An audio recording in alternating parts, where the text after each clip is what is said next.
I'm gonna be tweaking over noises, I know. It's so fucking loud.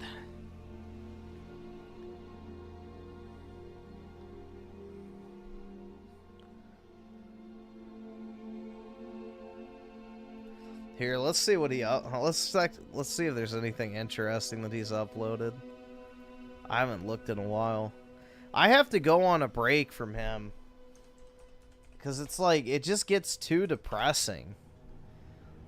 Like, it's low-key a downer. This should make you... Oh, God.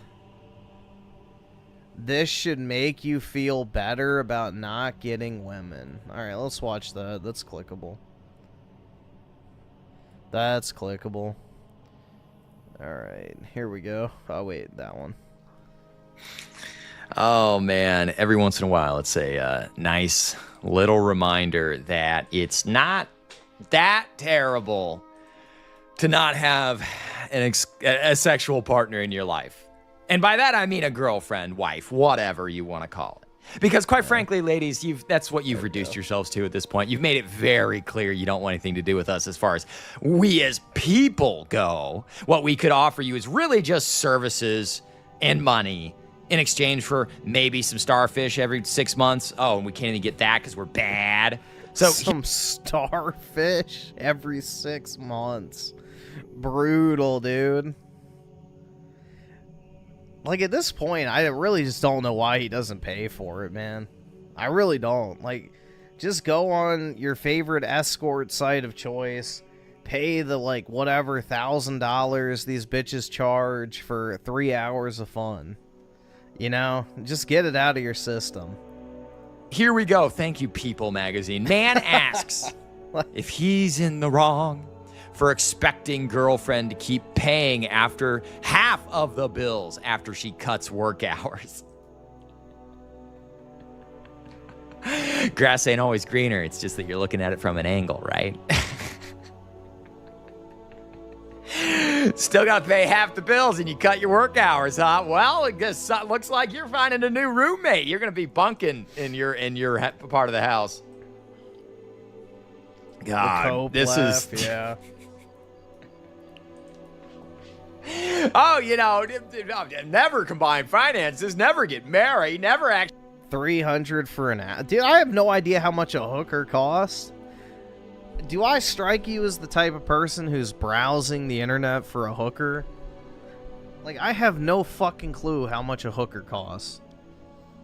I would imagine that if you wanted a, you know, classier breed of whore, you would have to pay more than $300. But hey, maybe not. I have no fucking clue. Actually, like, I don't know, build a real life with another person as a family unit because you're now underneath his surname and you represent that surname now as the ambassador of life for his progeny. No, can't have that. No, you're equal partners, but I'm going to cut my hours in half. Well, I just can't, I'm not making as much, so I can't afford the rent. Well, looks like you got to move. That sounds like a you problem. You going to cut off the sex too? This is by Ashley Vega, and I'm sorry, Ashley. You look like the kind of girl, like, guys, be honest with me. She looks like the kind of girl that would pull some shit of, well, I did my... Oh my god, bro. Whenever he profiles these women, it's like, what the fuck? Ashley, I don't really think so, to be honest. But hey, to each their own.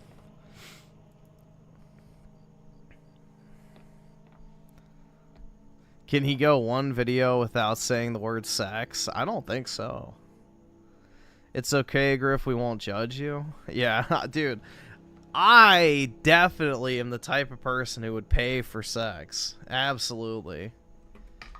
You know? Totally, bro.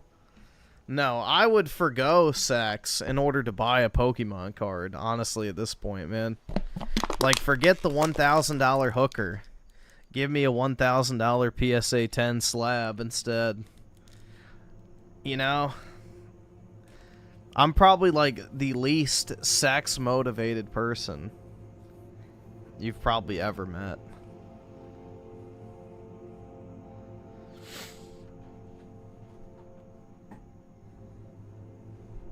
Give me the money.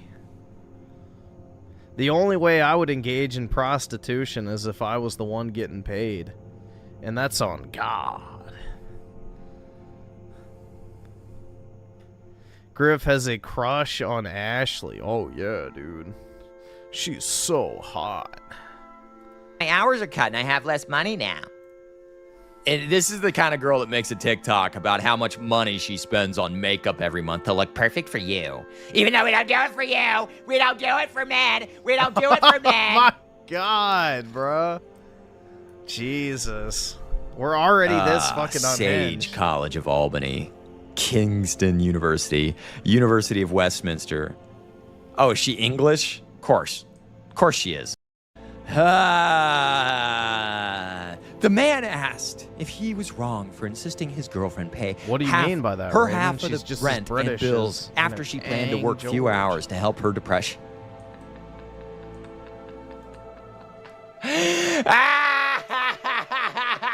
Oh, God. I am laughing at you. I'm sorry. I don't get to just all of a sudden not pay my bills because I feel kind of bad. Oh, I'm sad I don't get any poontang. I guess I can't pay my mortgage. Is there a special FBA forbearance? It's with the FHA, it's going to be, I don't even have an FHA loan, but a special loan forbearance, incel forbearance, ICB. Oh my God. Lack of peen touch forbearance. She cut her hours due to depression, and now she can't make the rent, but he needs to be supportive. Right. Look. Just admit what it is. You want sex. That's why you have a girlfriend. Okay? Look, I'm going to just...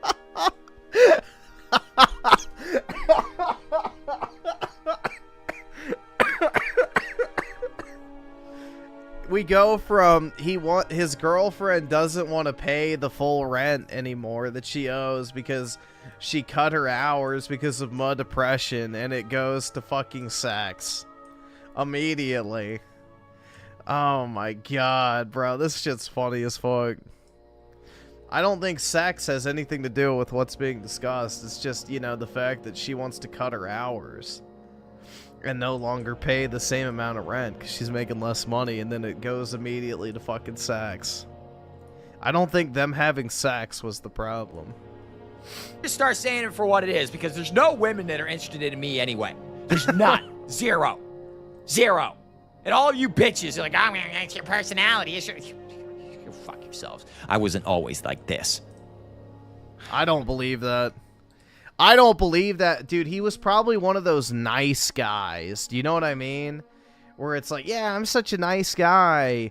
I want to fuck you. Like, bro, it's like one of that, like, circumstances of, like, the dude who's, like, always nice, but in the back of his head, all he's thinking about is, okay, I did this for you. Now you have to suck my cock. It's like exactly that. But he has the same mentality with everything. If I do X, then I should get this. You know, it's like how he thinks that every woman should be like just, you know, jumping on his fucking dick because he bought a house, you know, he has a job, and he's not fat. So, yeah, it's a very transactional, you know, mentality that he has. Absolutely. He is 100% a transactional person. He thinks that if you do X, you will receive Y. And that's just not the case. There's nuance to that.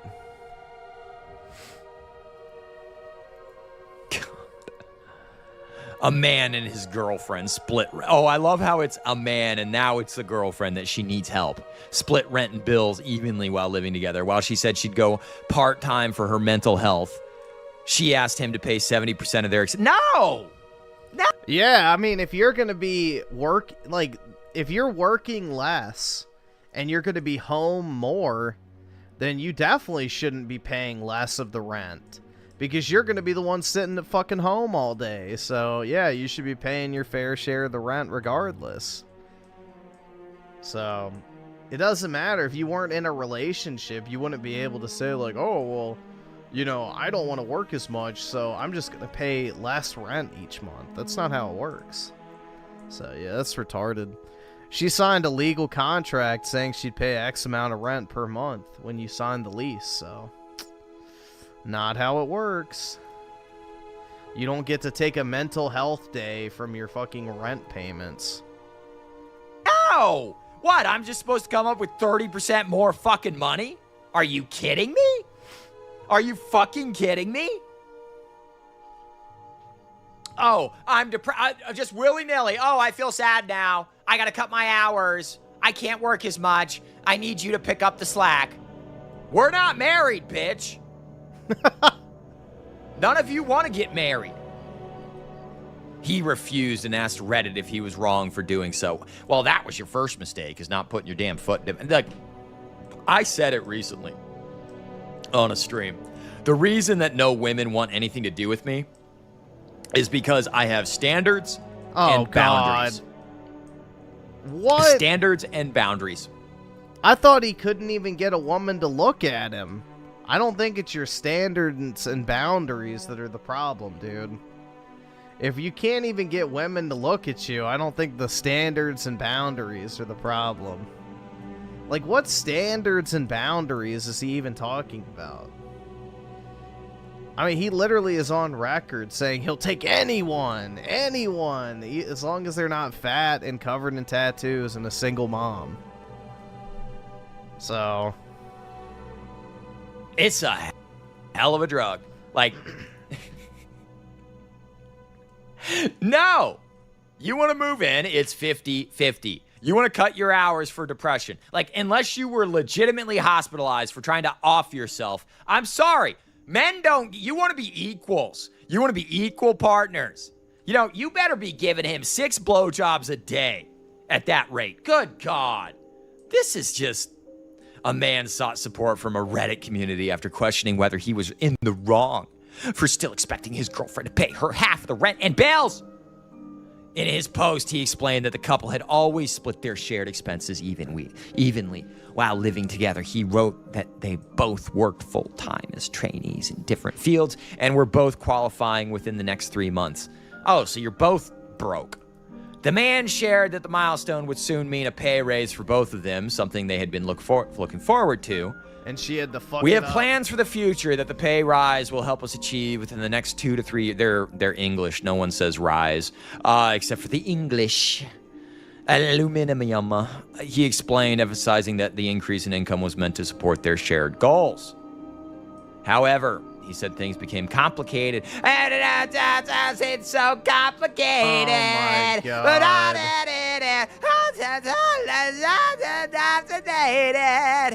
When his girlfriend Holy began discussing her fuck, struggles man. with mental health. My GF. Just fuck my GF. My GF suffers from depression and has had time off for a few times due to this. Has had time off work a few times due to this, he wrote. According to him, she had been considering a permanent change to her work schedule, saying that she has been talking about reducing her hours and asking to go part-time permanently as she believes it will help her mental health. Just get married and have a kid. And move to a place you can afford. You already got the girl. Move to a place you can afford. Oh, wait, the woman leaves if you want to do that? Can't win for losing. Her plan to work fewer hours would also mean earning less money. The man shared that she mentioned how the change would impact her income. Dude, I don't believe you go crazy when you go bald, because I know plenty of bald people that are completely fucking normal. They're married, they have kids, they're super fucking relaxed and, you know, fun to be around. Like, I don't think this is a bald problem, man. This is a Raymond problem.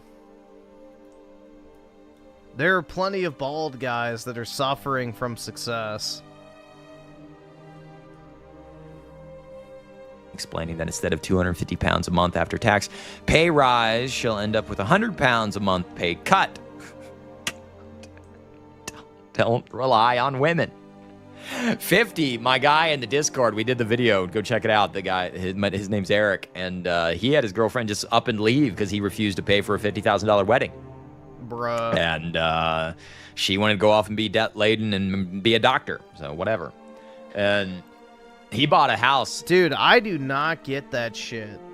Why do people want to blow 50 grand on a wedding? That shit's crazy, bro. Like, unless you're just stacked. Like, absolutely fucking stacked with cash. 50 grand on a wedding? Fuck that. Like, hell nah. You're gonna waste all that money just for a singular fucking event?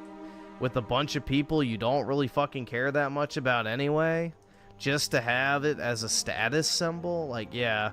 That guy dodged a bullet, so... Because if it wasn't that, it'd be something else later on that she wanted him to shell out an insane amount of money for. That's crazy, dude. 50 grand on a wedding. Yeah. Not in my fucking lifetime. Unless I just had, like, millions of dollars in the bank, there's no fucking chance I'd pay for that. None. That's wild, bro. He bought a $500,000 house qualifying just on his income alone because he knew for a fact that, like, in the long run, you can't count on her income because what's is mine is yours, honey, doesn't exist anymore. Not in the land of equality. Not in the land of, you know, what your money is her money and her money is her money. And she's got 5 secret accounts that she don't tell you about, and she's going to cut her hours and make 100 pounds less a month. It's just... He said he tries to discuss the financial impact this might have on our shared goals, but the conversation didn't go as hoped. Of course it didn't. Dump her ass. Of course it didn't. You have expectations.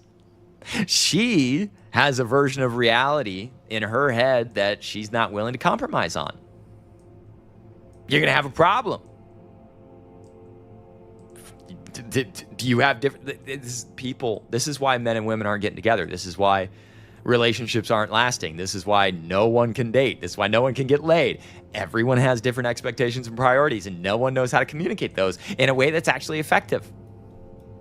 I would think paying your bills to live in the apartment... I mean, it's very simple, you know? Set it out at the offset of the relationship. If you want something, you can pay for it. If I don't want that same thing, I'm not going to pay for it. Especially if you're both working. There's no reason that a grown woman that has a job cannot pay her own way in the world. So, if she wants to work less, well, that means you're going to be spending less because you will have less money. But you still have to cover your rent and living expenses because that exists regardless. So, I don't know, man.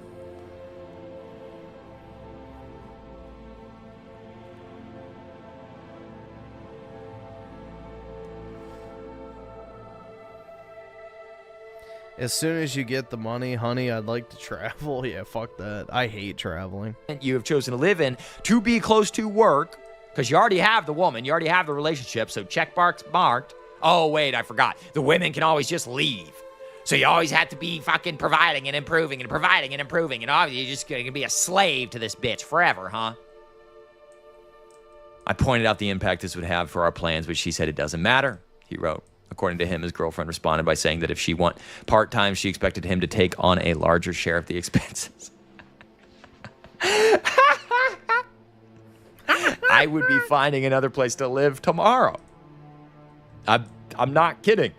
Like, if I ever finally find some chick that's willing to fuck me and wants to move in... Oh, my God. I'm not going to charge her rent at all. I don't even want to deal with that. Bruh, we go from him saying, yeah, she's got to pay, to now he's saying, oh yeah, if a girl wants to move in and fuck me, I'm not going to charge her rent at all. Oh my God. That conversation. Like, the expectation will be sex a couple times a week, but I'm not going to charge her rent. He wants a live-in hooker. That'd be a nightmare. I've tried living with a girlfriend. It lasted... maybe 2 months. It did not last. It did not last. It was That was a mistake. That was a mistake. She mentioned that I'd have to pay a higher percentage of the rent and bills, he continued, adding that she said it would likely go to me paying at least 70%.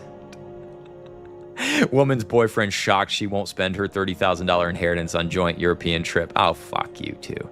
The man told readers that he refused this new arrangement, believing that her personal decision shouldn't mean a financial burden for him. Yeah, no, it should not at all.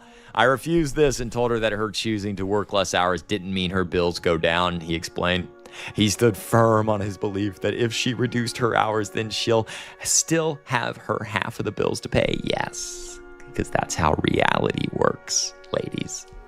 And I'm sorry, you can give him sex 3 times a day, and it's still not like, the bills have to be paid, and he's just not. Have her start an OnlyFans. I don't fucking know. Oh my God. He said he reminded her that everyone has responsibilities, even when life gets difficult. I pointed out it's her choice to reduce her hours, and that her wanting to work less doesn't mean I have to pay more bills.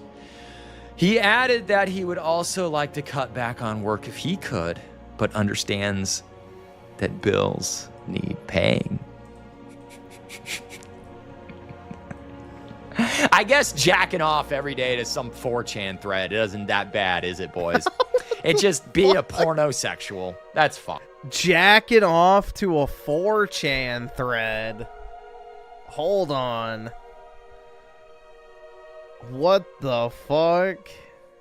Yeah, apparently he, like, reads all the shit people say about him on 4chan religiously, which I'm sure that's healthy. Fine. No women want anything to do with you anyway. You're never going to have a girlfriend anyway. Just, this is the bullshit that you're going to deal with. This is it. Oh, we want to be partners. We want to be equals. I don't want to work anymore. You need to pay more. You can cover the disparity up, right? Right. Right, honey. Sure, I can. Uh-huh. According to his post, his girlfriend felt that his stance wasn't fair and accused him of being unsupportive. She said I wasn't being fair since this affected her mental health, he wrote. The man said he repeated his... That is the new religion for women, is mental health. That is their new god. That is their new church. That is the new thing that they worship, man. Women are absolutely obsessed with this mental health shit. It is, like, literally worse than any cult I can think of. It's crazy, man. It is a literal cope and get out of jail free card for all the fucked up shit in their life. Point once again, reminding her that it doesn't change the fact that we still have bills. I love that they have a... God, of course they have to put a multicultural couple up. The man turned to his Reddit community to ask, am I the asshole for still expecting her to pay her half? No. Let me... just a resounding chorus, boys. No! His question sparked strong opinions from commenters, many of whom sided with him. One top comment said, not the asshole. Unfortunately, being an adult means you need to get your necessities covered before you can do what you want. Another user expressed a more cautious take on the situation, saying, not the asshole at all. If you agreed to this, then she's one depressive. If you agree to this, then she's one depressive stint away from not working at all, and you keeping her. Yeah, this is... Women, stop bullshitting us. You just don't want to do anything. You want everything provided to you with no responsibility on your end. Now wait till at a society level that this really starts reaching a breaking point where it's like, oh, ladies expect en masse the electricity to keep working, the water to keep flushing, the plumbing to keep working, the sewage to keep draining. You still expect the maintenance on your car to still happen. You still expect goods and services when you go to the store, right? You know, there isn't just endless slave labor in China and endless immigrants from India that come in and do this work, right? You know that, Well, right? technically there You is. kind of need to start giving men a reason to get up and go do anything to keep your infrastructure and your roads and your cars and your houses operating. I'm not even talking about building new ones. I'm talking about maintaining the shit that you live in now. Oh, you hate your corporate landlords? Oh, but you take a shit on mom and pop landlords every chance you get, right? It's always, you're always a parasite. You're a parasite. You landlords are a parasite. Even though you're providing a housing product that's actually renovated and in good stead and well maintained for 20% less than the corporate landlords do. But no, your individual landlords, they're the assholes. And $1,500 is just too much to pay for a 3-bedroom house. Bruh.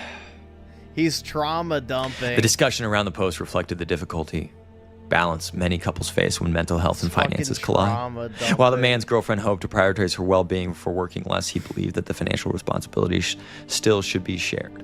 What are the comments? Not the asshole. D. Nicole says, not the asshole. I can understand if she needed a few months to get properly medicated or find less draining work, but just to say I'm going to put part-time permanently when she can't afford to do it isn't working towards a solution, and it's okay if you don't want to live that way. Split and go your own ways. That's the correct answer. Neither of you is apparently supportive of each other in the proper way. Of course the woman says that. Oh my God. Neither of you is supportive of each other. It's not her fault. Like, I don't think men and women are capable of being together anymore. It doesn't sound like you are her husband. If you are the boyfriend, then she needs to figure it out. Does she no longer want your shared goals either? It's great that she is talking to you about it and being upfront, but that doesn't mean you are required to financially support her. 50 years says, I think the bigger question is, what will you do if she's in a terrible accident and she spends a month in ICU? Dude, it's in the hood. So it's Raymond's like $30,000 house that he renovated. And it's like in the hood or some shit like that. So yeah, it's not very high end, we'll just say. I can pull it up if you want. Before another 3 months in the hospital before PT. Yeah, that happens. Before. Complicated pregnancy with bed rest for 2 months before delivering a premature baby. She takes a bad fall. Most of these could also happen to you. Yeah. Or you have a hernia and rip a muscle open in your fucking groin and you're in constant pain and you have no one to take care of you. And it's just still on you to keep making money somehow. Gee, and to keep providing for yourself somehow. And to keep the roof over your head somehow. I don't think any of us selfish fucking millennials or Gen Z is ready for how shitty life is going to end up in middle age. Like, I'm staring down 40 here, and I feel like I'm staring down the barrel of a 20-gauge shotgun. Uh-oh. Smith & Wesson retirement plan. I have no options. Like, it's just me. Like, I can count on my dad for a few things, but he's not going to live forever. I'm not saying that in jest. I'm saying that in despair. This YouTube thing is hanging on a thread. Please like, share, and subscribe. By the way, super thanks and donation links are always available in the description down below. Give me money. Godforsaken reason I leave comments on. Leave a comment. Tell me how I'm wrong. Tell me how I'm a bald incel who will never deserve anyone. This is a bigger look. The economy, deflation, like, we've got to have something correct because everyone's going to end up alone. And everyone's going to be broke, and everyone's going to be mentally ill and physically incapable. And you know, what happens when you have surgery and you have no one to come take care of you? And you got to piss in a gallon jug, and you don't even have any gallon jugs. Like, can't even wipe your own ass. It's just, dude, I fucking hate when that happens, when I have to piss into a gallon jug, but you're all out of fucking jugs. Life is going to just keep getting worse and worse and worse for millennials and Gen Z because America is in a state of managed decline. Our glory days, the Reagan era, it's done. They chose for us to lose. And make no mistake, they made this choice for you. You did not make this choice. It is not your fault, millennials, my fellow millennials. It's not your fault. But we got to fucking deal with it. I don't think you're ready to plan for the future with her. Maybe she's not the one for you. The problem is there's no one that's the one for you. Like, you reach a certain point in life where you realize, like, just give me somebody that's good enough. Like, I'm even at the point where it's like, okay, just somebody that's good enough, that's interested. I thought you had standards and expectations. It's going to get bad. It's going to get bad. I agree with the boyfriend. That said, I have suffered with severe depression, and one major part of dealing with that is fighting it all the time. Men's can help, but they also make it you feel different in good ways, good, bad, and off. The biggest part I learned after decades was that depression is a major symptom of not living in your purpose. There's that fucking word again. Purpose, purpose, purpose, purpose. They should pay by percent what makes half fair. That... Purpose, purpose, purpose, purpose, purpose. You need purpose, purpose, purpose, purpose. Well, what am I supposed to fucking do to go have a purpose? I'm a 37-year-old single guy. There's no purpose. Like, oh, you're an excess male, Raymond. Shut the fuck up. I'm so sick of being called that. Shut up. Call me that. Say it one more time. One more time. Yeah, one more time. Single guy. There's no purpose. Like... Oh, you're an excess male, Raymond. Shut the fuck up. I'm so sick of being called that. Shut up. Call me that. Say it one more time. One more time. Holy shit, man. Purpose. Purpose, purpose, purpose, purpose, purpose. Your purpose is to serve others. Give more of yourself. Make sure you serve others. Serve others harder. You're just not serving others hard enough. Will that get my peen touched if I serve others harder? Well, no, but you'll feel better about yourself. Now, what if I don't? What if I actually don't feel better about myself for serving others harder, huh? What about then, Christians? What about then, pastor? What about then, church? Well, then you're just a bad person. You're going to burn in hell for all eternity. Oh, nice my blink in God. your eye there. Can you show me where I'm sinning? I love that. Can't show and plank and prayers. You know, boundaries and standards. Boundaries and standards. It's fuck. It's not better. It's not better. There you go. There's your horror story. Like, share, and subscribe. That's all I got. That's all I got, guys.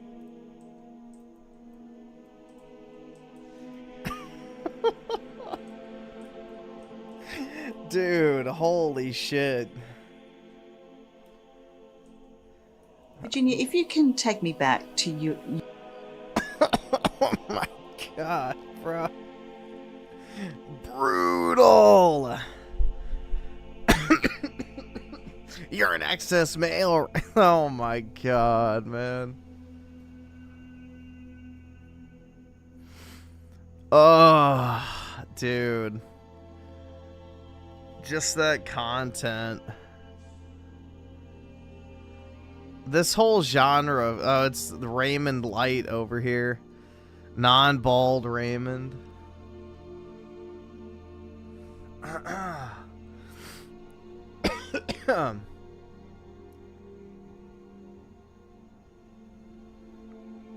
Ugh. Dude.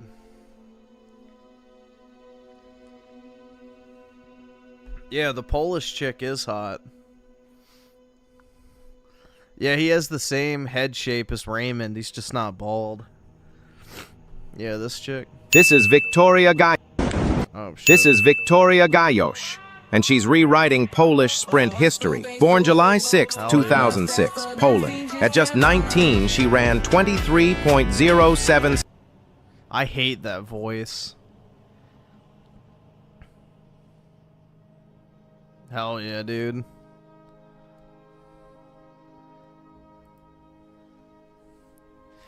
Trillions of dollars have been spent to convince you that you don't want that.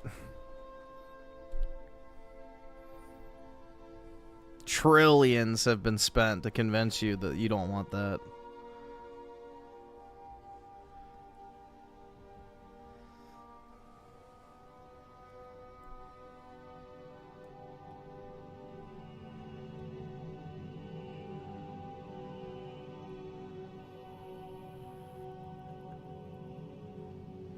Oh God, bro, it's the fucking Odin jack-off guy. What if alt hissed?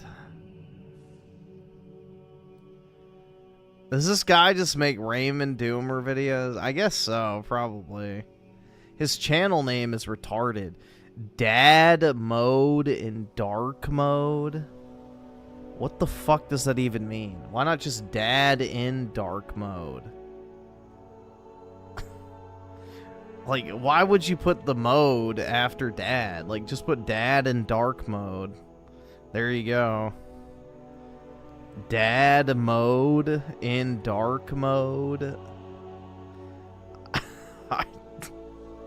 Whatever. His pick and banners AI generate. Yeah. I mean, who cares?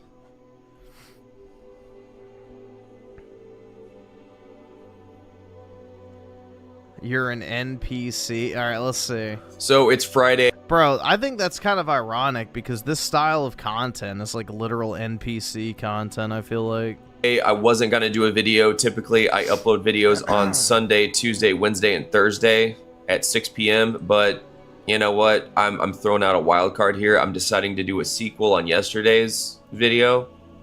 So you're welcome.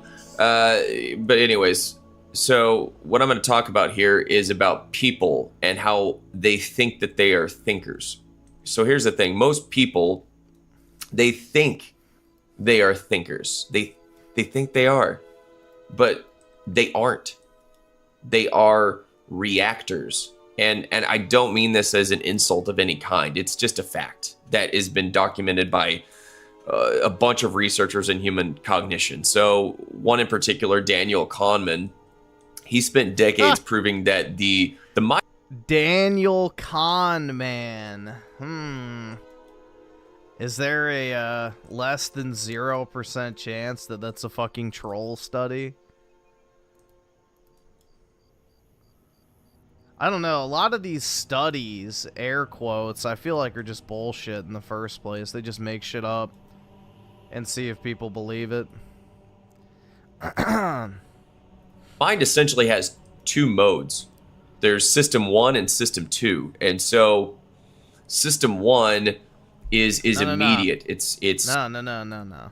And so two modes. He spent decades proving that the mind essentially has two modes. Yeah. Dad mode and dark mode. See what I did there? There's system 1 and system 2. And so system 1 is immediate. It's automatic, it's instinctive, right? And then there's system 2, which is it's slow, it's analytical, and it's deliberate. And here's the thing about humans. They default to system 1. They default to the immediate, automatic, and instinctive almost all the time. Most people never actually enter system 2 unless they are forced to. And what that means is that most people are not arriving at beliefs. They're just reacting to stimuli. And so just think about it. This is why when you try to talk to people about truth, they don't consider truth. They consider discomfort when you're speaking to them. They consider social costs. They consider how your statement will be judged. They don't evaluate what you say. They evaluate whether agreeing with you is socially expensive or not.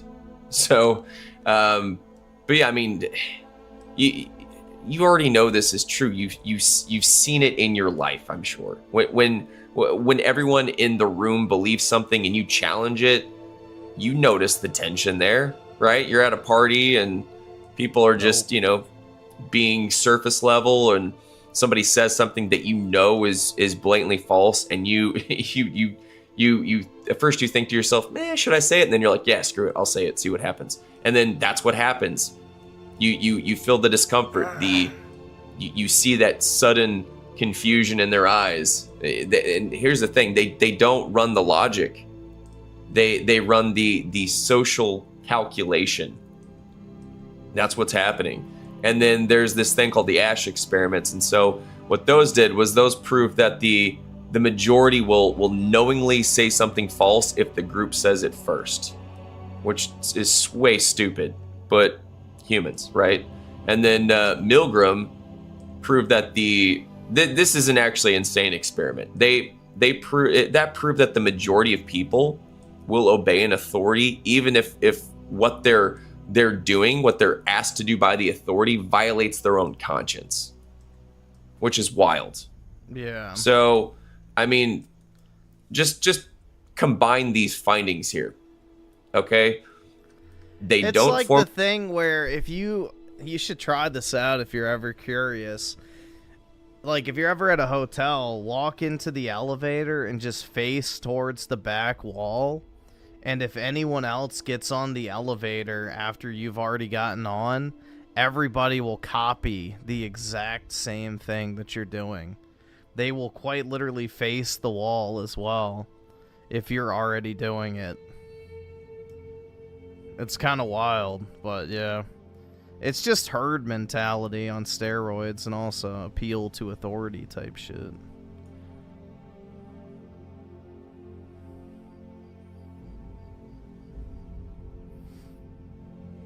Gwiffin has work mode and gamer mode. That's right. Also add in gooner mode. Form beliefs rationally. They conform to eliminate social discomfort. And they obey authority to avoid standing alone. And what does that produce? An average human being who does not generate thought. What do they adopt? They adopt narratives. They don't generate thought. They just adopt narratives. It's wild. And then old Jonathan Haidt, he proved the same thing with moral psychology. People do not reason their way to their values. They feel a gut reaction first, and then invent the justification later. It's kind of like sales, where people, they buy with their hearts and then justify it with their minds. They buy with emotion and justify it with logic later. But this means that the logic, this is scary. The logic is not the cause of the belief. The logic is a defense of the belief. I mean, dude, the heck? I'm a caveman with an... Yeah, that's one of the more wild quotes, I must say. It's like, did cavemen have insomnia? It's like, come on, bro. That's the perfect epitome of trying to be a thinker. Like, yeah, let me say some shit that sounds super profound. Wow. Like, that just comes off as so midwit to me. Guys, do you think cavemen got nervous? Do you think cavemen were worried about how they were gonna survive? Yeah. Pretty sure they did. It's crazy. But yeah, I mean, Robert Cialdini, he documented how micro signals guide behavior, defaults, authority badges, scarcity cues, repetition, social proof. I mean, what you think of as belief systems inside the average person is just a network of triggers. It's just a network of triggers. And so, and here's a very fascinating part. So Edward Bernays, he didn't predict this. What he did was he weaponized it. He understood that the average person is driven by, they're not driven by cognition, they're driven by compliance. I mean, he built public relations around that truth. He wasn't manipulating powerful independent minds by any stretch. What he was doing was he was steering a majority that does not originate its own thought. And this is the actual... Who does that sound like? Like Review Tech USA and every other YouTube leftist you can point to.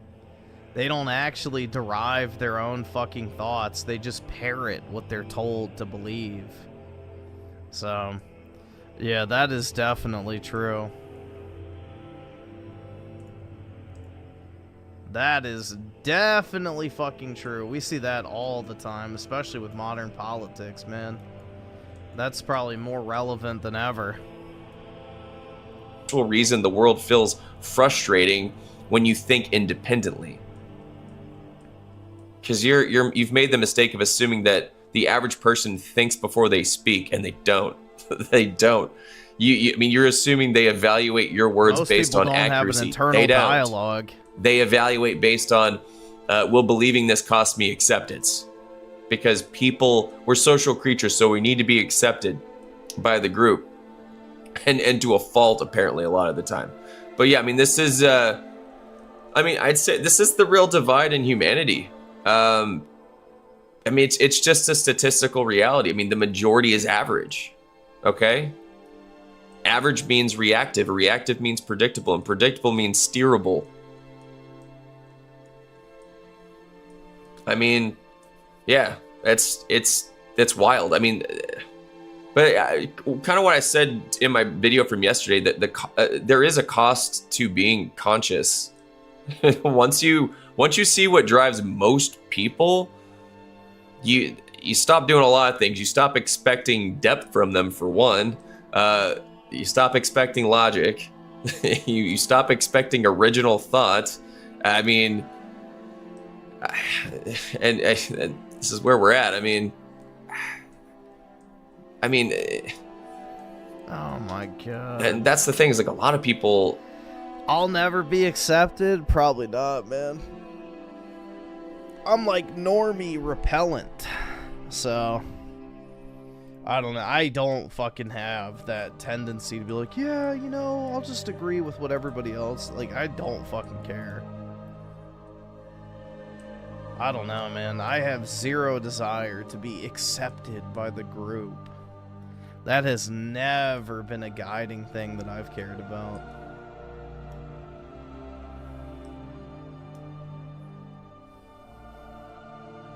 Personally, you know, I'm A-okay not fitting in with the group. I just remember, like, during my AP government class, there was, like, some fucking lib in there, and we used to have, like, debates all the time.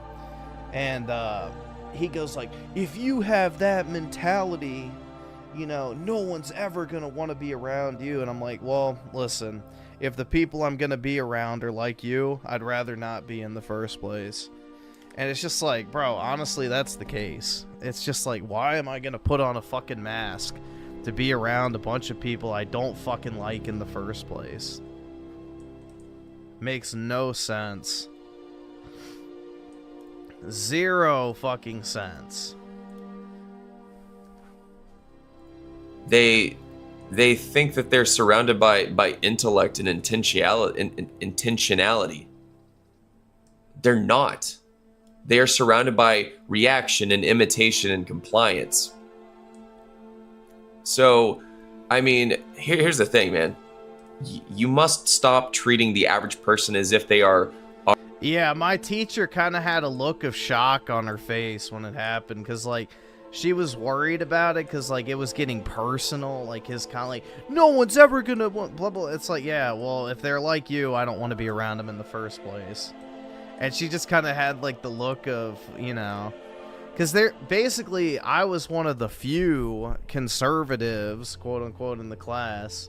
I probably should say right winger, but yeah, I mean, you know, so it was like not even just one person, it was like 3 or 4 of them at the same time. But yeah, I don't know, dude, it was pretty funny. Like, after the class, my teacher, like, pulled me aside and said, I was kind of worried that you were getting ganged up on, but you handled it well. I was like, oh, yeah, it's fine. So, that teacher really liked me, which I think she was, like, a stealth conservative, if you know what I mean. Like, she had to pretend to not be, but actually was, if you got her to be honest. So...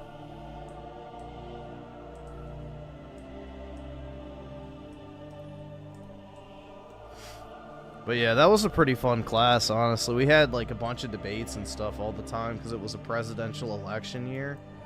And yeah, they were all of the fucking libs were like Bernie bros and shit, and it's like, bruh.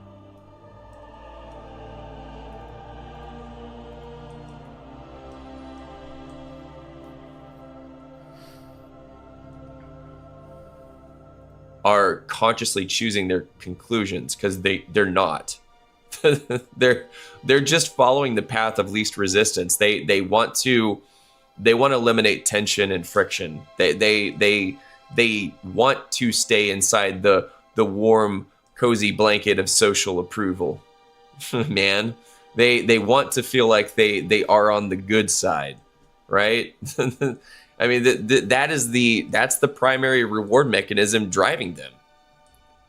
So when you share truth with people and they reject it, I mean, you have to understand what's happening here. They aren't rejecting your logic. They're not running the numbers, dude. They're rejecting not those numbers anyway. They're rejecting the social discomfort that comes with accepting what you just said. So if they even can understand it and retain it, I mean, the odds of them understanding it are nil. But I mean, they're preserving their position in the herd. I mean, this is why people will defend ideas they don't actually understand, and the reason also why they'll attack ideas that they can't even argue against. So I mean, these are the people that block, cancel, and ostracize anyone who introduces anything that's uncomfortably accurate. But yeah, they're not, newsflash, they're not evaluating information, they're protecting belonging. The thing is, it's people will choose to be comfortable over anything. Like, people will deny the truth, people will accept the lie, people will basically do anything to prioritize their comfort. That's what everyone cares about in the modern age. It's all about comfort. We're in a comfort economy. You know, people don't want to leave their house, so they pay, you know, thousands of dollars a month to get it delivered. You know, people don't want to hear anything that contradicts their existing worldview, so they'll get into fucking arguments over shit that they don't even understand. Like, people just want comfort. They want to turn on their TV, shut off their brain, and believe everything's well and good. Because, you know, their appeal to authority figure told them so. They don't want to think for themselves. They don't want to have any responsibility for what happens to them. They just want to exist in a eternally comfortable state with little to no worries about anything. So, belonging at the end of the day. And so, I mean, the psychological field has been screaming this from the rooftops for decades, that, you know, most people aren't thinking, they are reacting. Most people aren't reasoning, they are rationalizing. Most people aren't independent, they are conforming. And dudes like Edward Bernays, they understood all of this even before people even had a word for it. I mean, this was his entire philosophy. If you control the frame, you control the reaction of the masses. You don't need to dominate them. You just need to give them a narrative that reduces their social anxiety. All right. Because, man, the average person, like I've said, the average person doesn't want truth. They want the least socially expensive belief possible. I mean, and this is the part that people don't want to face. I mean, if well, it's like the whole noticing thing, you know? It's like, once you activate that part of your brain, there's no shutting it off. Like, you're genuinely are more miserable the more you know about the world. And a lot of people don't want to face that reality where it's like, yeah, they know something's wrong. Yeah, they know that things shouldn't be this way. Yeah, they know that, you know, their situation is probably deliberately thrust upon them. But they'd rather live in a state of blissful ignorance than actually have to face the reality. So, it's just, I mean, yeah, it kind of sucks. Like, knowledge is misery. I forget where that's from, but it's a very true quote. Like, knowledge is, in and of itself, misery. But someone has to fucking know it, or else it's lost. So, if ignorance is bliss, then knowledge is misery.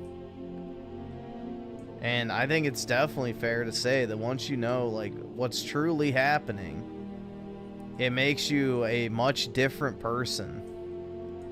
because you can't just shut it off and enjoy things like you used to when you realize the nature of what it is you're consuming, watching, financially supporting, working for, and everything. It's like it opens a whole new fucking lens on reality.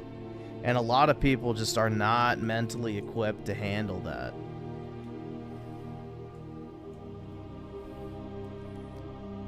If you think independently, you will not have the same social experience as the average person. You probably already know this, depending how deep you are down the rabbit hole. But I mean, you will not be able to unsee the programming. You can't. It's really cringe. You're not able to join conversations without noticing the scripts they are running off of. Noticing. And yeah, your aloneness that you feel is the consequence of consciousness, frankly. Because you are thinking in a world that's optimized for reacting. But here's an important point. Being above average is not a reward. It is a responsibility. Because I mean, you can't go backwards. Once you're there, I mean that the toothpaste is not going back in the tube. Sorry, but once you understand that most people don't think independently, you stop expecting them to. You stop trying to convert them. You stop trying to rescue them. You stop trying to get validation from them. So you can sleep easier now, okay? In that context. But yeah, I mean, you direct your energy toward the few people who can actually think. Do that. Because my life changed. I mean, my life changed once I adopted this mentality and this mindset, this practice. Your life changes when you accept that the majority is average, and that average means reactive, and reactive means programmable. And once you know this, your goal awesome. Thanks, nigga. is not to fit in. Your goal isn't to be like. No, what average actually means is half the population is below average. At least half. That's what you have to think of. Because in order for an average to work, there has to be an overwhelming number of people that are below that average. And that's the reality. That's kind of scary to think about, because it shows you that at least half the population are barely even functioning people. So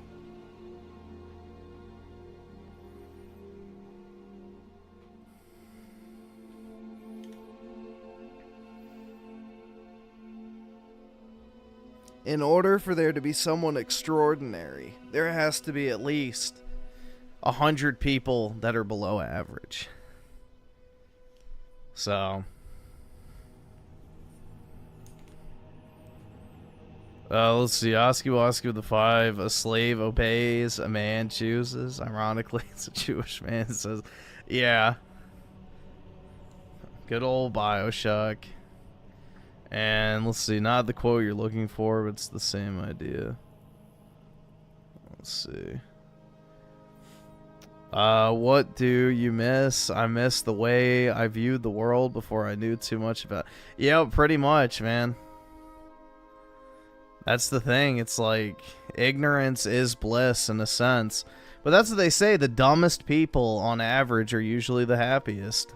Liked either. Your goal is not, it's no longer to win approval from people who aren't even conscious. Your goal now is to create a life anchored to reality. Okay? Your life becomes built on thought instead of reaction. And that's the dividing line. There is the automatic majority and the thinking minority. And the moment that you accept which side you're on, your strategy changes permanently. You stop trying to belong and you start building a world where thinking is an advantage instead of a liability. Thank you. You're welcome. What is this dog shit? Right now, millions of men are walking away from society. No protests, no riots, just silence. You can call it a crisis, a phase, or a quiet rebellion, but something profound is happening around us. Men are disconnecting. Cartoon slop. Not in a blaze of anger, but with a sense of quiet exhaustion. They were told to be strong, provide, and achieve, but every time they hit the target, the finish line just moved further away. This is the story of what happens when they stop running the race, when they realize the prize they were promised was never worth the price of their own peace. There are no protests, no riots, just men quietly disconnecting from a world that seems to demand everything and offer very little in return. They're ghosts in the machine of society, silent partners in a social contract they never agreed to sign but were expected to honor with their sweat, their sanity, and their lives. This isn't a story you'll see leading the nightly news. It isn't loud or violent, it's a passive resistance, an exodus happening in quiet apartments, on solitary walks in the park, and in the vacant chairs at meetings and family gatherings. It's the story of millions of men who looked at the script society handed them and decided, quietly but firmly, to go off book. They're learning that the greatest act of rebellion in a world that wants to break you down is to simply find your own peace and protect it, no matter the cost. This is the story of their quiet rebellion. Section 1. The problem, the silent exhaustion. There's a game that's been played for generations. It has a very specific set of rules and roles, handed down to men from the moment they're born. And you know these rules because you've lived them. Be tough, but not too tough. Be sensitive, but never weak. Be a provider, a protector, a performer. Climb the ladder, get the girl, build the empire. Never complain, never falter, never show the cracks. For decades, this was the path. A man's worth was measured by his utility. His value was a direct reflection of his paycheck, his job title, his ability to acquire and provide. It was a simple, if brutal, transaction. Your labor and your sacrifice in exchange for respect, admiration, and a place in the social hierarchy. The patriarchal role of economic provider has long been intertwined with the definition. Is this my voice? Oh yeah, man. I'm a soft-spoken British person when I'm not streaming on this channel. Definitely. You never give full black pill. I'm not black pilled. Of manhood. I'm very much a believer in know your reality. But yeah, I refuse to surrender hope. Or agency for that matter. This isn't just a belief, it's a crushing weight. Research has consistently shown that financial instability and economic uncertainty are linked to devastating mental health outcomes, significantly increasing the risk of suicide, particularly in men. But what happens when the game changes? What happens when the rewards for playing by the rules start to vanish? That's the reality for millions. The stable single-income jobs that built the middle class have been largely replaced by automation or sent overseas. For men without a college degree, the economic landscape is especially bleak. The promise that hard work would lead to a good life feels increasingly hollow. But this is only one piece of the puzzle. The very definition of success has become a moving target. Society is demanding a new kind of man, one who's emotionally available, an equal partner, and a sensitive communicator. In isolation, these are positive changes. The problem isn't the new expectations, it's that they've been piled on top of the old ones without any of the old burdens being removed. So now, a man is expected to be a rock of stability and a fountain of emotional vulnerability. He must be a top-tier earner and an ever-present hands-on father. He has to be ruthlessly ambitious at work, but leave it all at the door to be a fully engaged partner at home. He's told to open up, but the moment that vulnerability is seen as weakness, he risks being seen as less of a man. The cultural message is a dizzying paradox. Talk about your feelings, but don't make anyone uncomfortable. Be an equal partner, but don't forget you're still the provider. This is playing out right in front of us. It's a system of impossible standards, a performance that never ends. The result is a silent, creeping exhaustion, a profound sense of being set up to fail. Men are tired of the hustle, tired of the performance, tired of trying to be everything to everyone, only to feel like they're never enough. The labor force participation rate for prime-age men has been on a gradual decline for decades. Back in the 1950s, nearly every That's because companies stopped hiring men, not because men don't want to work. It's because companies literally straight up discriminate against men nowadays. Every man of prime working age was in the labour force. Today, that number has fallen significantly. But this isn't about a sudden mass walkout. In fact, with recent economic uncertainty, quit rates have fallen to near pre-pandemic lows, suggesting many feel stuck, not rebellious. The rebellion isn't happening by men leaving their jobs. It's happening by men emotionally and psychologically checking out. It's not laziness, it's the logical consequence of a game that feels unwinnable. It's a silent protest against a social contract that has become a one-sided deal. The quiet rebellion begins, not with a bang, but with a deep collective sigh, and a man asking himself a simple, devastating question. Why am I even running? Section 2. The agitation. A system designed to break you. So how did we get here? How did the game become so rigged that millions of men are choosing to just walk off the field? The answer is woven into the very fabric of our society. In many ways, the system is functioning exactly as it was designed, to extract as much utility from men as possible, often until there's nothing left. Let's talk about the concept of the disposable man. It's a harsh term, but it resonates. From a young age... Oh god, bro, that's what Raymond was just talking about. The expendable male or whatever. Boys are socialized to believe their value is conditional. You are valued if you are useful, a hero if you sacrifice. Think of every disaster movie or war story. Who's on the front lines? Who's expected to run into the burning building? Data consistently shows that men account for over 90% of workplace fatalities. This is the silent agreement. A man's life is currency to be spent in service of society. This disposability isn't just physical, it's economic and emotional. It's the pressure to take the most grueling jobs and longest hours in the name of being a provider. Even successful men often trade their well-being for wealth, and the system shames them when their body or mind inevitably breaks down. This brings us to the psychological price of the game. Society created performance masculinity, a rigid definition of manhood that has to be proven daily through action and emotional suppression. You're not a man just because you exist. You have to perform your masculinity. This performance is exhausting. It forces men into what researchers call the man box, where you must be tough, self-reliant, and in control at all times, showing fear. The man box or the bussy?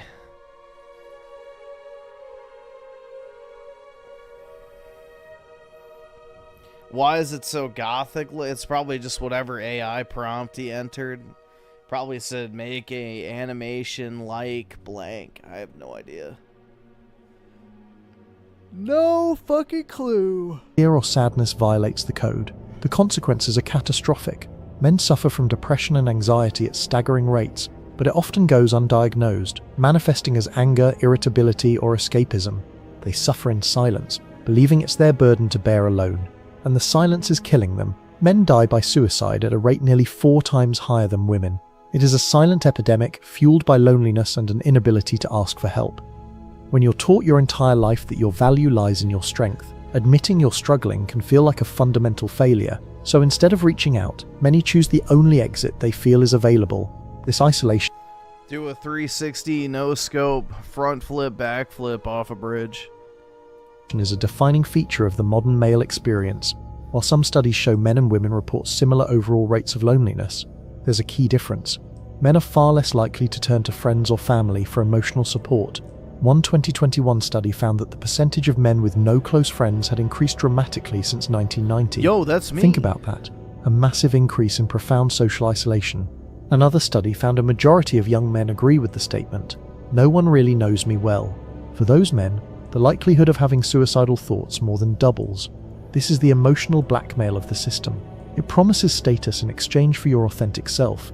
It offers a distorted purpose while isolating you from true human connection. Social media has supercharged this, turning masculinity into a commercialized brand, creating an impossible standard that makes ordinary men feel like failures before their day has even begun. So what do you do when the game is rigged? When the rules are designed to break you, and the cost of playing is your health, your happiness, and maybe your life? You have 2 choices. You can keep playing, running faster on a treadmill that's only speeding up. Or you can stop. You can simply quietly put down the controller. This isn't surrender. It's an act of profound self-preservation. It's the beginning of the quiet rebellion. What we're talking about is a shared experience. That feeling of exhaustion, of playing a game you can't win. It's something millions of men are going through, often in total isolation. But you're not alone in feeling this way. If you've ever felt like you're running a race with no finish line, this community is for you. The fact you're watching this is proof that this is a real and growing conversation. This channel is a place to explore these ideas and find new ways of living. A community for those looking for a different path. We're exploring what it means to define success on your own terms. This isn't just a YouTube channel. It's a community, guys. So if you feel this I know, bro, this slop tent is kind of addicting. This AI slop is kind of addicting to watch.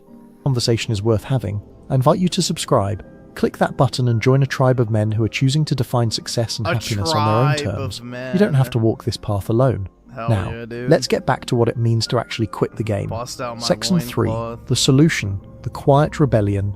So how do you fight back against a system so pervasive? For a growing number of men, the answer isn't to fight at all.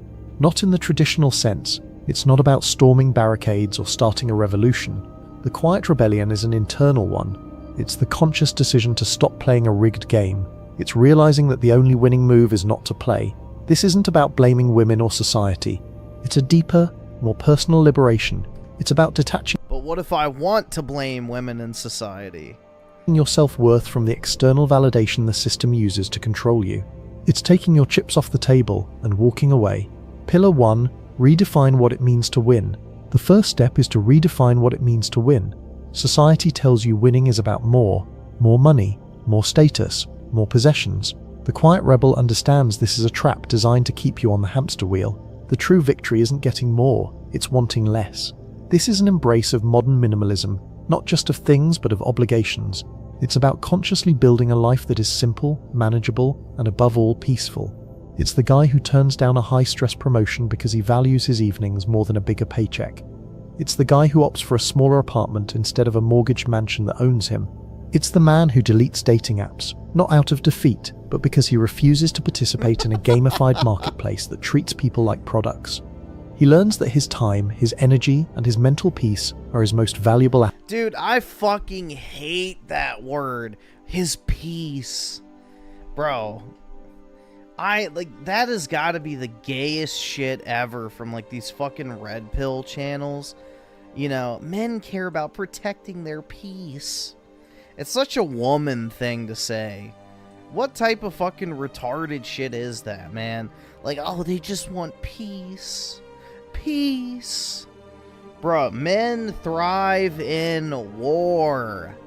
You take anyone who's ever been in a fucking conflict, military especially, and the best memories they have in their life are literally them with their buddies doing hard shit.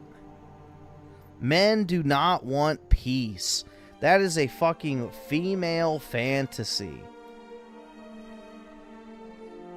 Men want something to fight, work, and believe in. Period. I just want to protect my peace. Dude, that just sounds like something some fucking retarded woman would say. Am I wrong? It just sounds like the most feminine shit ever. Oh, I'm just focusing on my peace. Yeah, getting a fucking, never mind. Dude, getting a piece and blowing your fucking brains out. There you go. Yeah, grab your piece and blow your fucking brains out, dog. Jesus. Yeah, that shit always pisses me off. That other woman that's the super pick-me bitch. That's right, dude. Men don't want to deal with that. It's that 40-year-old blonde that slides into frame in the mirror. She uses that stupid fucking peace phrase all the time. It's dog. No. No. That shit's so homo. I refuse to accept that. I've never wanted peace. Peace is lame. You'd get bored of it after 5 minutes. Assets, and he refuses to trade them for things that don't bring him genuine contentment. Pillar 2, reclaim solitude. The second and most crucial part of this rebellion is reclaiming solitude. We're taught to fear being alone, Loneliness is framed as a pathetic failure, but there's a world of difference between loneliness and solitude. Loneliness is the painful absence of connection. Solitude is my favorite town in Skyrim. Solitude is the joyful presence of the self. The quiet rebel finds power and peace in his own company. He stops seeing an empty apartment as failure and starts seeing it as a sanctuary, a space free from judgment and the need to perform. In solitude, he can finally hear his own thoughts without the noise of social programming. He can rediscover his own hobbies, his own interests, his own values. He doesn't need to justify his existence to anyone. This isn't a retreat driven by fear.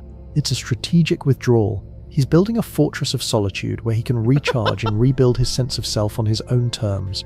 He learns that the peace he finds in his own quiet space feels better than the validation he was chasing ever did. Pillar 3. Authenticity over performance. This leads to the third pillar, authenticity over performance. The game demands a mask, the tough guy, the successful professional, the I've got it all together mask. The quiet rebellion is taking that mask off, first in private, and then with a trusted few. It's about embracing emotional honesty, understanding that strength isn't the absence of emotion, but the ability to feel it and process it. This isn't about public displays of vulnerability for social credit. It's about being honest with yourself, admitting when you're tired, when you're struggling, when you're not okay. When you stop performing, something remarkable happens. You attract people interested in the real you. Friendships become deeper based on shared values, not social climbing. The quiet rebel might have a smaller social circle, but it's a circle of solid gold. He'll take 2 true friends over 200 acquaintances any day. What this looks like in real life. Think about the archetypes. There's the corporate executive who realized the view from the top wasn't worth the climb. He cashes out, moves to a small town and starts a woodworking business. He makes a fraction of what he used to, but for the first time in decades he feels a sense of purpose. There's the young man who sees his older peers drowning in debt and working jobs. Yeah, because he already has all of his fucking money. He already has all of his fucking money, you dumbass. Yeah, the fucking war has already been won. Now he can enjoy the fruits of his fucking labor and go do his woodworking because he already has fucking money. Holy fuck, dude. These videos are so obnoxious. They hate. He looks at the path laid out for him and says no thank you. He works a simple job that covers his bills and dedicates his free time to his passions. By society standards, he's falling behind.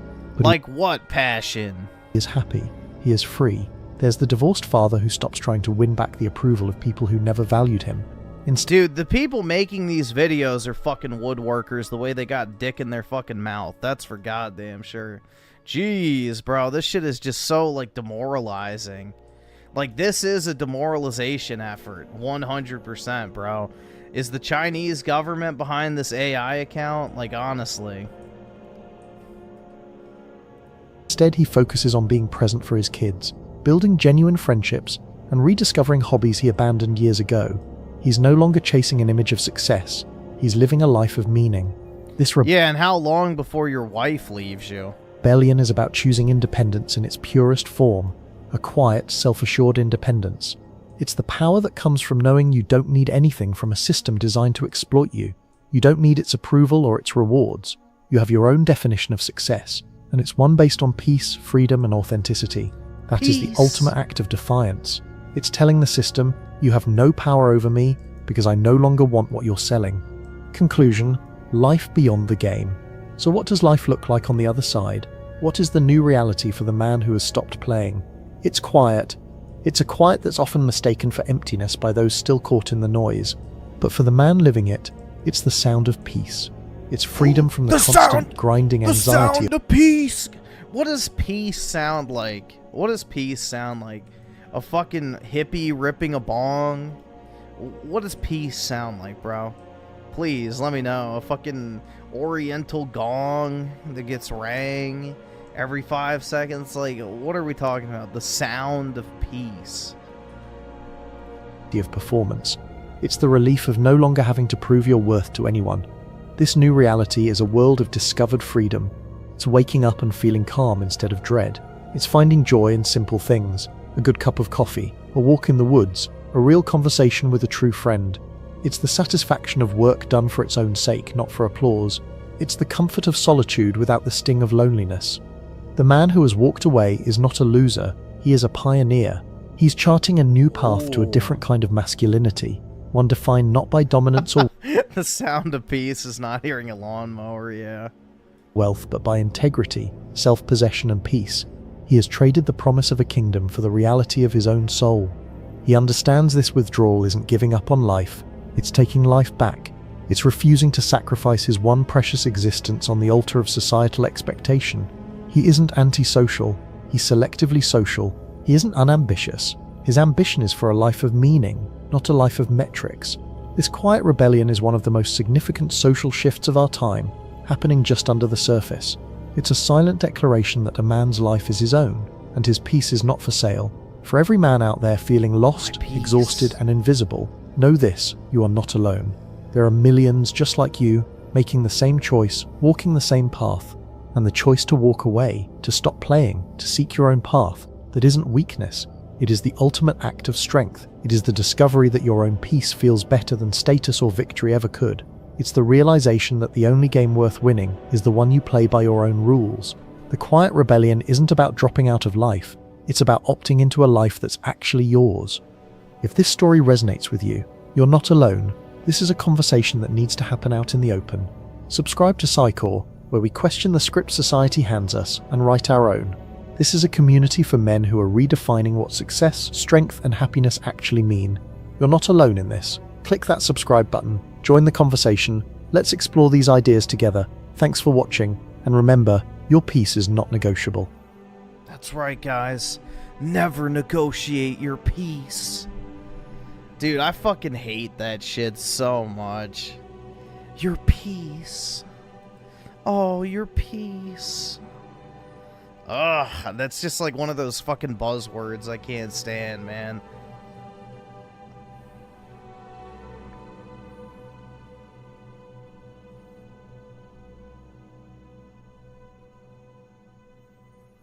JE5150 with the 5. Shalom, Griffin. Shalom. Shabbat shalom. Give me monies! You want a piece of cake? Yeah. Well, dude, I want a 19-year-old awesome. Thanks, nigga. All right. nympho with a perfect peach. Or, I'm sorry, piece ass. There we go.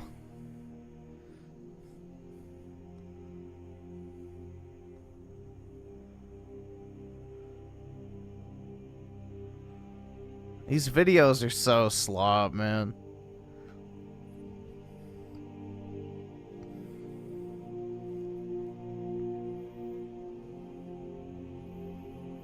Survivorship bias is a hell of a... Oh my god. I'm not taking the bait on that.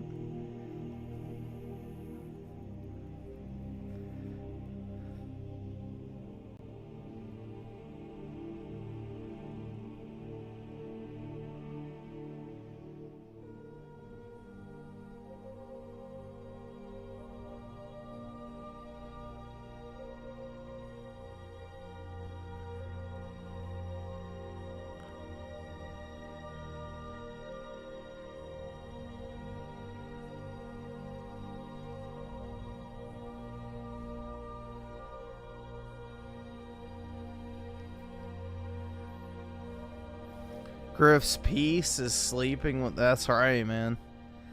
Sleeping in general, dude. 'Cause I don't have to be alive in this fucked up world. I can live in my own dreams, even if for a moment.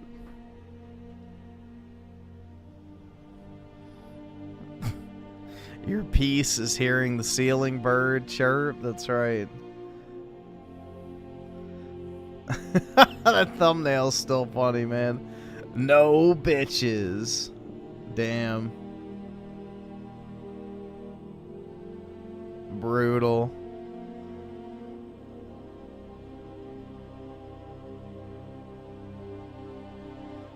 "4chan Diaries." Oh my god.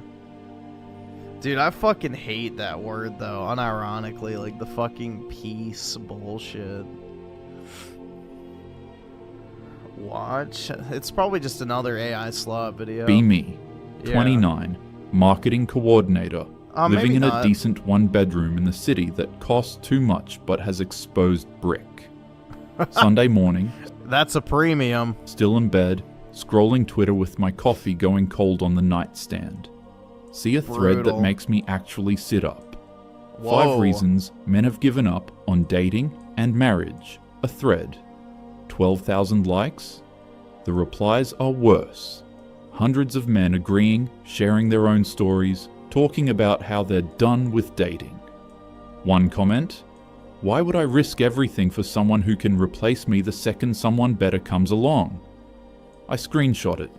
Text my group chat. Yeah, you know what? I'll experience peace when every single communist and leftist is no longer breathing. Men are so fragile, LMAO. There's my Sarah peace. replies immediately, literally. They can't handle that, we don't need them anymore. Jess. Fragile masculinity is so embarrassing. I feel validated. Keep scrolling. The original thread is still bothering me though. I click back to it. The guy who posted it lists his 5 reasons. Financial risks, Can we hear his 13 reasons too for why he blew his fucking brains out? divorce, alimony, being used, family court, bias, unrealistic female standards, contradictory expectations, be traditional and modern, being seen as disposable, replaceable. Each point has subthreads, hundreds of men sharing nearly identical stories. I roll my eyes, screenshot the list too. Send it to the group chat with, imagine being this delusional. That afternoon, we meet at our usual spot. Busy cafe downtown with good lighting. Sarah's complaining about Tinder again. I matched with this guy. Decent job. Seemed normal. Asked me out for drinks. I suggested this wine bar I love. Know what he said? Let's just do coffee instead. Coffee. Like I'm a freaking job interview. Jess nods.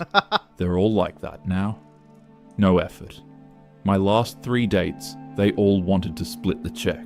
I'm not saying I can't pay, but like, where's the romance? It's because they're intimidated, I say, stirring my latte. Yeah, honestly, if you do ask a woman out on a date, you should pay for it. So, that I will give the Foids credit on. I do think that is pretty shitty. Where it's like you ask a chick out, and then you're like, oh, let's split the bill. It's like, okay, yeah, that's kind of, you know, you're kind of a bum at that point. Now, it's another thing if y'all have been dating for a while and, you know, she never pays for anything, then I could see that being kind of like, okay, yeah, well, you know, you wanted to go do this, so why don't we just split it? But, yeah, if you ask a chick out to go on a date to a specific place and then you get there, you all eat or whatever, and then you're like, all right, you got half, right? Like, that's kind of shitty. I agree. The Foids can have credit on that one. I disagree with that type of mentality. They can't handle women who have their own money, their own Every time Griffin goes on a date, I'm going to stop you right there because that doesn't happen. opinions. It threatens them. Exactly, Sarah says. My therapist says it's because the patriarchy is dying and men are having an identity crisis. We all agree. Feel smart, superior. I get home around 5. Scroll Reddit, land on a feminist Reddit? sub I follow. There's a post. God. Why don't men approach women anymore? Discuss. Top comment is from a woman saying men are afraid of strong women. But there's another comment, downvoted to -47, maybe because you all spent 10 years calling us creeps for trying, demanding we pay for everything, while preaching equality, and now half of us know a guy who lost his kids and his house. But sure, we're the problem. The replies are tearing him apart. Found the incel. This is why you're single. Cry harder. But then I see something else. A quote tweet from @feministwriter, someone I actually follow, verified, writes for HuffPost. You know what? I'm tired of assuming. I'm going to actually interview men and document why they feel this way. Let's see if they can defend these excuses under scrutiny. 10,000 likes. Comments praising her for holding men accountable with facts and logic. Something tightens in my chest. Competitive. Annoyed. If she can expose these guys, so can I. Better. I look... Griffin, stop looking? Looking at what? What should I stop looking at, PK? Back at that screenshot from this morning. The original thread with the 5 reasons listed out. An idea forms. I'll investigate each one. Find real men who believe this shit. Document their reasoning. Then write an article dismantling every single point. Show how each reason is just an excuse, a cop-out, fragile masculinity dressed up as victimhood. I open a new note on my phone. Title it, 5 Reasons Project. Copy-paste the 5 reasons from the screenshot. Under each one, I'll collect my evidence, my interviews, my proof that this narrative is bullshit. This is going to be good. I match with Derek on Tinder on Wednesday. 32, software engineer, actually cute. Profile says he likes hiking and trying new restaurants. Normal guy stuff. Lame. No gym selfies, no fish pictures. I'm optimistic. No we text fish for a few days. He's witty, asks questions, uses proper punctuation. I suggest brunch Saturday at this spot I love in North Park. I'm proud to say I have never once taken a fish picture. That also could be due to the fact that I haven't been fishing in probably over a decade, but still, my record's clean. He agrees. Saturday. I show up first, get a table on the patio. He arrives exactly on time, which I appreciate. Looks like his photos. We order. I get the avocado toast situation. He gets an omelette. The conversation is fine. He asks about my job. I ask about his. He laughs at my stories about my nightmare boss. I laugh at his story about a coding bug that took down their staging environment. But there's something off. A distance. Like he's pleasant, but not invested. Yeah, because he just fucking met you, you dumbass. Oh my god. No shit, it's a first fucking meeting. Nobody's gonna be fully invested in you right off the bat. Like, how many people meet someone for the first time and they're like literally about to suck their fucking toes? Like, I don't know, man. What the fuck would you expect? It's just retarded.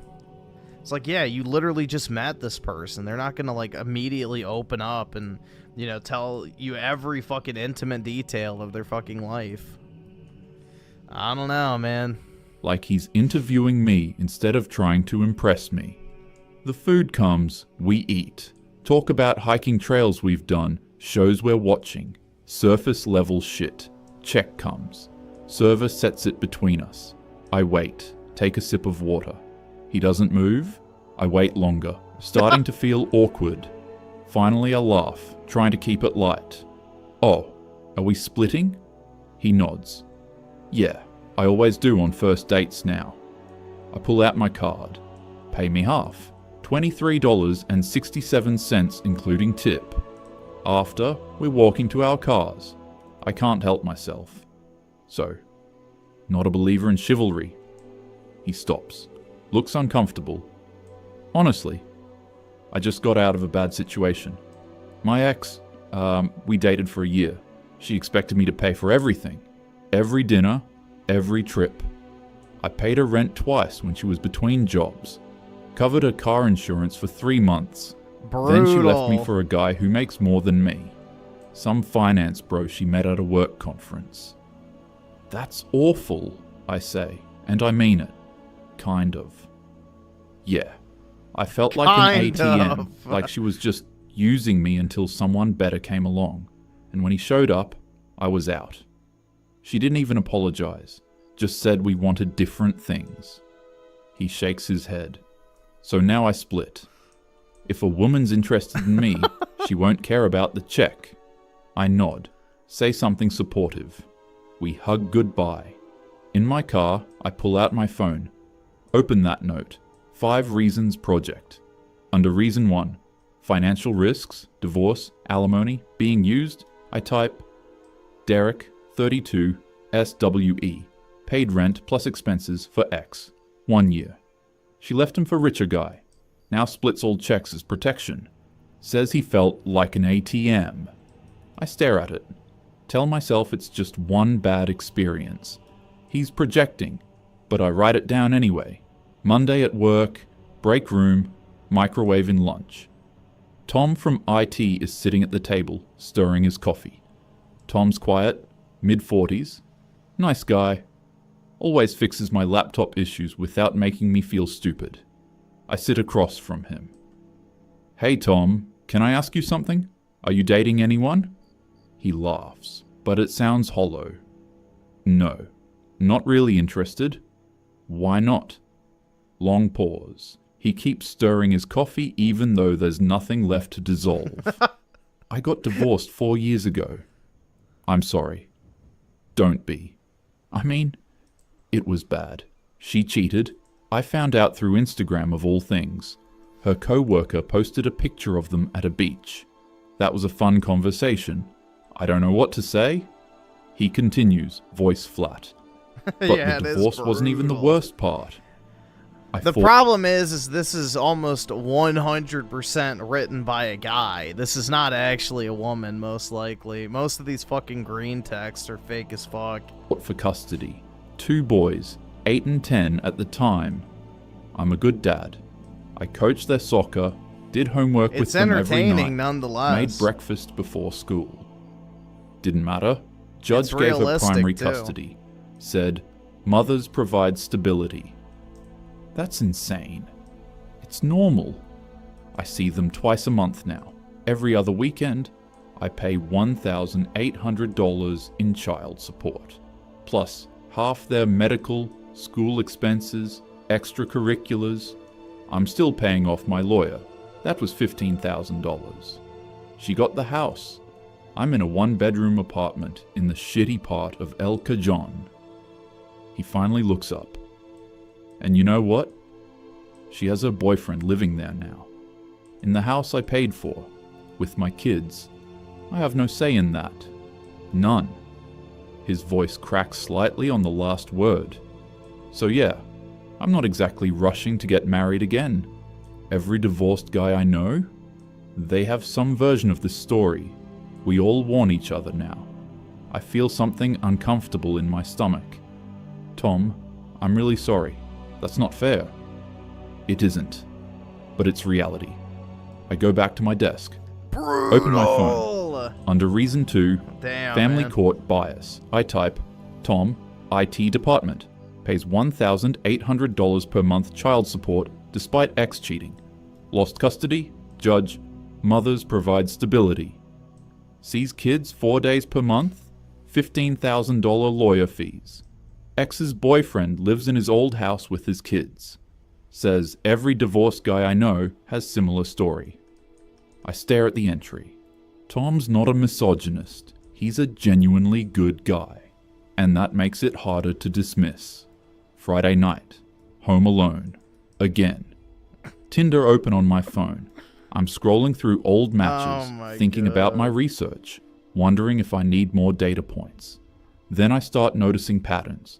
Every guy I swiped right on, 6 feet or taller. I literally had it filtered. College educated. White collar jobs, finance, tech, consulting, law, travel photos. Well dressed, guys I ignored or unmatched, shorter. Boring jobs, teacher, electrician, retail manager. Mirror selfies instead of the professional shots. I find a message from 4 months ago. Him? Hey. Loved your profile. Wanna grab coffee? I never replied. Click his profile. 5 feet, 8 inches. Electrician. Actually seems kind. Decent looking. Normal hobbies. I feel a tiny pang of guilt. Push it down. That's just preferences. Everyone has preferences. This shit is so But then, fake, I bro. remember Definitely something I written read by once. a guy. About how women on dating apps barely swipe right on anyone. I Google it. Find the study. OkCupid data. Men swipe right on 50 to 60% of women. Women swipe right on 4.5% of men. I close my laptop.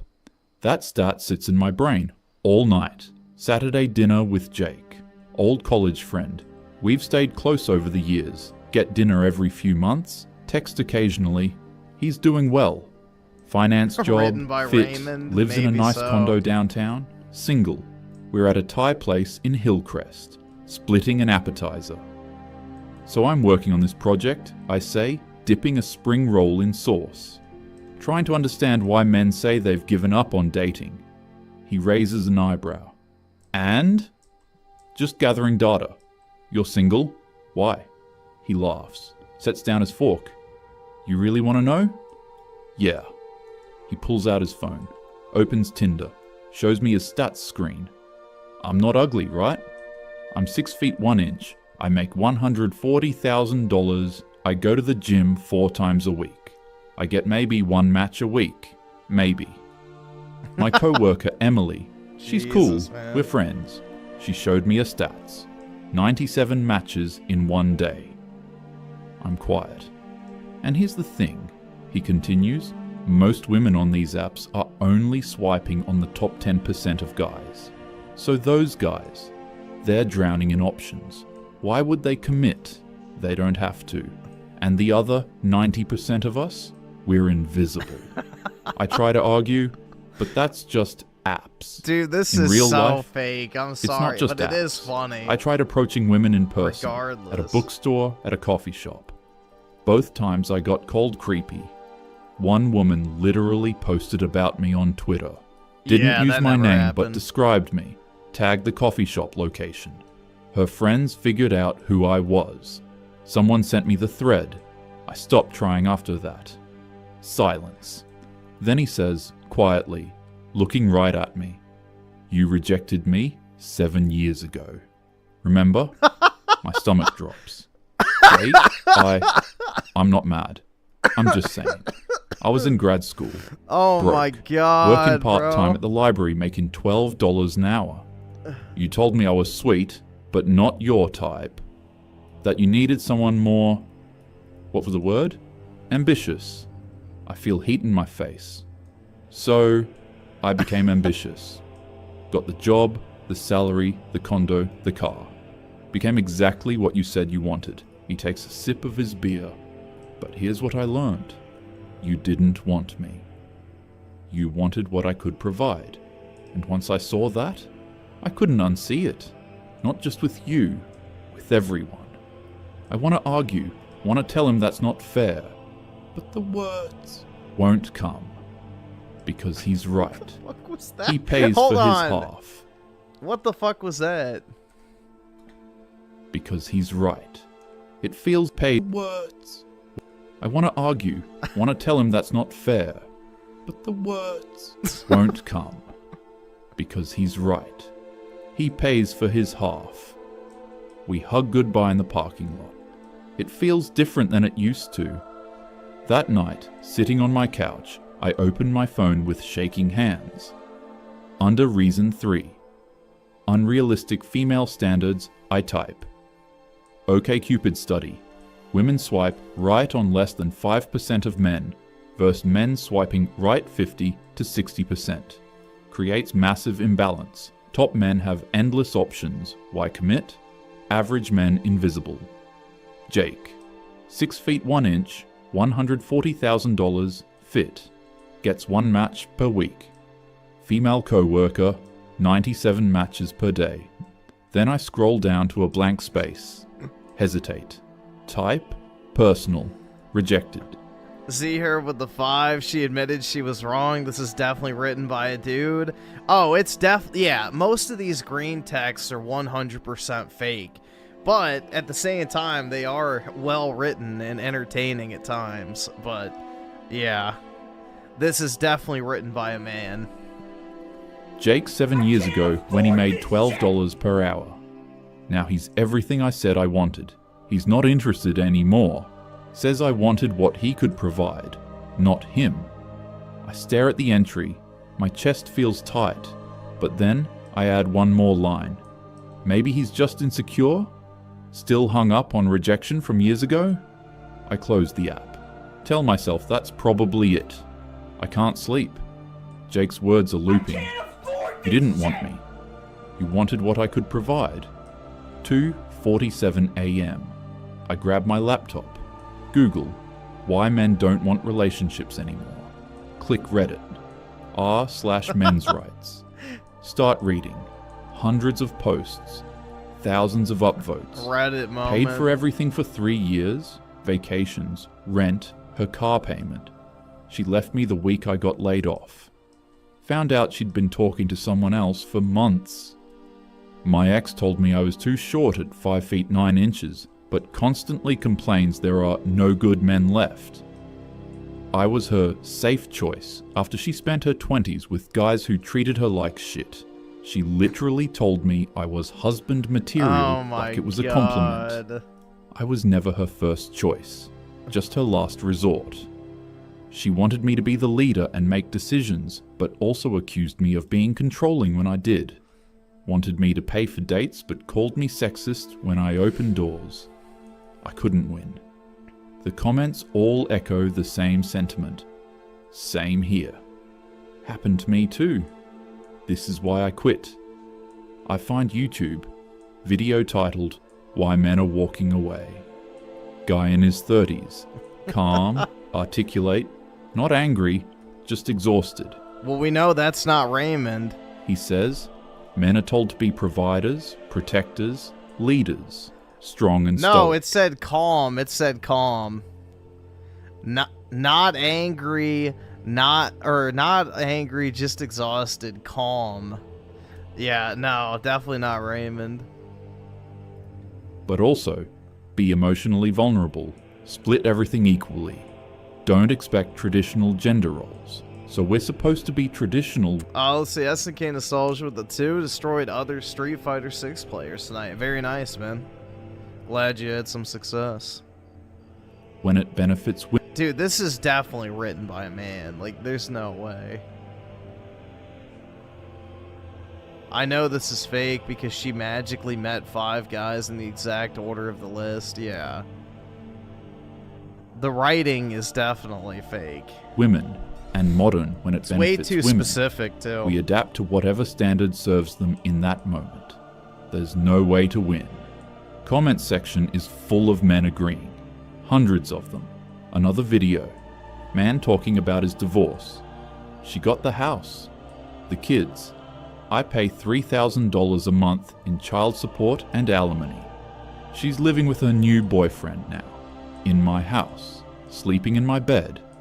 I'm in a studio apartment, seeing my daughter on Zoom twice a week because my ex moved 2 states away and the court allowed it. The system didn't fail me. It punished me for getting married at all. Hundreds of replies. Same here. Happened to me too. Marriage is a legal scam. Welcome to the club nobody wants to join. I'm shaking. I open Instagram. Search for Mike, my ex from 3 years ago. His profile. Married now. Wife's pregnant, glowing in the photos. They look happy. Really happy. The kind of happy I used to imagine for myself. I remember why I left him. He worked at a non-profit, made $38,000 a year.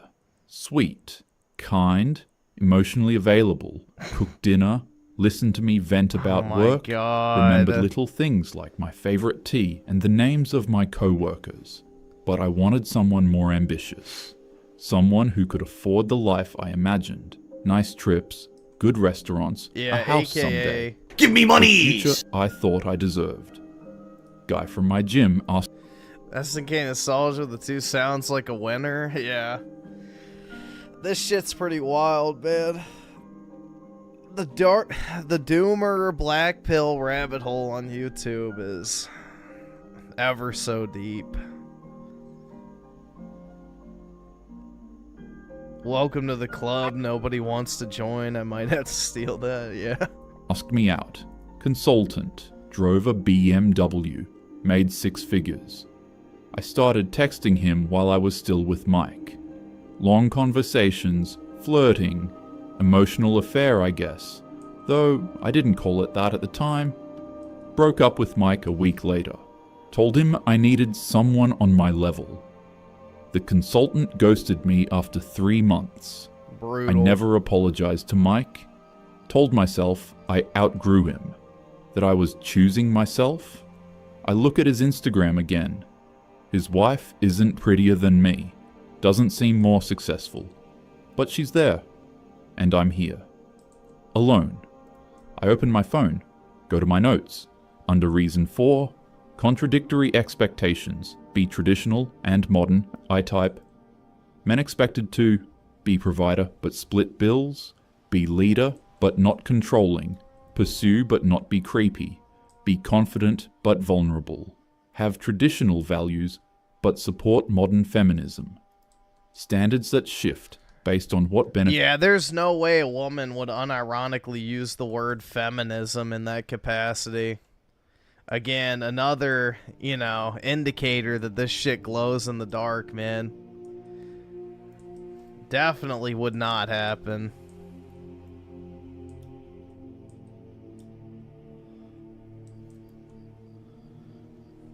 There's no way a woman would actually refer to feminism in any negative context in the slightest. Asking nostalgia with the 2, I feel sorry for that no soul whatsoever. Yeah.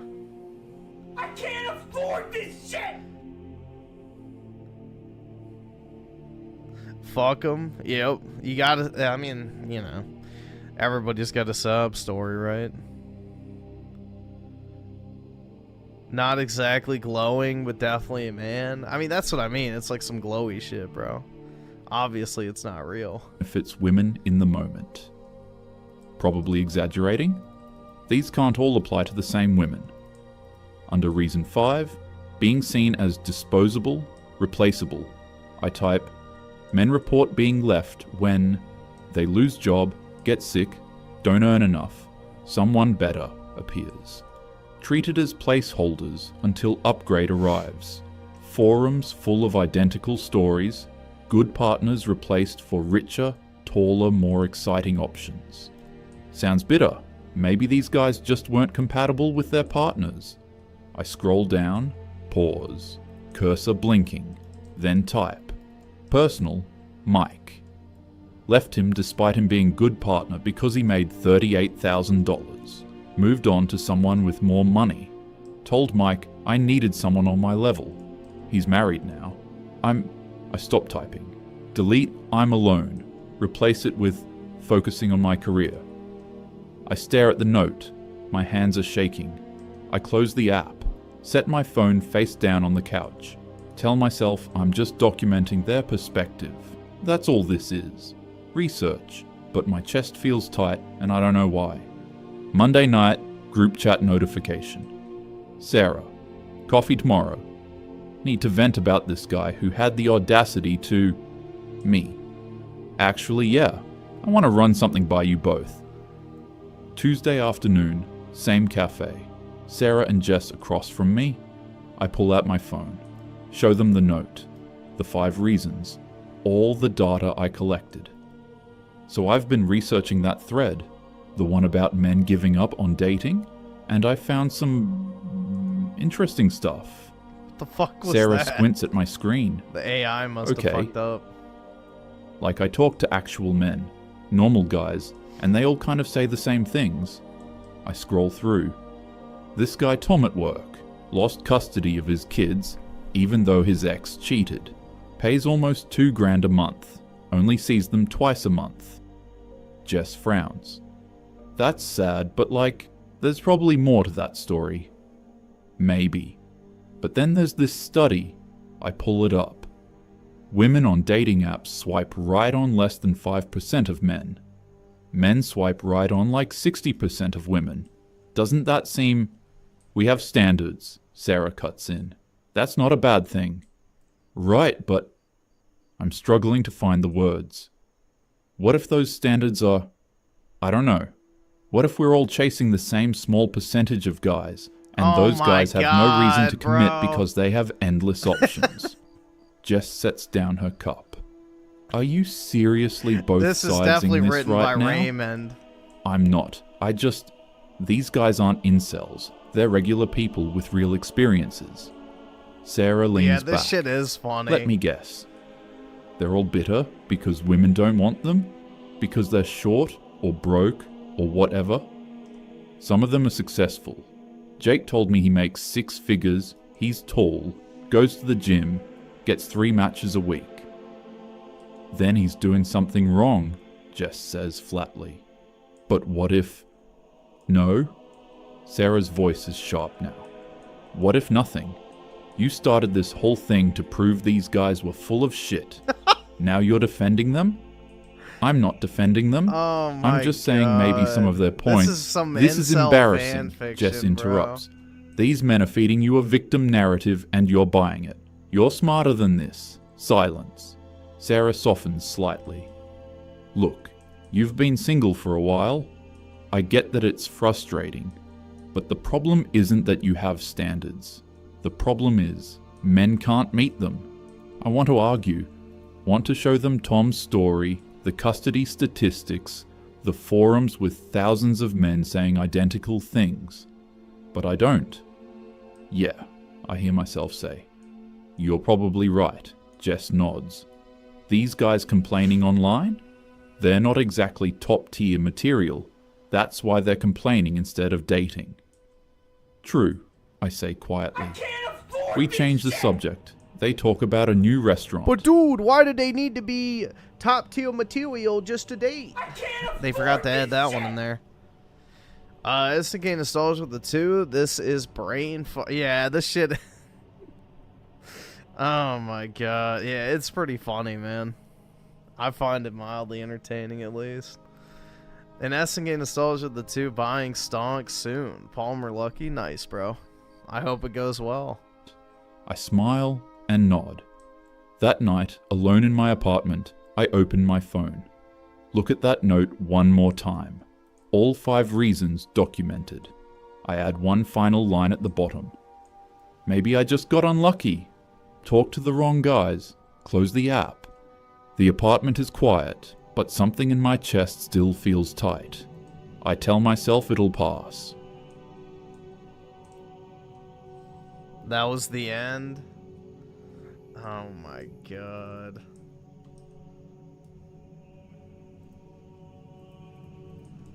Jesus, bro. Brutal. That was so fake, man. Yeah, did PK write this? That would make sense. Written by Raymond is more likely.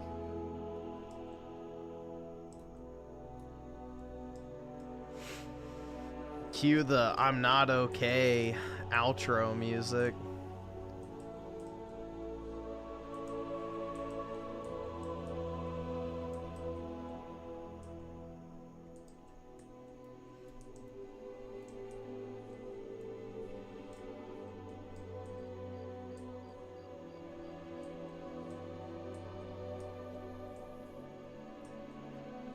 Alright, what else? Let's see what else we get.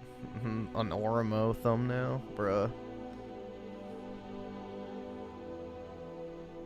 Dude, what the fuck? I don't even have a backup guy anymore. What the? Ew, that's gross. Kamikaze short bus. That's about right. Jesus, man. That bitch is foul.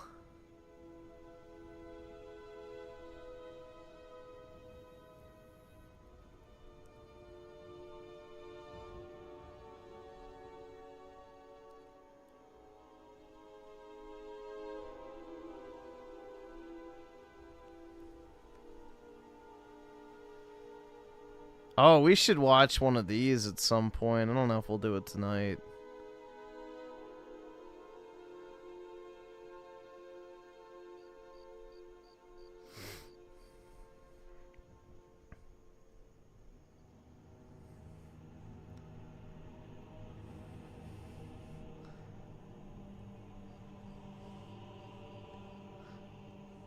Gen Z refuses to work like boomers.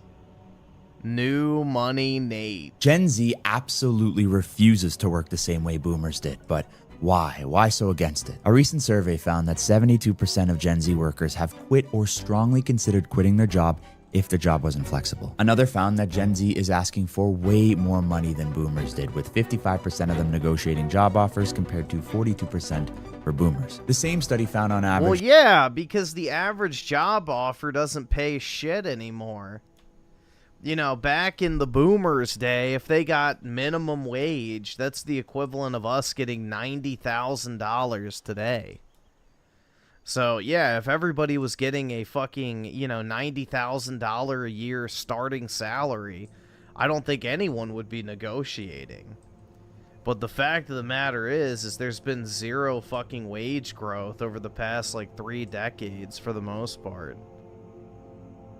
You know, inflation has completely eaten any of that alive. So it makes sense. Boomers didn't need to negotiate. The mandated federal minimum wage is like the equivalent of making $100,000 today. So...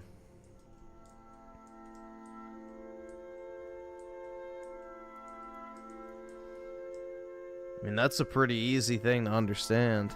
That Gen Z expects a 10% annual raise, even without a promotion, which was 42% higher than what boomers expected when they were asked the same question. Does Gen Z expect too much at work, or are they the first generation to really hold corporations accountable for what's theirs? Well, I looked at a lot of data, and I think I have the answer. The baby boomer generation, born approximately between 1946 and 1964, entered the workforce during a time of fairly unprecedented economic growth. Between 1950 and 1973, It's not so much it's overpopulation, it's over foreign importation.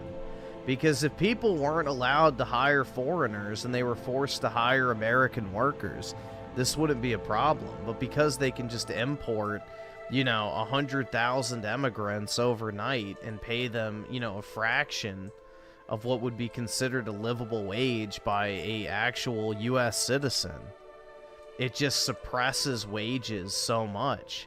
And then at the same time, if people don't accept the immigrant wages, they'll just say, well, see, we need more workers. We have a labor shortage.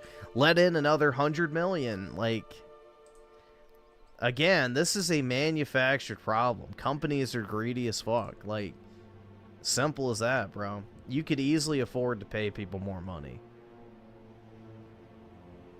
But they just don't want to, plain and simple, because they have access to this unlimited illegal immigration pipeline of people that have no business being in the country, but are allowed to stay because we have weak politicians, and then those people suppress wages, suck down government benefits, drive up housing prices, and increase inflation. So, quite literally, immigration is our problem. We're bringing in low-skilled labor that takes up all the starting positions that typically would go to people at the beginning of their careers. Who are? I think we all know. Who owns the businesses? SNG Nostalgia with the 10 gifted. Really appreciate it, man. That's very kind of you. Thank you so much. Really appreciate that. U.S. productivity nearly doubled and real wages grew steadily alongside with it. A high school diploma was often enough to secure a stable, upwardly mobile employment. In return for strong loyalty and long hours, employers offered job security, beautiful pensions, healthcare benefits, and a clearly defined path to retirement. This was the foundational structure of the mid-20th century labor contract. Boomers were taught when we had a civilized nation, both culturally and economically, that hard work over time would be rewarded. Pay your dues is literally how it would play out. Long tenures, minimal job hopping, and deference to hierarchy was part and parcel with that era. In 1983, the median tenure for a private sector worker was nearly a decade. Today, that number is closer to 4 years, and for Gen Z in their early careers, it's often between 1 to 2 years. A key reason for this long-term commitment was the promise of retirement security, defined either subscribe, donate, or get the fuck out. Either Dude, subscribe, I think donate, a or bonus get the should fuck out. encompass, or a raise should Either encompass subscribe, inflation. donate, or get the fuck So out. I understand why they want 10%. Either subscribe, because donate, inflation or get the fuck out. makes it so you earn less each year. Either subscribe, donate, or get the fuck out. Either subscribe, donate, or get the fuck out. Either subscribe, donate, or get the fuck out. Dude, we did the math the other night, which I guess I could pull it up again real quick.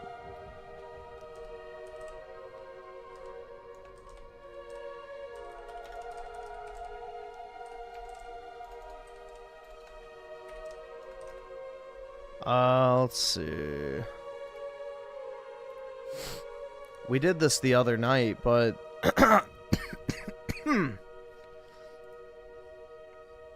so say you were making $100,000 5 years ago, right?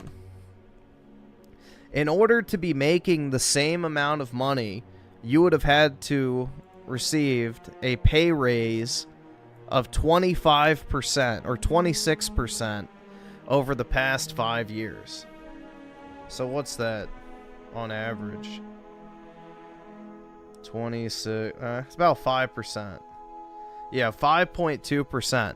So just in order to make the same amount of money that you were making 5 years prior, you would have had to get a raise of 5.2% every single year. And that doesn't even mean you're making more money. It just means you're making the same amount you were already making prior. So if you wanted like an actual raise of 5%, you would actually need to get a raise of 10% because your purchasing power goes down every single year because of inflation. So just in order to keep up with the cost of living, assuming those prices don't go up higher than the average inflation rate, which most rent has, you would have to be making $126,000 in order to just get what you were getting 5 years previously. So it's pretty fucked, man. It's not a good situation.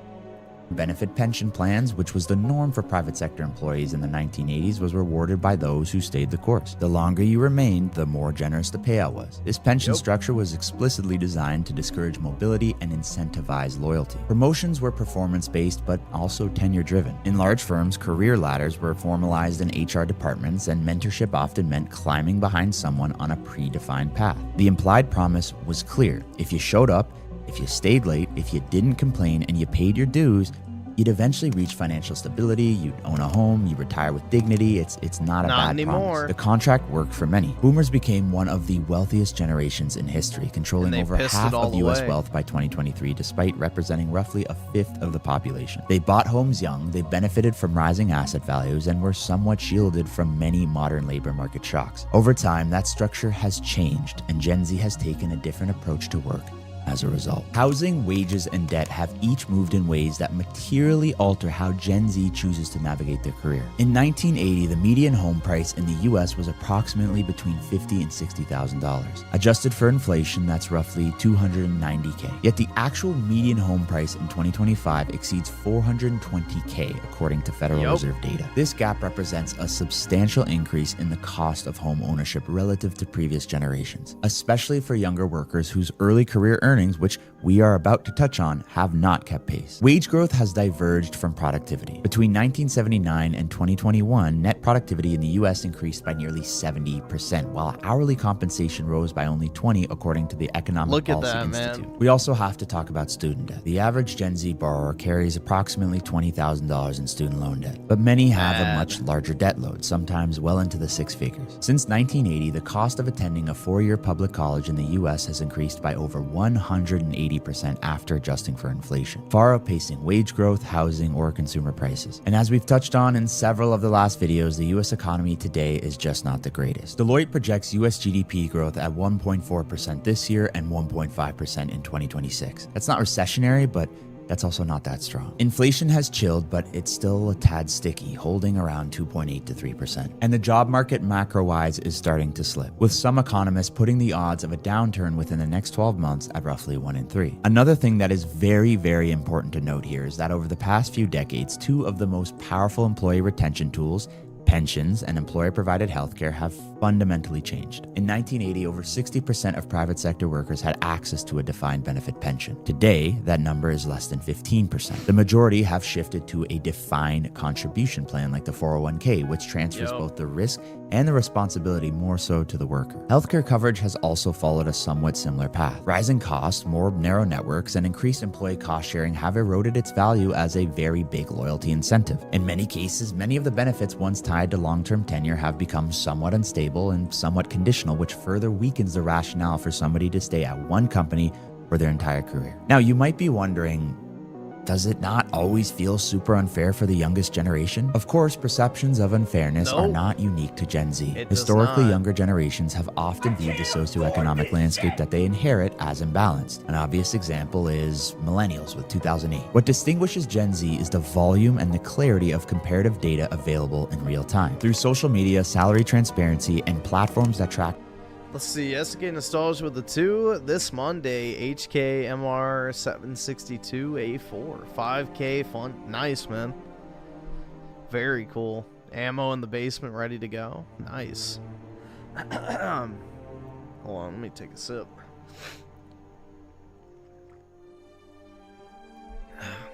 KidSmoove. All right, we can watch it after this. At corporate metrics, younger workers can now see instantly and globally how their outcomes are comparing to their peers, to their managers, and to past generations. This constant... Yeah, one of the biggest things in the corporate world is discussing salary. Like, you know, it's like considered taboo to ask how much your coworkers make. But if you have, like, you know, someone that you're friendly with at your company and you both have similar jobs, it is beneficial to both you and them to discuss that if you feel comfortable doing so. Because, bro, I found out that one of the guys I fucking trained on my original project I was working on at my company was making $50,000 more a year than I was, because he was a software engineer, even though I'm the one that fucking trained him and had been working on that shit for almost a year at that point. So I was getting paid $50,000 less to do a job than somebody else that I fucking trained. So it's like, yeah, fuck that. I'm not doing that dog shit anymore. So that's what I literally just had a conversation with my he accidentally let it slip because he was a new hire, and like I was like, oh, that's good, man, congrats. Like, I wasn't mad at him. I was mad at my manager. And, like, you know, I had the conversation. I'm like, I'm way underpaid for what I'm doing. I'm doing a software engineer's job. And y'all are paying me like I'm just some generic fucking consultant. So it's like, I want, you know, I want at least what the guy I trained is making for the job I've been doing for a year. You know, I think that's fair, you know? So they're like, oh, well, we'll put you up for promotion, blah, blah, blah, blah, blah. And I was like, yeah, nah. When I got the promotion, it was only a 15% raise, which, long story short, is not even remotely close to what it was. So, yeah, nah. I did not stick on that project. It's like, fuck that. You know, if you want me to do an expensive-ass job, then pay me the expensive-ass salary, or I'm out, and then you'll have to hire somebody for even more money anyway, so kick fucking rocks. So yeah, I just left. I went to a different project. So, yeah, if you have a coworker that you feel comfortable talking to about that type of stuff, it is good information to know. Stream of data makes disparities even more visible than ever before. At the same time, institutional trust has declined across all age groups, but especially among younger cohorts. When trust erodes, systems feel less fair, even if processes remain somewhat the same. Gen Z has entered the workforce during a period of inflation, of wage pressure, and technological disruption, all while being compared to older generations who may have benefited from earlier periods of economic expansion. As a result, they operate with a heightened... Oh, but that's again nostalgia with the 2. Griffin, you should watch Office Space. That is on my list of movies to watch. Here, let me check. I'll see if it's on Apple TV on sale right now. If it is, I'll buy it and I'll watch it. But yeah, that is actually one of the movies I have wanted to watch. I've heard that's good. Office Space. Let's see. Alright, I'll add it to my list, so I'll get a notification. But yeah, I'll check it out.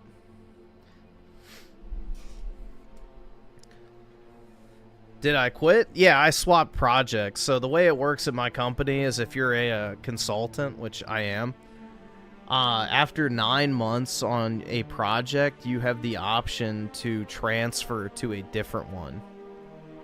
So, yeah, I put in for a transfer to a different project.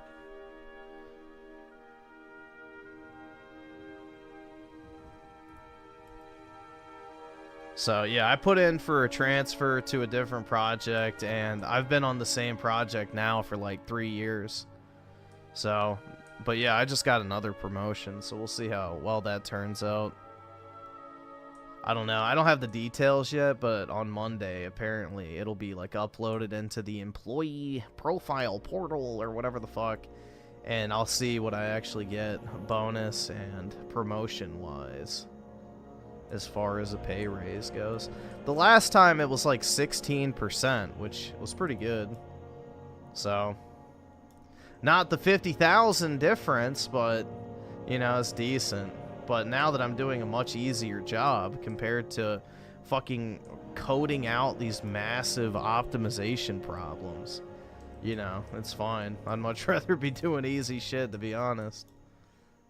So, what does the promotion include? You get bumped up to a different career level, and then you get a pay raise, which is the important part. And you get more PTO. So you earn paid time off at a faster rate, which I don't need because I'm already maxed out on PTO, and I never take it. So that part, you know, not really too beneficial for me, but I guess it's free money technically if I ever do decide to take it.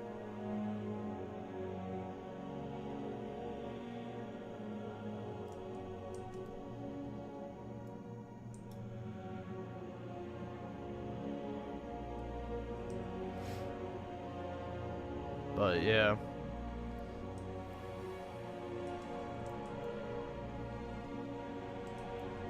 I was actually, like, dude, if I didn't get promoted, though, I probably would have wage quit from that company. Because it's like, dude, I've literally been doing 2 people's jobs for, like, the past, like, year and a half.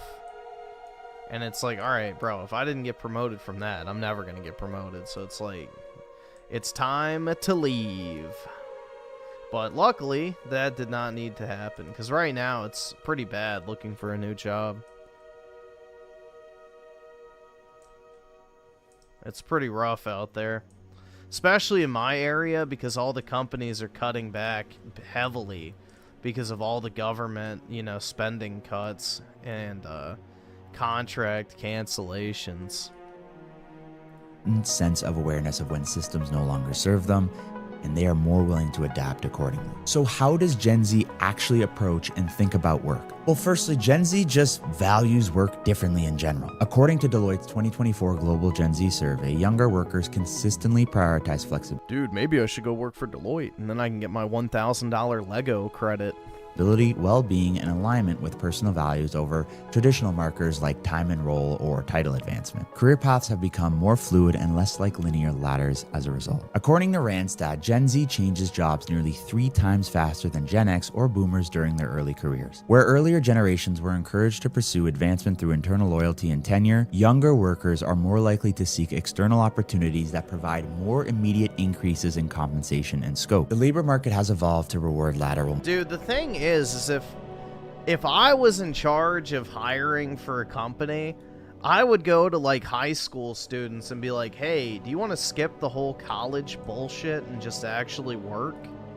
And the ones that said yes, I'd be like, all right, come work for me for like a few weeks, see if you like it, see if you can figure it out, and if you do a good job, I'll just hire you and you don't need a college degree. That's what employers should start doing, honestly. Like, this attitude that you need a college degree, even if it has nothing to do with the work you're actually doing, is the most retarded shit ever, bro.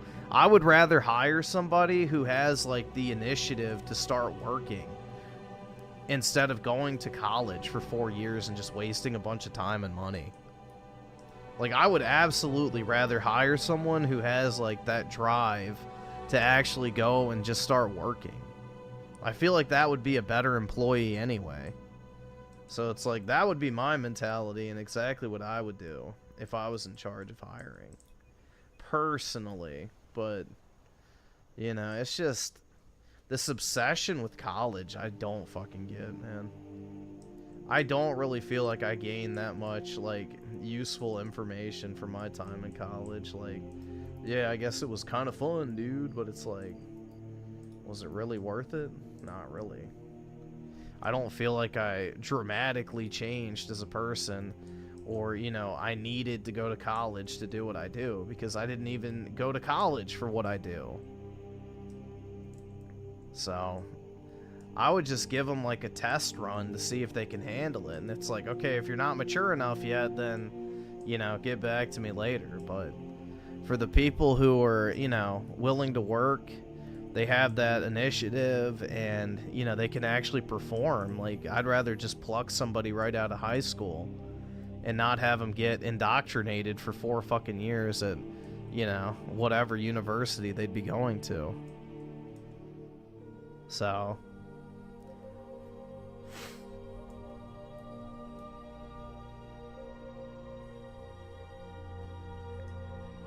that's my mentality, at least. Mobility, and Gen Z's behavior reflects that reality. It's not a sure thing to wait your turn and earn more. That's just not how it works anymore. And Gen Z's approach to employment and their ambition to gain leverage early shows that they understand that. Again, as we touched on in the beginning of this video, 55% of Gen Z reported that they negotiate their job offers compared to 42% of baby boomers. Among those who engaged in negotiations, 79% reportedly received a better offer. Some view that as audacious, but honestly, Gen Z is just more likely to advocate for themselves earlier in their career than previous generations. You should definitely Let's do also that. not forget that young professionals' orientation towards how they view work was probably shaped by long-term observations of how companies treated their parents. They may have saw their parents or caregivers be at a company for decades, only to just get laid off or have their benefits reduced or have their career stall out because of a financial downturn. It's just business, as they say. In some cases, loyalty to just one employer did not actually result in a predictably upward career. It was just a risk to stay and depend on something for too long. The career moves that Gen Z makes seem to recognize that there are a lot of external factors, whether it's restructuring, automation, or macro shifts that just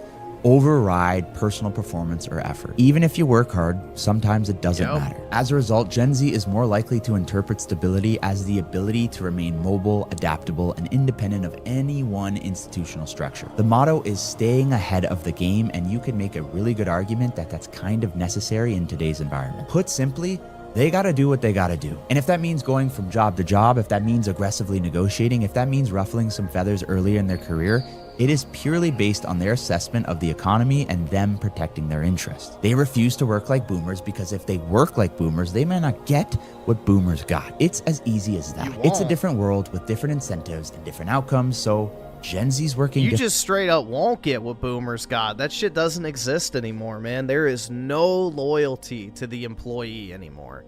Zero. They will outsource your job in a fucking heartbeat the moment they think they can. SNK nostalgia with the 2 help people in vocational tech school. Yeah, definitely, man.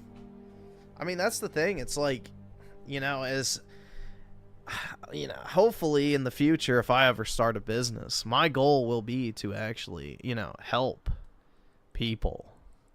Imagine that. As long as I don't take my company public, that is. Because then the Dodge Brothers case will take effect, but yeah, I don't know, dude. It's just, it's really sad. It's a manufactured problem. Truly. This could easily be solved, but nobody wants to solve it because, you know, my shareholders. Differently. If Gen Z believed that there was a golden pot waiting for them at the end of the rainbow and the path to get this golden pot was proven, I mean, they would just do that. They would stay at a company if they knew that they were going to get that golden pot. But if they were told it might be there, it might not be there, I don't know, why would they trek all the way over there? Now, the one thing I do want to say is that while Gen Z is facing a tough economy, there's still plenty of opportunity out there, and plenty of young workers are showing example after example that you can be extremely successful much faster in your career and redefine what your career means a lot differently than other generations. If you're Gen Z, just understand that taking an alternative approach towards your career does not mean you're not going to be successful. How people work and how people are compensated is changing at an insane pace. There's plenty of ways to arrive at where you're trying to get to. You're just going to have to adapt to this very different landscape. But you do also have a ton of different tools at your disposal to help you get there that did not exist just a few years ago. And if you're in the older generation, please try to understand why Gen Z moves the way they do. It's simply an adaptation mechanism. It's not simply a matter of entitlement or laziness or any sort of basic explanation you could throw at it. It's an approach that they're using to just live a good life. So try and meet them where they are. Why did he talk? Try and meet them where they are. That was creepy. I don't like this vocal fry shit. So what is this? He released, oh, there it is. Only 4 games. All right. We'll watch it real quick. Yeah.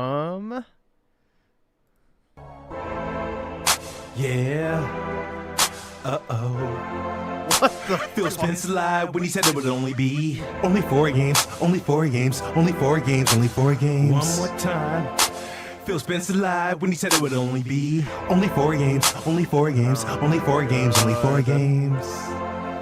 Why'd you lie to me when you said it would only be only 4 games, only 4 games, only 4 games, only 4 games? That's right. Game Pass ain't enough for this. They took all our games, except these games. Took all our games, except these lames. One more time, took all our games, except these games. Took all our games, except these lames. One more time, took all our games. Booty in his booty last name.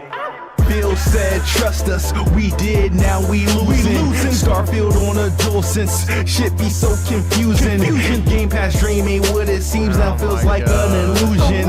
Hardware wasn't selling and this was the solution. Conclusion, Xbox Dreamcast, they running up the numbers and raising up the price. Shutting down studios and cutting off the lights. Betting on his lost fans like a roll of dice. Shit ain't right and I don't take this light. Hey Phil, you gotta make this right. Went from no games to some games to sharing games with them. Damn. Only 4 games, only 4 games, only 4 games, only 4 games. Phil Spencer lied when he said it would only be only 4 games, only 4 games, only 4 games, only 4 games. Phil Spencer lied when he said it would only be only 4 games, only 4 games, only 4 games, only 4 games. But why'd you lie to me when you said it would only be took all our games, except these games. Took all our games, except these lanes. One more time, took all our games, except these games. Took all our games, except these lanes. One more time. Fuck Amy Hood, she's an evil ass bitch. We got Halo, Gears, and Forza. They left y'all with Redfall. Here's my dance for Xbox. I call that the death crawl. Xbox looking worthless, no longer serves a purpose. Complete waste of purchase. Xbox brand just forfeit. They quit. PS5 victorious and it's glorious. No runner-ups, we slaughter bots. Ouch! Yup. I got your big 3 and my big 6 on my PS5 Pro. So fuck a PC, bitch. Ain't got no GTA 6. Ha! Only 4 games, only 4 games, only 4 games, only 4 games. Phil Spencer lied when he said it would only be only 4 games, only 4 games, only 4 games, only 4 games. Phil Spencer lied when he said it would only be only 4 games, only 4 games, only 4 games. It's kind of sad that the most entertaining shit surrounding Xbox recently is probably this song. You know, that is the true tragedy of the decline of Xbox. Games, only 4 games. But why you lie to me when you said it would Like, this song has unironically more work put into it than the entirety of the last 3 years of Xbox's game catalog. Took all our games, except these games. Took all our games, except these lanes. One more time, took all our games, except these games. Do you know who he sounds like? He sounds like that one guy who does like all the gay rap songs. That's what his voice sounds like. I wonder if it's him. Took all our games, except these lanes. One more time. Why Sarah Bond got her? I'ma tell like you. that.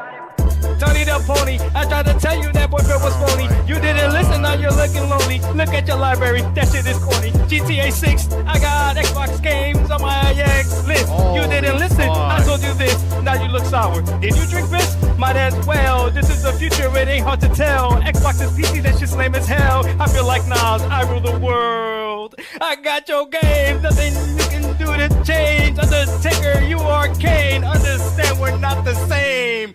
Just 4 games. Only 4 games, only 4 games, only 4 games, only 4 games. He lied to you.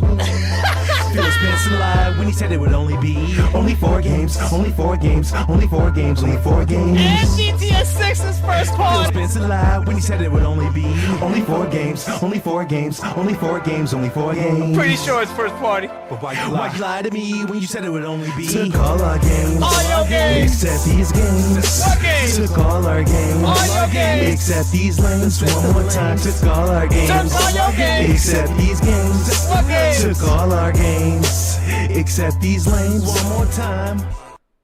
Oh my god. Jesus.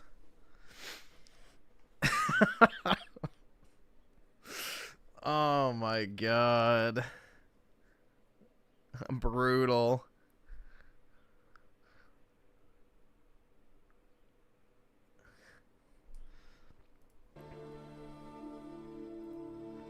Rap was invented by Vikings. That's right.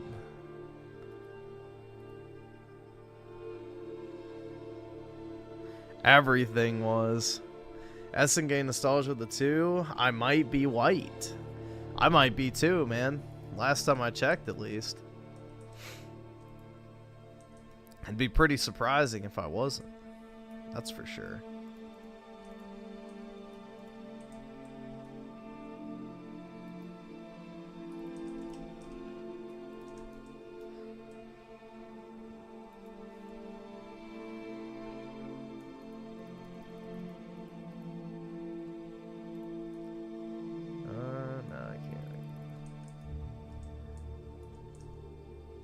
I made a hoe. Fuck. Get out of here.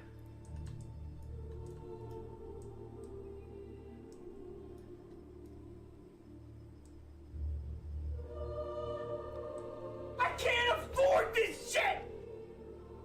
3 days until Griffin's Game of the Year gets new episodes. Dude, Expedition 33? The greatest game ever? They doing a DLC for it or something? I can't afford this shit. That's a game nostalgia with the 2. Mississippi and owns land. Nice, man. Yeah, we were looking at real estate earlier. We were looking at South Carolina. It's like depressing how cheap housing is in the better part of the country. Sad, bro. For like $1,700 a month, I could actually own a house. It's brutal.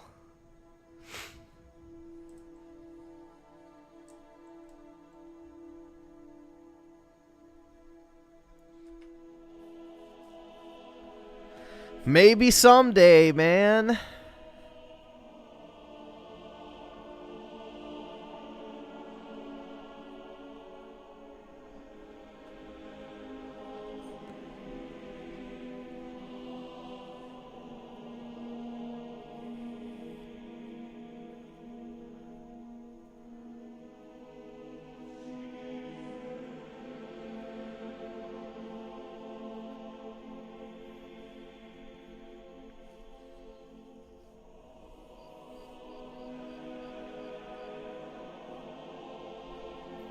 Oh god, the Doomer COD videos.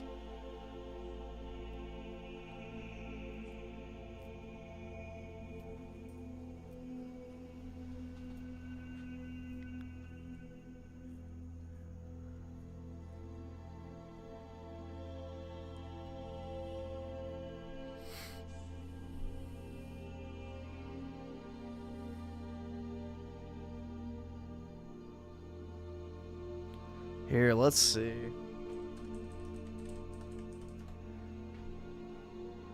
Bad leak. Who cares? GTA, blah, blah, blah. Nobody gives a fuck. Alright. Nothing interesting. SNK installs with the 2 DSP sound. Alright. Give me money! Open your wallet and give me all of your monies! That's not begging. That's advertisement. Yeah, I'm a gamer! Griffin Gaming just did a super chat, said, Gaming! Gaming! Shoot him! He's black! Shoot him! Racism! There we go.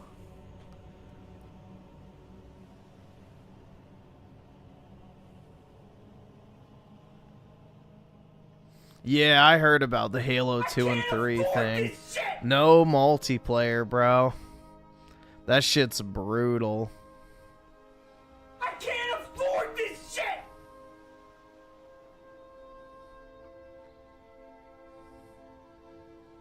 Jesus with the 2. It's over, Redditors. Funko's going out of business. Yo, should we see if there's a Funko Cope video? Let's see if we can find a Funko Cope video.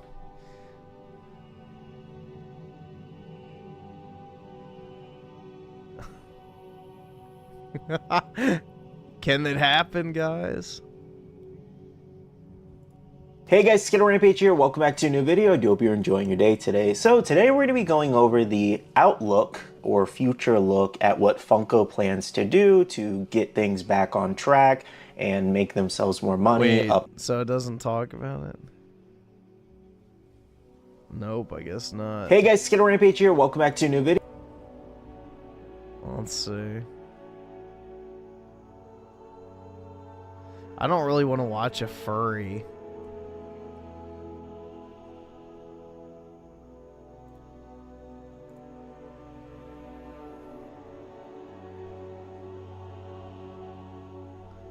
Yeah, I guess nobody even cares, bro. Nobody even cares. The Funko world is burning down around us, and no one even cares.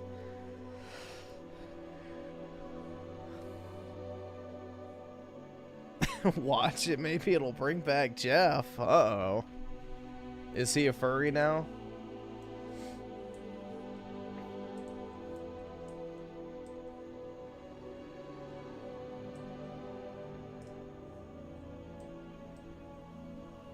Maybe? Uh-oh. Hopefully not, man.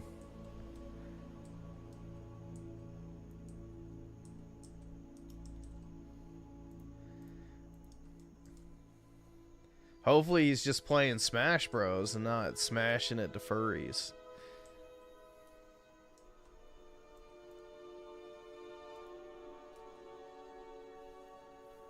Yeah, Saltiest Gaming disappeared for whatever reason.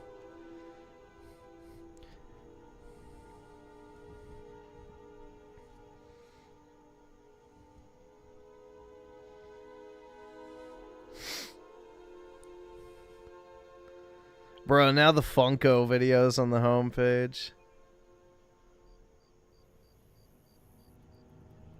Bro, what is this dog shit? 5 things I refuse to buy. Let's see. I don't need another lens on my camera. I don't need a slightly different color case to my cell phone. All I need is... Alright, Unc. Functionality. Can I hop on the internet? Yes. Can I take a picture? Yes. And can I make a phone call? That's the only 3 things I need to do with my phone. And just because everybody else is doing it, don't make it progress. Guys, the title to this video says it all. The Buy Nothing Rebellion, 5 things that I'm not buying anymore. I'm not buying the crap. Not buying the status or the upgrades. I'm not buying the convenience that keeps me broke. There's this movement online. I don't know if you heard about it or not, but people call it the Buy Nothing Rebellion, right? And it's not about being cheap. It's about being free. So today on this video, I'm going to break down 5 things that I'm done buying for good. And I want you to stay tuned for number 5 because number 5 is going to hit home for a lot of you. I'm apologizing in advance for number 5, okay? So let's jump.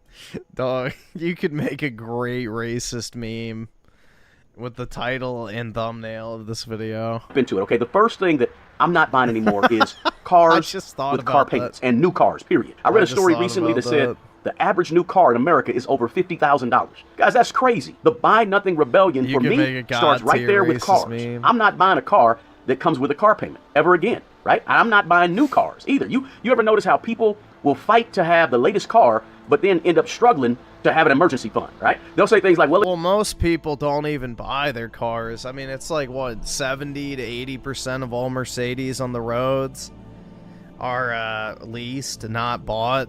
And on top of that, the average person that leases a Mercedes is living paycheck to paycheck. So, yeah, not looking good, bruv. well, it's only $650 a month, as if that's normal, right? $650, $750, that's a ton of money, right? That's not normal. I guess. I don't know. It's not that much. To me, that's indentured servitude when you got a payment that high. Look, the minute you drive a car, a brand new car, off the lot, you just lost 15% of what you paid for it, right? That's money that you'll never get back because cars depreciate. They go down in value for the most part, right? For me, I'm going to take the reliable and pay for over the shiny financed car any day of the week, right? And I'm going to drive it until the wheels fall off and maintain it and stack my money while everybody else is out here competing with the latest car and the latest rims and all these car notes. Right now, I drive a 2007 Toyota Camry. Thieves, they don't want the car, right? But I love it because it gets me from point A to point B. And you don't own a car. Oh, shit. It's too bad Ricardo's not here. I think that's the car he has. I think, unironically, that's the car that Ricardo has. He always talks about his 2003 Camry. Damn, or 2007. Damn, what a shame. Yeah, I guess that's how he got it. Shit. Brutal. Yeah, it could be Ricardo, man. You never know. It could be. We do not know what Ricardo actually does look like, so afford this shit! It is entirely possible. All right, awesome. Thanks, nigga. All right. You're broke! You're fucking poor! But yeah, I agree. You don't need to buy a brand new car. I mean, well, let me rephrase that.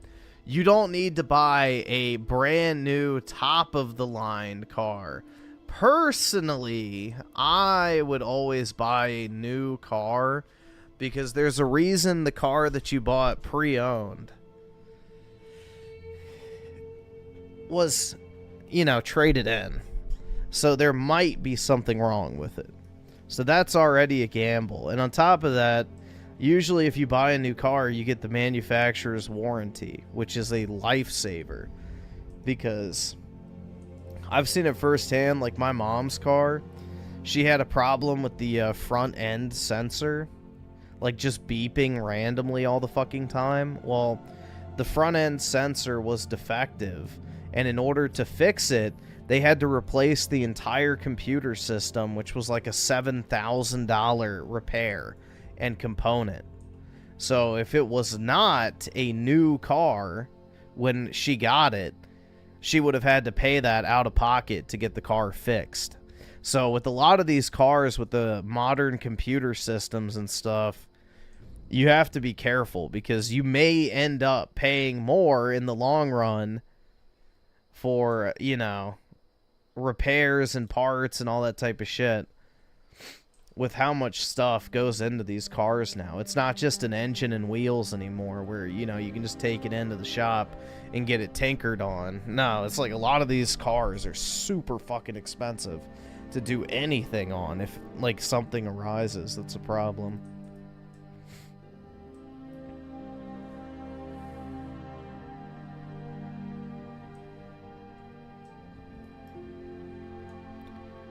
Let's see. SNK Nostalgia with the 2. I bought a Toyota 4Runner 2015. It's great.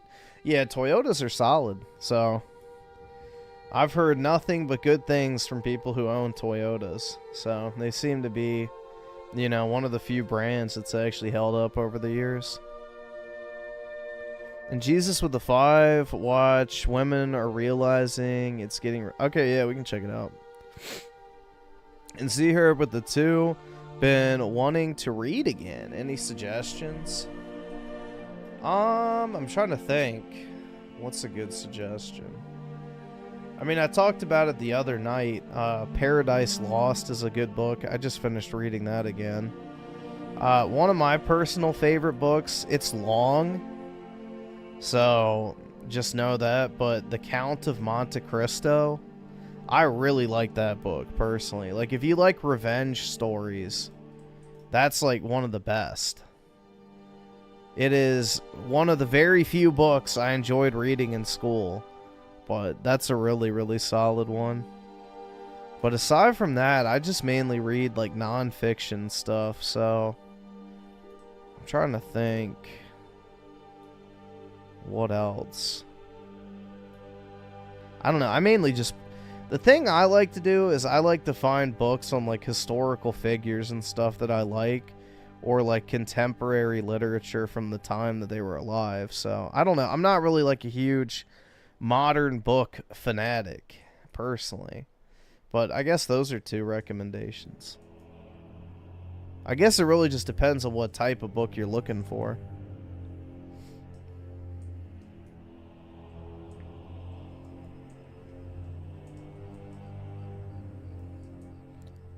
And let's see. SNK Nostalgia with the 5 gifted membership. Really appreciate it, man. It's very kind of you. Thank you so much. I really do appreciate that. You're very, very generous as always, so thank you. Griffin Count of Monte film is... Yeah, no, it is pretty good. Obviously, it doesn't have everything in it, but that one scene in the carriage when the guy thinks he's going to jail and he leaves the pistol in the back seat, that was such a great scene. I love that scene so much. But there's a couple film iterations of Count of Monte Cristo that's really good. Like, there's a few foreign adaptations as well from the French, which it's a French story, so that makes sense. But, yeah, there's some pretty good adaptations of it. But, yeah, I think the book is obviously the best because you get the most. And it's super, super good. Like, it's one of those books that once I started reading it, I didn't want to stop. But yeah, it's like, I guess it depends on what it's over 1,000 pages. It's a thick book. Oski Woski with the 2, holy shit, 50 hours for the audio book alone. Yup, it's long. When I had to read it in school, our teacher was like, you don't have to read the whole thing, just read these chapters, but I read the whole thing. It was really good.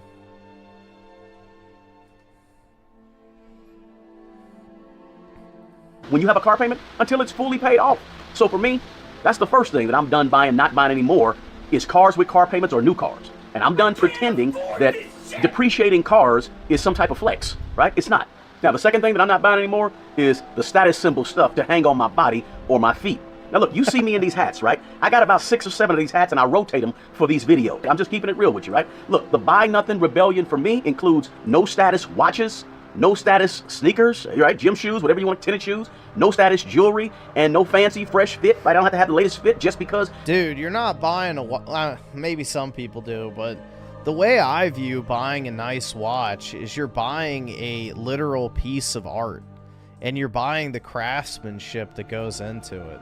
I mean, if you don't appreciate it, it's one thing, but I don't know. As someone who has researched into like watchmaking and stuff, I have like an actual appreciation for, you know, the work and all the intricate details and everything that goes into watchmaking. Like, it is a legitimate art form, and they're very, very cool. But yeah, if you're just buying a watch to flex, then that's retarded. You should only buy stuff if you genuinely like it. They dropped this season, I gotta go out and get the latest shirt, pants. No, I'm not out here trying to impress anybody. Nobody. I'm not dressing for validation. I'm not dressing to have the latest fit. We created this culture in America where people are just financially barely treading water, but they look good doing it. People got $300 pairs of tennis shoes on their feet and nothing saved in the savings account. That's not the life. It's like that Kanye lyric, $2,000 bag, but no cash in your purse. That shit's so factual. Everybody's got a $2,000 bag, but no cash in the purse. You spend all your money to buy something that should be holding your money. It's, you know, completely antithetical to the point of even owning the item in the first place. Because it's like, what's the point of having an expensive ass purse if you have no money to put in it? you know? It's just retarded. Like, oh, look, you know, I got a bag now, but nothing to put in it. Dumb. Not buying into that life anymore. When you realize that a lot of rich people or people that have money, they don't even wear clothes like they have money. Like there's some do, right? The big time, big billionaires, yeah, they do. But for a lot of rich people or a lot of people that have a lot of money, they don't get all off into these fancy clothes and name brand this, name brand that, latest this, latest that. The real ones, they don't need to prove it. No, they do. They just wear less flashy shit. Like Mark Zuckerberg's t-shirts are like $1,000 a piece. They look like they'd be $10, but they're not. They're like $1,000 a piece. So that is a very common misconception. People wear expensive clothes when they get wealthy because everything's custom made, tailor fit, and, you know, limited production for them alone. So, no, wealthy people do spend a lot of money on clothes. They may not wear fucking, like, like, a fucking Gucci suit or, you know, Louis Vuitton t-shirts or whatever, but, you know, they do buy expensive stuff. It just looks more subtle. But the material, the custom form-fitting factor of it where they custom make, like, everything from t-shirts to suits, to pants, to custom shoes. Like, yeah, it looks more low-key, but it's all expensive stuff for the most part. So, that is not true. You just don't realize that it costs that much.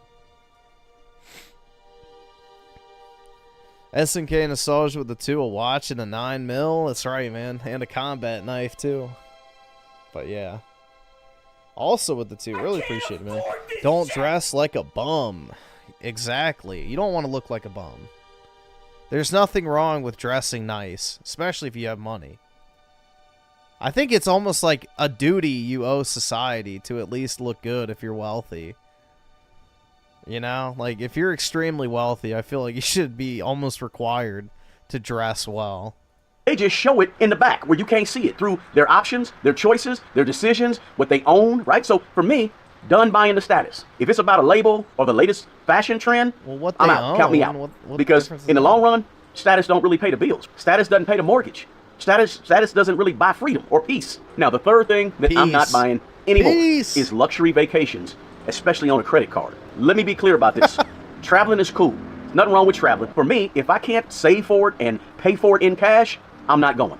I'm not flying. That's one of the things that actually kind of blows my mind is people go on vacation on a credit card. Like, bro, if you can't afford to travel, why are you going into credit card debt to do so? That's crazy to me. Like, my mind can't even comprehend going into literal credit card debt to go on a shitty vacation. That's wild, bro. Yeah. That's definitely not me. I'm not at risk of doing that one.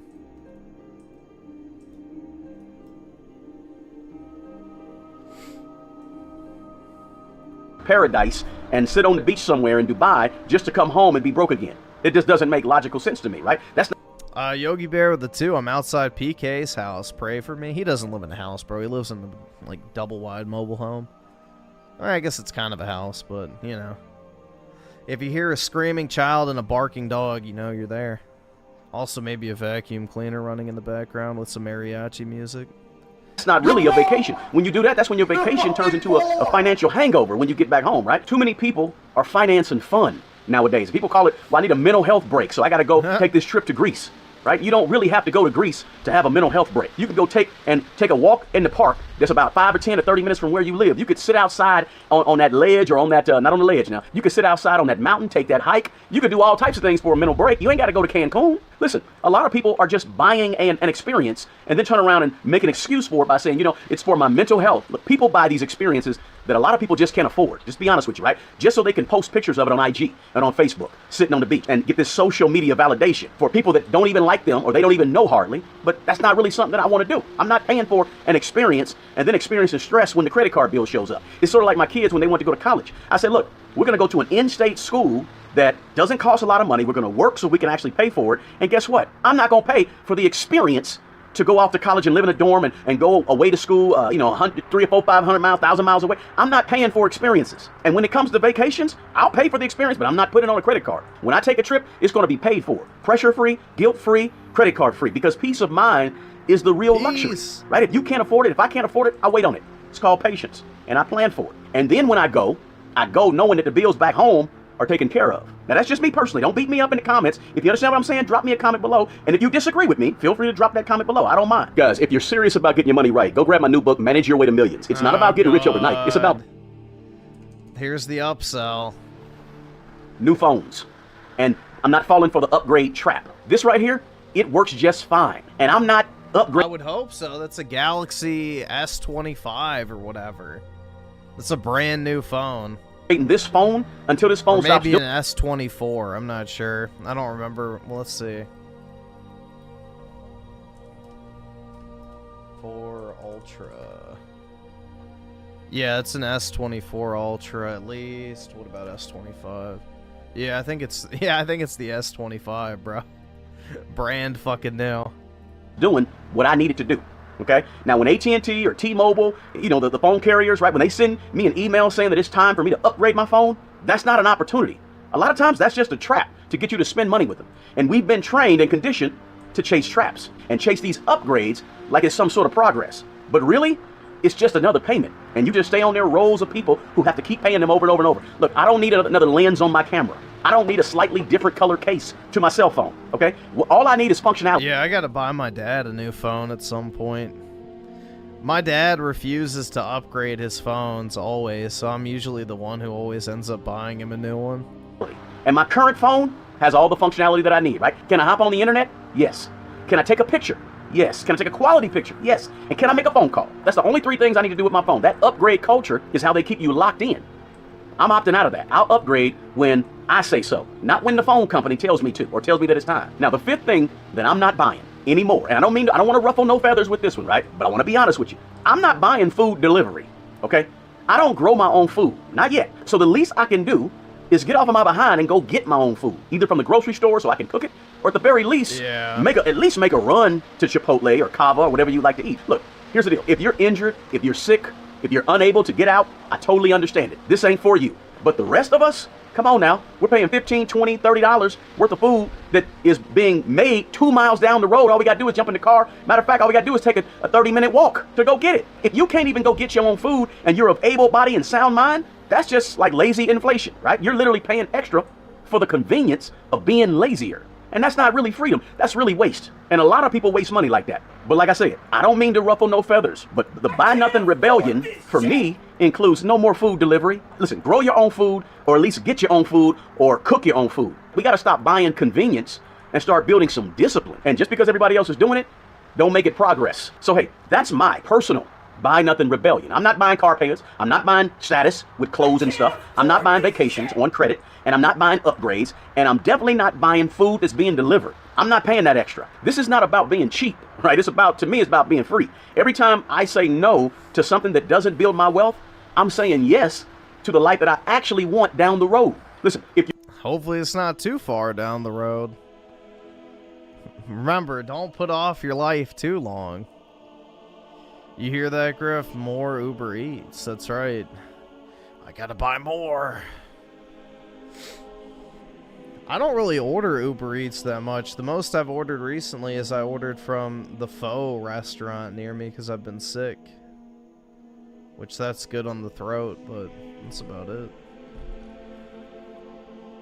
Let's see. A Sea Herb with the 5. Apparently, the Count of Monte Cristo was originally serialized. It was released in segments on a newspaper before being published as a full book. That's interesting. I didn't know that.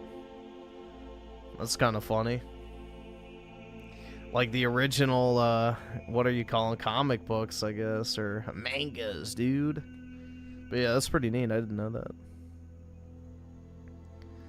Let's see. SNK Nostalgia with the 2. Buy more money. That's right. Just go buy a money tree. That's where it grows, apparently.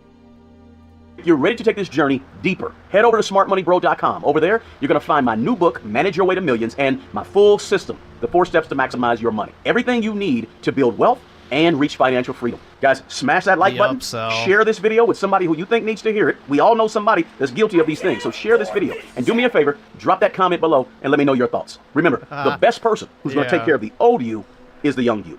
Guys, buy my book to save money. Gaming.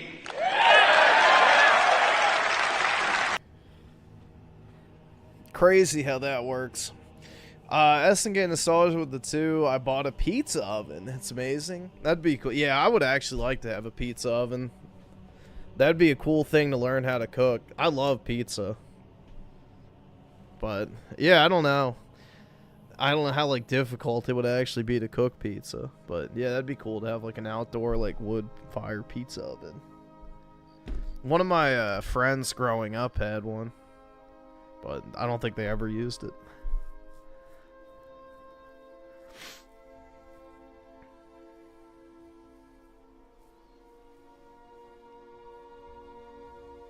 Yeah, I guess we can figure out if I can cook 6 million pizzas in 3 years, bro.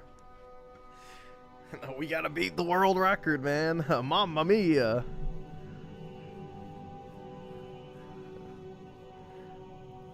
Let me get a slice of that matzo ball pizza.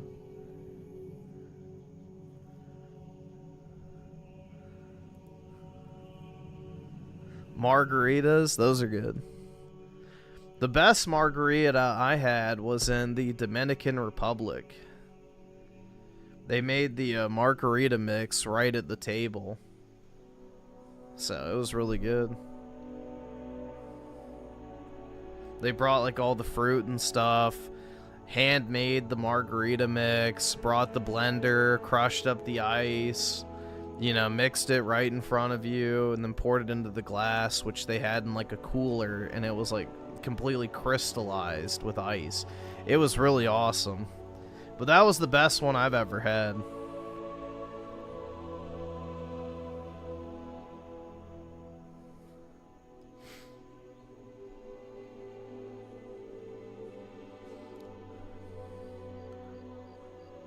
What's this? 7 harsh truths about frugal living, what no one else tells you. Yeah. Where's dad? A single mother moves into her parents' kitchen? What the fuck? We'll do this one. Frugal living is supposed to make life easier. You will cut back on spending, save money, and finally feel more in control. That's the idea, right?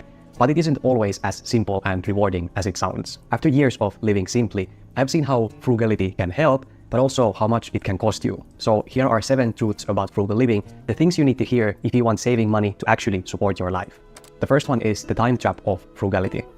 Frugality is meant to save resources, but it can easily just swap what you lose. You know how this looks like in real life. You are scrolling late at night, comparing 5 almost identical toasters, and 2 hours disappear just to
I think it is good.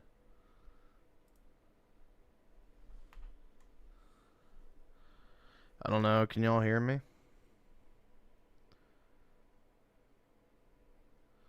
Yeah, it's on Wi-Fi. Huh. Let me check what my speed's at. I don't know if it's gonna be... I can't afford this Let's shit. check. Oof, that's brutal, man. 7 megabytes. Why is... Okay, my extender should kick on now. It's blinking again. Yeah, I don't fucking know, dude. I guess I just had, like, a temporary internet out. Okay, I'm getting 5... Dude, I'm getting... This is crazy. Hold on, look at this. Look at the speed difference. Like, look at that. 8 megabyte download, 314 uploads. So, yeah. I think we should be good for streaming. The streaming should be alright. That's good to know. Let me just check real quick. I think it should be on Ethernet. Yeah, it's on Ethernet by now. Okay. Speed test. We should be good.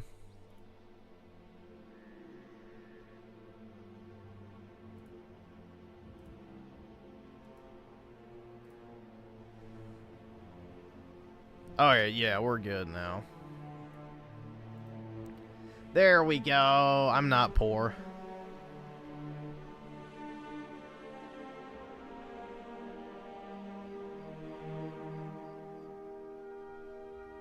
Alrighty. We're back in business now.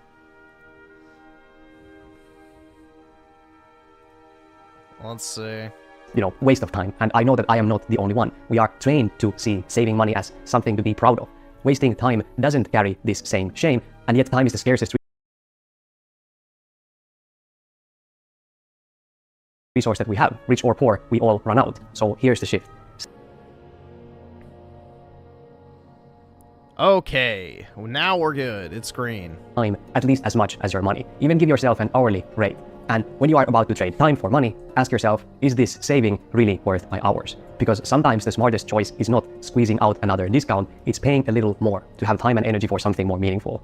The second truth is that frugality can prevent you from living.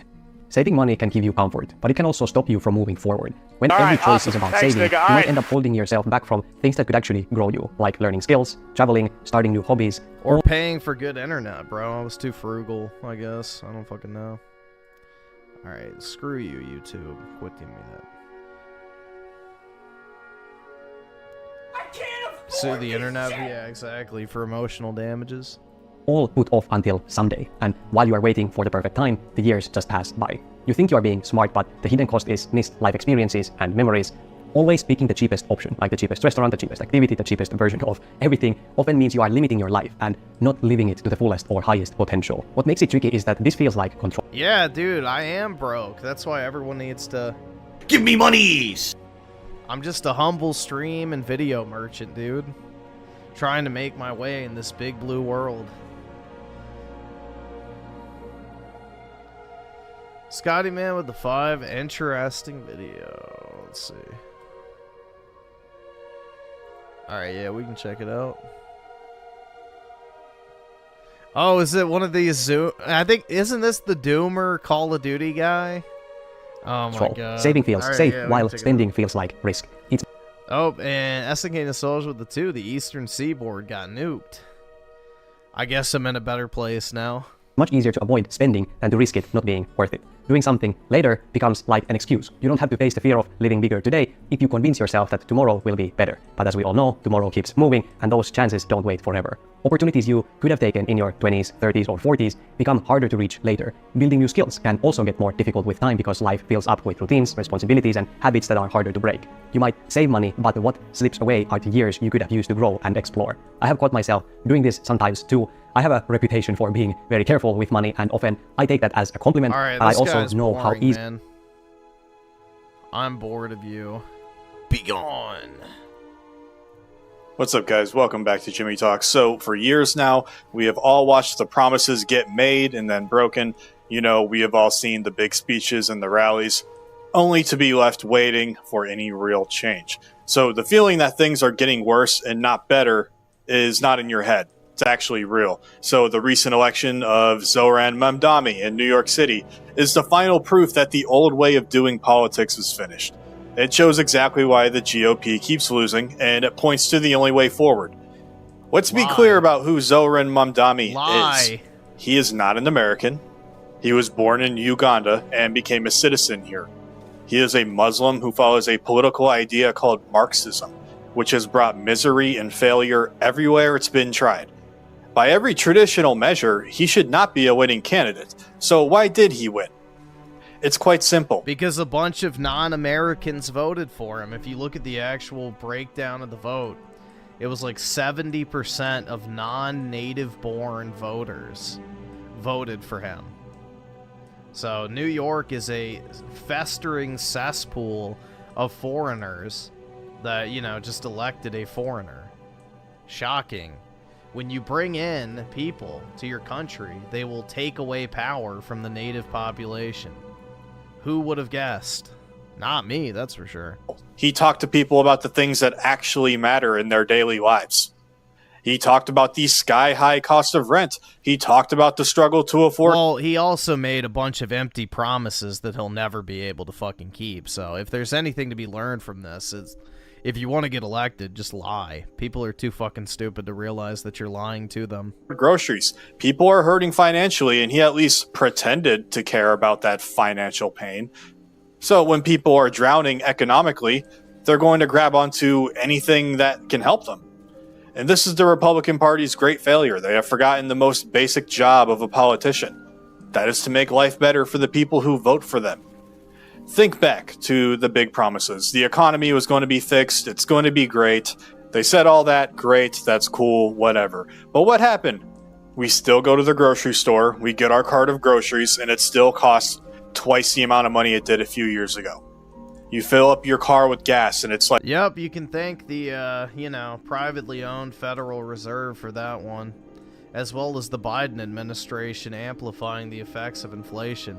Inflation is a compounding effect, which most people don't realize. Inflation, unless we experience deflation, never goes away. So when you have a period of high inflationary, prices, that is the new norm from that point onward.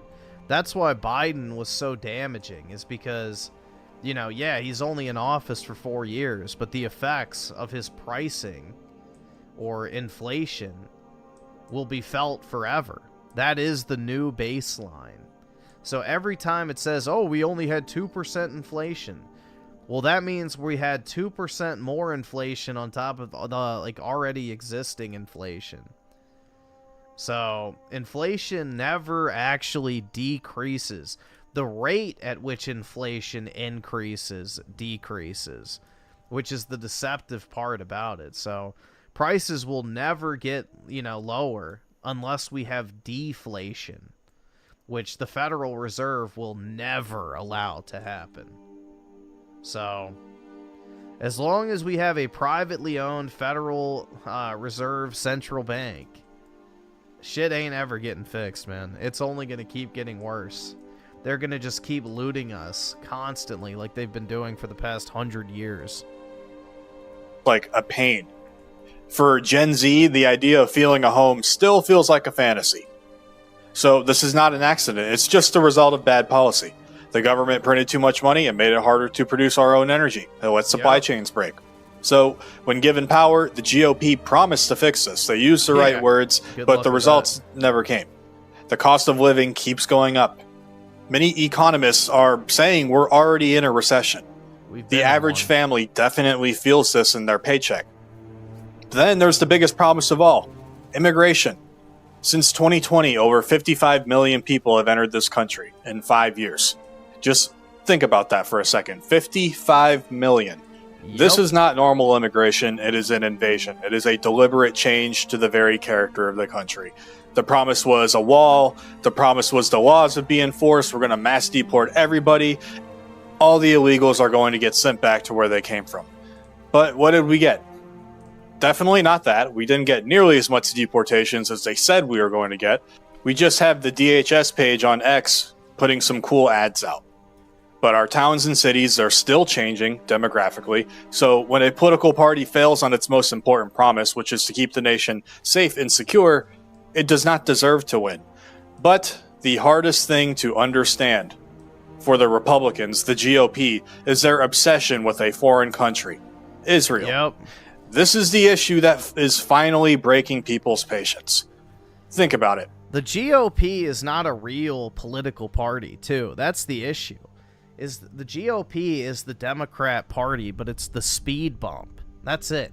It's to give people the illusion that things are actually, you know, different when a different party wins. American politicians, especially the GOP, talk about Israel constantly. They constantly cry about anti-Semitism and making an anti-Semitism task force, this, that, and the other. They vote to send billions of dollars, American taxpayer dollars, to Israel, which is a wealthy country with its own strong military. They seem to care more about Israel's borders than our own. We send billions to this country with free healthcare. What about ours? We spend more on their healthcare than we do on ours. And people are asking, why? Why do we send so much money to Israel? Why are they so obsessed with Israel? And the answer is simple. Just follow the money. A huge number of U.S. politicians take money from groups like AIPAC, which lobby for Israel. Hold on.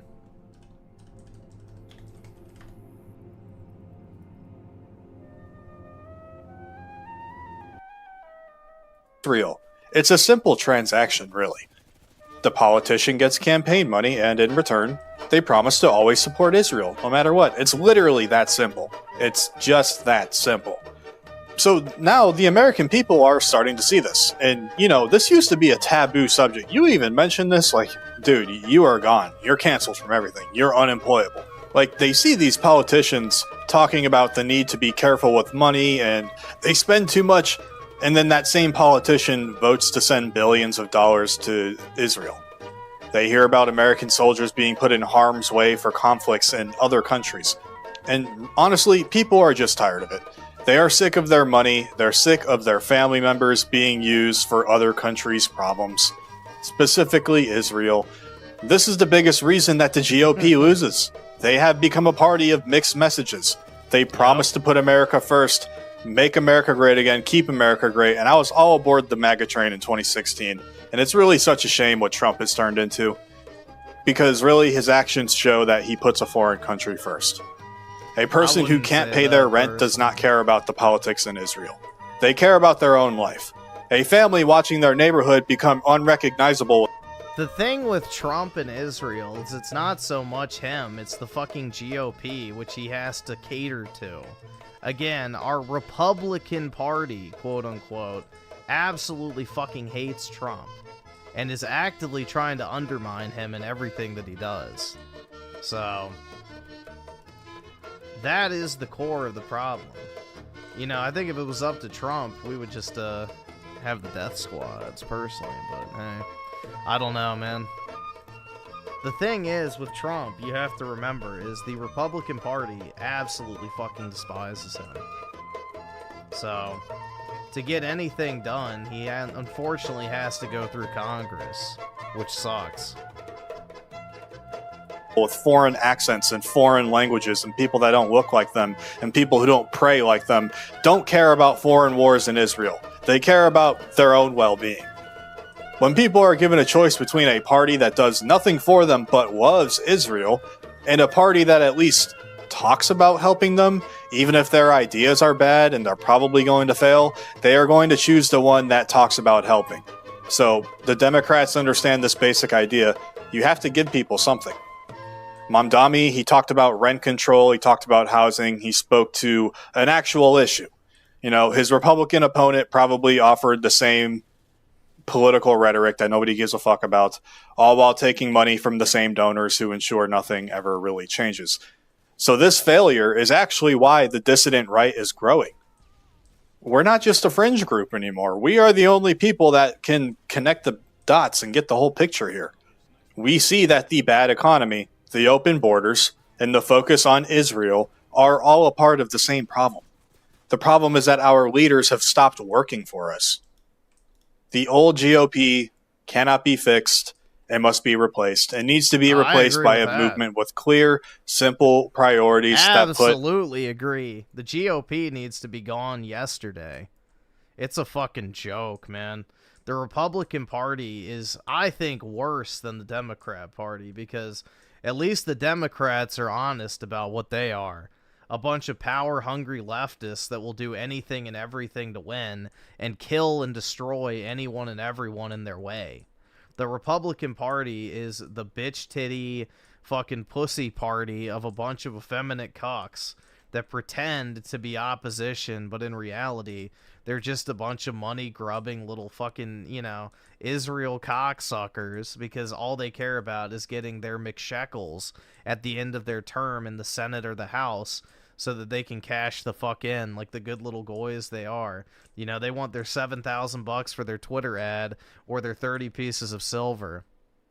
So, dude, like, I hate the fucking Republican Party. And I hate the fucking fact that it's the only actual way to vote. Like, genuinely. You have to vote Republican. Because, like, the thing is, the Republican Party's bad. But the Democrats are not even an option, bro. They're not an option. They're so fucking crazy that it's like, dude, I could never, ever fucking vote for them. Because, yeah, you're basically in a lesser of two evils situation, but the other evil is so fucking insidious that it's like, I don't understand how you could fucking do any other, like, voting choice. It's crazy, man. It is crazy. It's sad that that's what we've been resorted to now.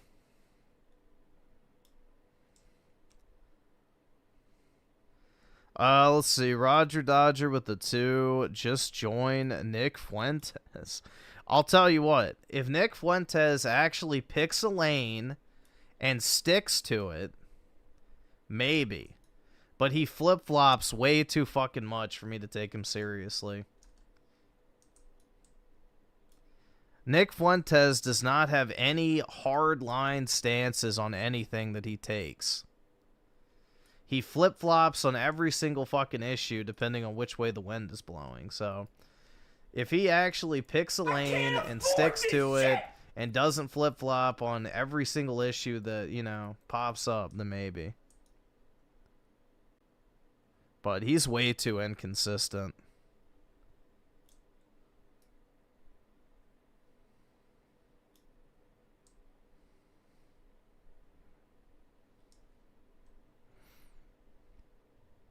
And yet people love the two-party system. I prefer multi-party system.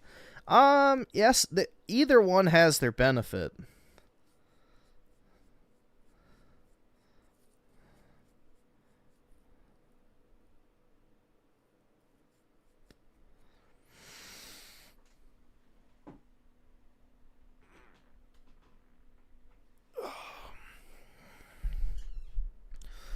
Roger Dodger with the 2. What did he flip-flop on? Well, his support of Trump, for one.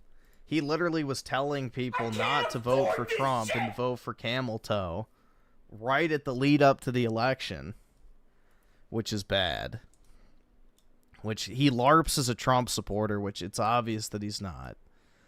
He flip-flopped on Charlie Kirk almost immediately after, you know, months, years, probably a decade at that point of like trying to sabotage Charlie Kirk's events. He all of a sudden has this great and deep care for him. On top of that, immediately after LARPing that he has some deep-rooted care for him, he goes right back to attacking him and talking shit about him and saying he's a fake Christian, blah, blah, blah, like a few weeks right after he gets shot. I mean, that's just a few to name, you know, off the top of my head, but he's not consistent on a lot of shit. He also went, another one too that I've seen recently is he went on like a rant saying about how white people have every right to be racist, and then comes out the next day or something and says that racists are, you know, are bad or so. I don't fucking remember the exact wording, but he then comes out like the next day or so and talks about how racism is bad. And then he says, you know, what was it? I forget. It was something about like Israel being a net positive to the United States, but then says that we should have nothing to do with them. I don't know. It's just there's way too much inconsistency. I don't actually know what he really stands for, because it seems to change constantly.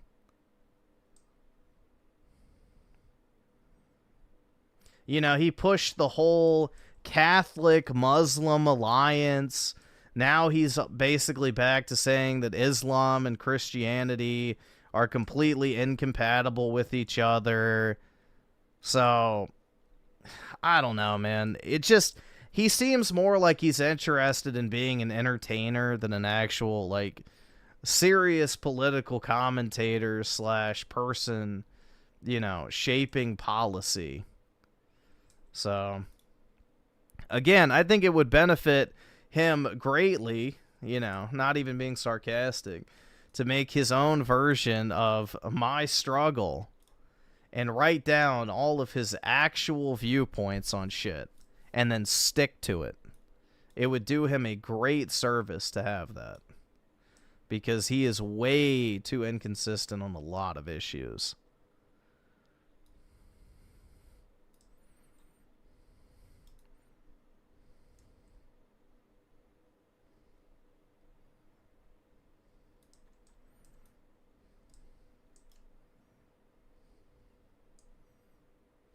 But, yeah, that basically sums it up.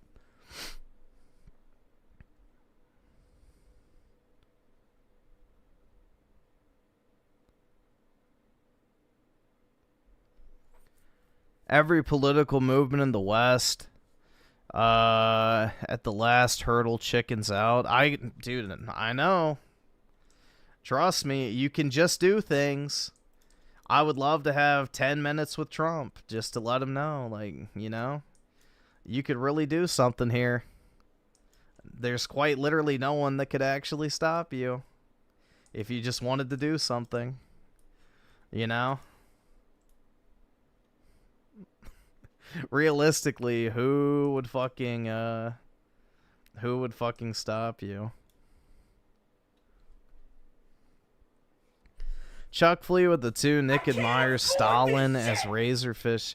Well, yeah, I've seen the clip of him saying that he admires Stalin while on Tucker's show, and like Tucker was like, "What the fuck?"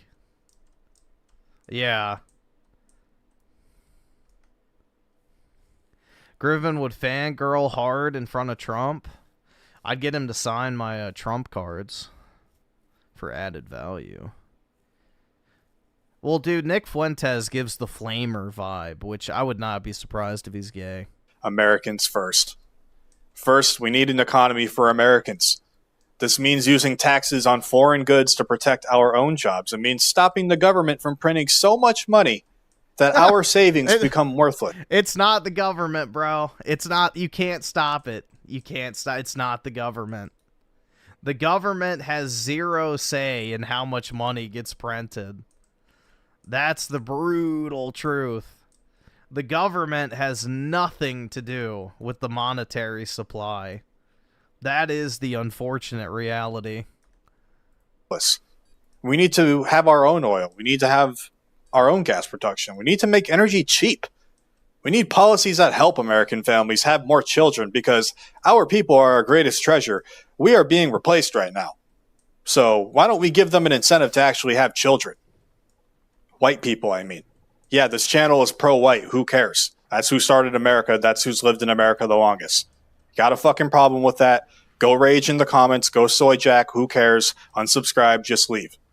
Nothing wrong with that. You're allowed to be pro-black, pro-Chinese, pro-Israel, pro-Jew, whatever. We're all sick of that fucking bullshit already.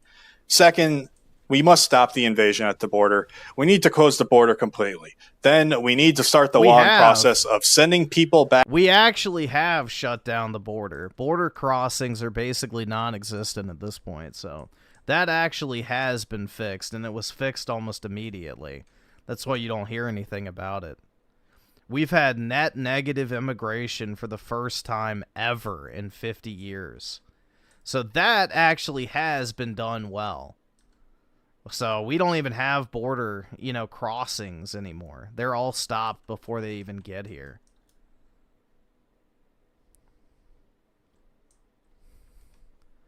Back who broke our laws to come here. A country that can't control its borders is not a country anymore. Come on. Third, and most importantly, we need a foreign policy that only cares about American interest. I've seen in my comments, people are like, Jimmy, you want to be an isolationist? Yes. No, actually, I just don't want Israel to control America. It's quite simple, really. It's like, oh, you don't want to send money to Israel? What are you, an isolationist? That's not how a country should be. You want America to be an empire, but you want to be an isolationist. Never said that once. I just don't want Israel to control America. Not one American dollar should be sent to Israel ever again. Not one American life should be lost defending another country's border. We're funding a genocide right now. I'm not cool with funding bombs to go kill kids. Does this really need to be said? Is this the radical position nowadays? Oh my god, here it is. Yeah. Cringe. You lost me. You lost me. We're funding... Dude, no one knows what an actual genocide is. Maybe we should show them. I have some targets in mind. I'll show people what a real genocide is. Oh my god, man. Are you fucking serious? Come on. Yeah, he lived out. Well, reality check. Get on the fucking earth. Put your feet on the grass and get grounded for a second. Is this really something we need to argue about right now? We have to break this power of foreign lobbies that have controlled our politicians for far too long.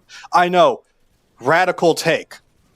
So the election of Zohar and Mamdani is a warning. It shows that people will vote for anyone who seems to care about their struggles. Even if... We already know that. That doesn't show anything. Leftists will vote for anyone that offers them free shit.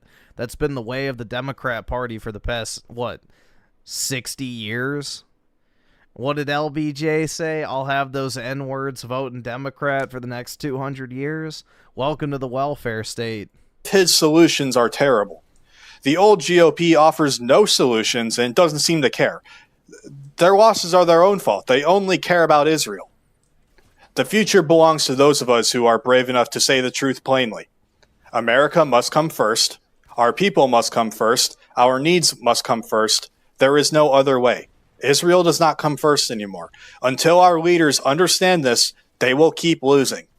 The anger you feel is justified. It is the anger of someone who has been ignored and betrayed. And they didn't even just lose in New York City. There was like a sweeping Democrat wave of wins. In blue the dissident states. right is not just complaining about the problem. We are building the only answer that makes sense. This is why the GOP keeps losing. We owe them no fucking loyalty. Ever again. You're never going to get my vote because he's the better one. He's just slightly better, you know. That's an idiotic mentality to have. I will invite apocalypse because I'm not getting exactly what I want. Yeah, no. That is a terrible fucking mentality to have. Yes, I will open my door to the fucking apocalypse because the other candidate is not exactly what I want. Nope. Absolutely fucking not. Do not have that mentality. Okay, but what do they actually do for me? Both of you, Democrats and Republicans, don't do shit for me. But why do I owe you a vote just because, well, you don't want the other guy to win? None of them do shit for me. We need an actual... Yeah, exactly. The GOP is not popular. Trump is popular. The Republican Party is a fucking joke. And that's what I mean. It's like post-Trump, bro. I don't know how they expect to win a single fucking election. I'm not going to give them any money. So, that's the thing. It's like, once Trump's gone, like, you know, I personally do not see a future for the GOP. Personally. And if there is one, it'll be like the token candidate. They'll, like, every once in a while throw in, like, oh, look, you guys got a Republican president. But he'll accomplish absolutely nothing, and he'll be a Union Party candidate. So the fucking Uniparty will be complete. You know, the Uniparty was already supposed to be a thing after Obama. Like, Hillary was supposed to win, and there was basically never going to be elections again. And, you know, Trump threw a wrench in that machine, but once he's gone, the GOP is fully on board with the Uniparty, you know, agenda. So.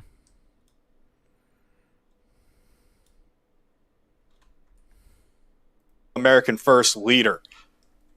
We are building the only answer that makes sense here anymore. Okay? That's all for me today. God bless you and your families. Jimmy Talks out. Oh. I almost forgot. I'm not even editing that out. I almost forgot the most important part. America first, bitch. We are the only answer. Jimmy Talks out. But what's the answer? What do we actually do? Would I vote independent? No. Voting independent's a waste of time. So, no, voting independent is just throwing your vote away.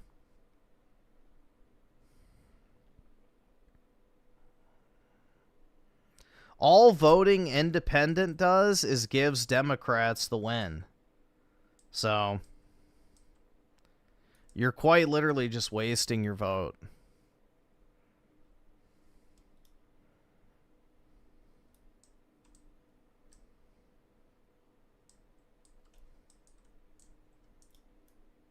Again, it's one of those scenarios where you just kind of have to, you know, pinch your nose and vote Republican because the other option is so fucking bad that it's like, dude, you cannot invite that into the country. Period. Like, it is not, like, even an option that should be considered.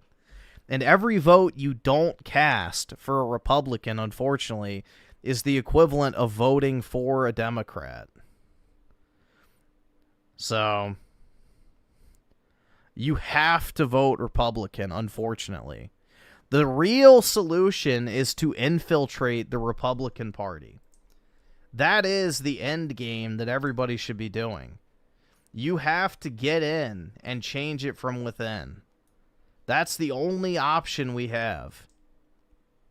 Is once this boomer class of donors starts to die out, it'll present an opportunity for people who are actually pro-America to get in and run the fucking show. So, that's really our only option, because we have a two-party state. You could argue it's one party. We could make it a two-party state again, and then once power is obtained, we never give it back. That's how you fix it. But you have to have the people in power who are actually willing to take that step. Otherwise, it'll never be fixed.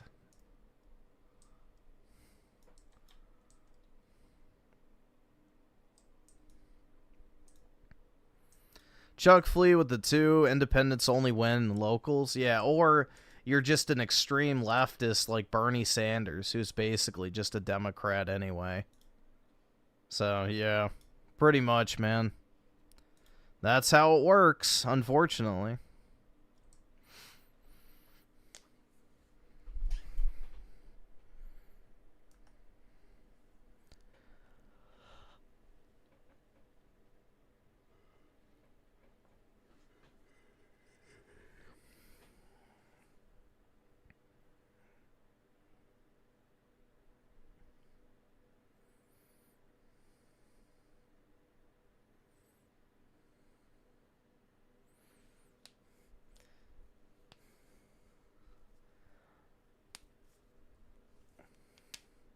It's 8 o'clock. Yep.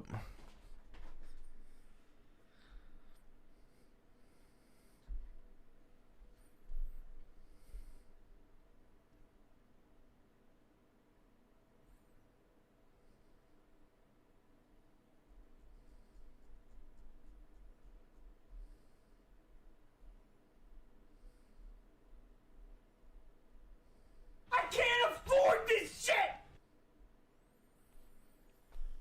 Let's see. Jesus with the 2, bro. No, All right, awesome. Thanks, nigga. All right. I have it right here, actually. No, it's just the stream went down, so I forgot to pull it up on the other one. But, yeah, I have it. Here. Wow. The fucking tab's gonna crash. Okay, there we go. I lost internet, so my tabs are fucked. It just says, like, blank. There we go. I got it. How's it going, guys? Hope you had a super fun Halloween. Let me know what your costume was down in the comments section below. This year I was choosing... I didn't wear one. Between either going as a job application, which I know would really scare some people, or the Joker. And unfortunately, Spirit Halloween only makes one of those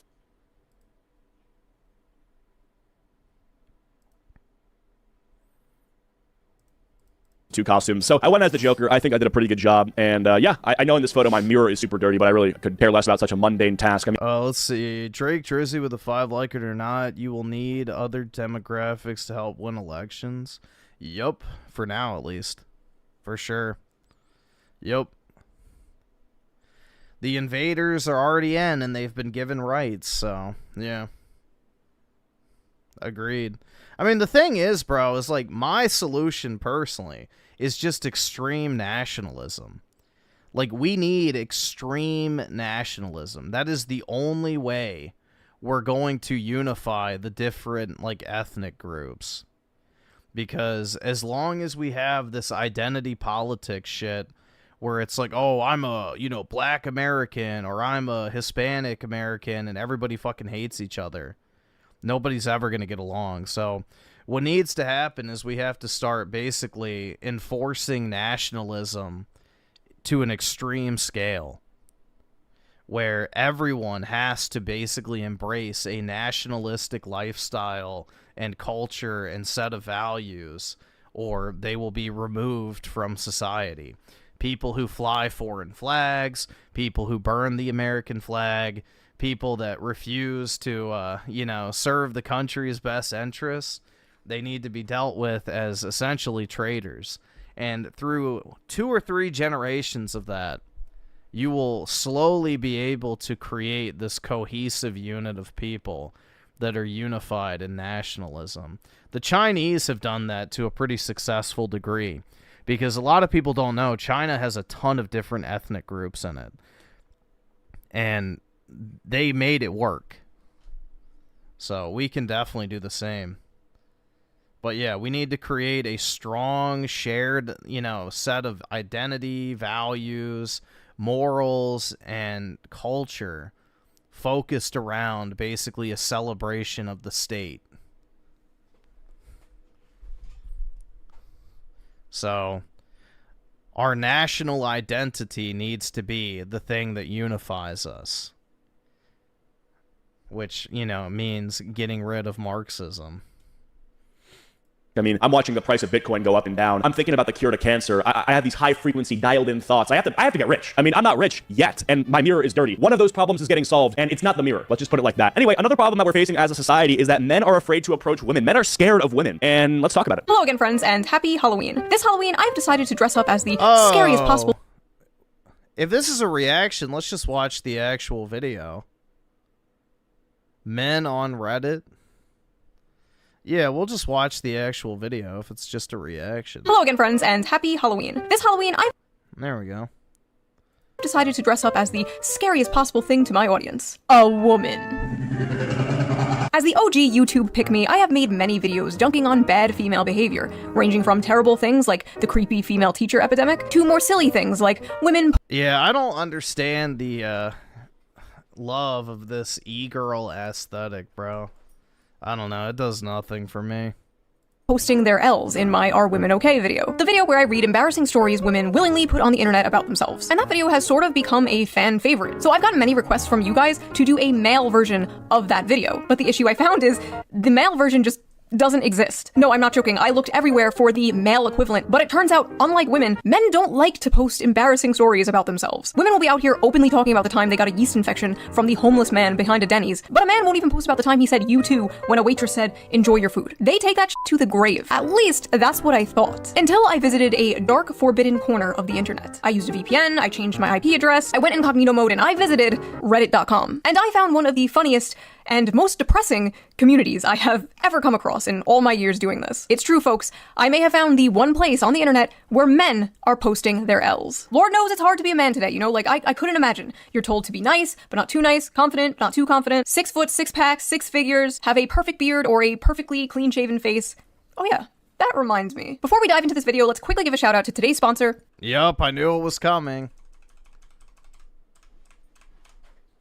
For this many times in more serious videos. Modern men are going through a lot, and for a long time there was nowhere for them to vent. Can't vent to your friends because that's gay, can't vent to your girlfriend because that's gay, can't vent to a therapist because that's gay. Everything is gay, except of course gay sex, which we all know is only gay if the balls touch. So what is a man to do? Where is a man to go? Reddit! Of course. r/kitchen cells, to be exact. Kitchen cells is a Reddit page where, quote, incels go to vent their frustrations with the world, as well as show off the food they are consuming at the moment. Now, for those of you who don't know what an incel is a involuntary celibate. Somebody who, for whatever reason, cannot get laid or get a girlfriend. And for the people watching this, a girlfriend is a girl that is your friend, who you love. Like that little anime girl you watch in the corner of your screen, except she loves you back. So, let's dive into this. Let's see what Reddit is cooking.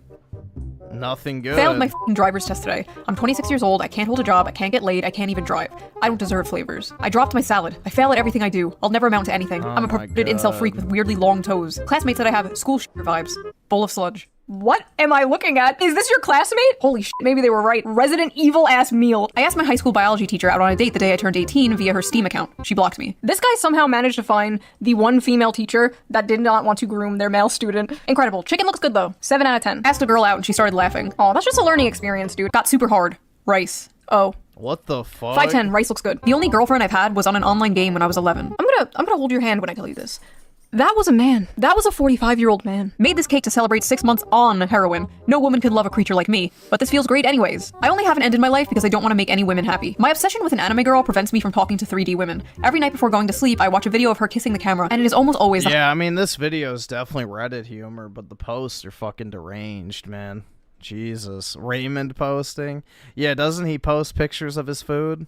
Highlight of my day. May I know which one it is? Sue from Monster Musume. You know what? After the last video I did, I can't even judge this. Like, at least it's human looking.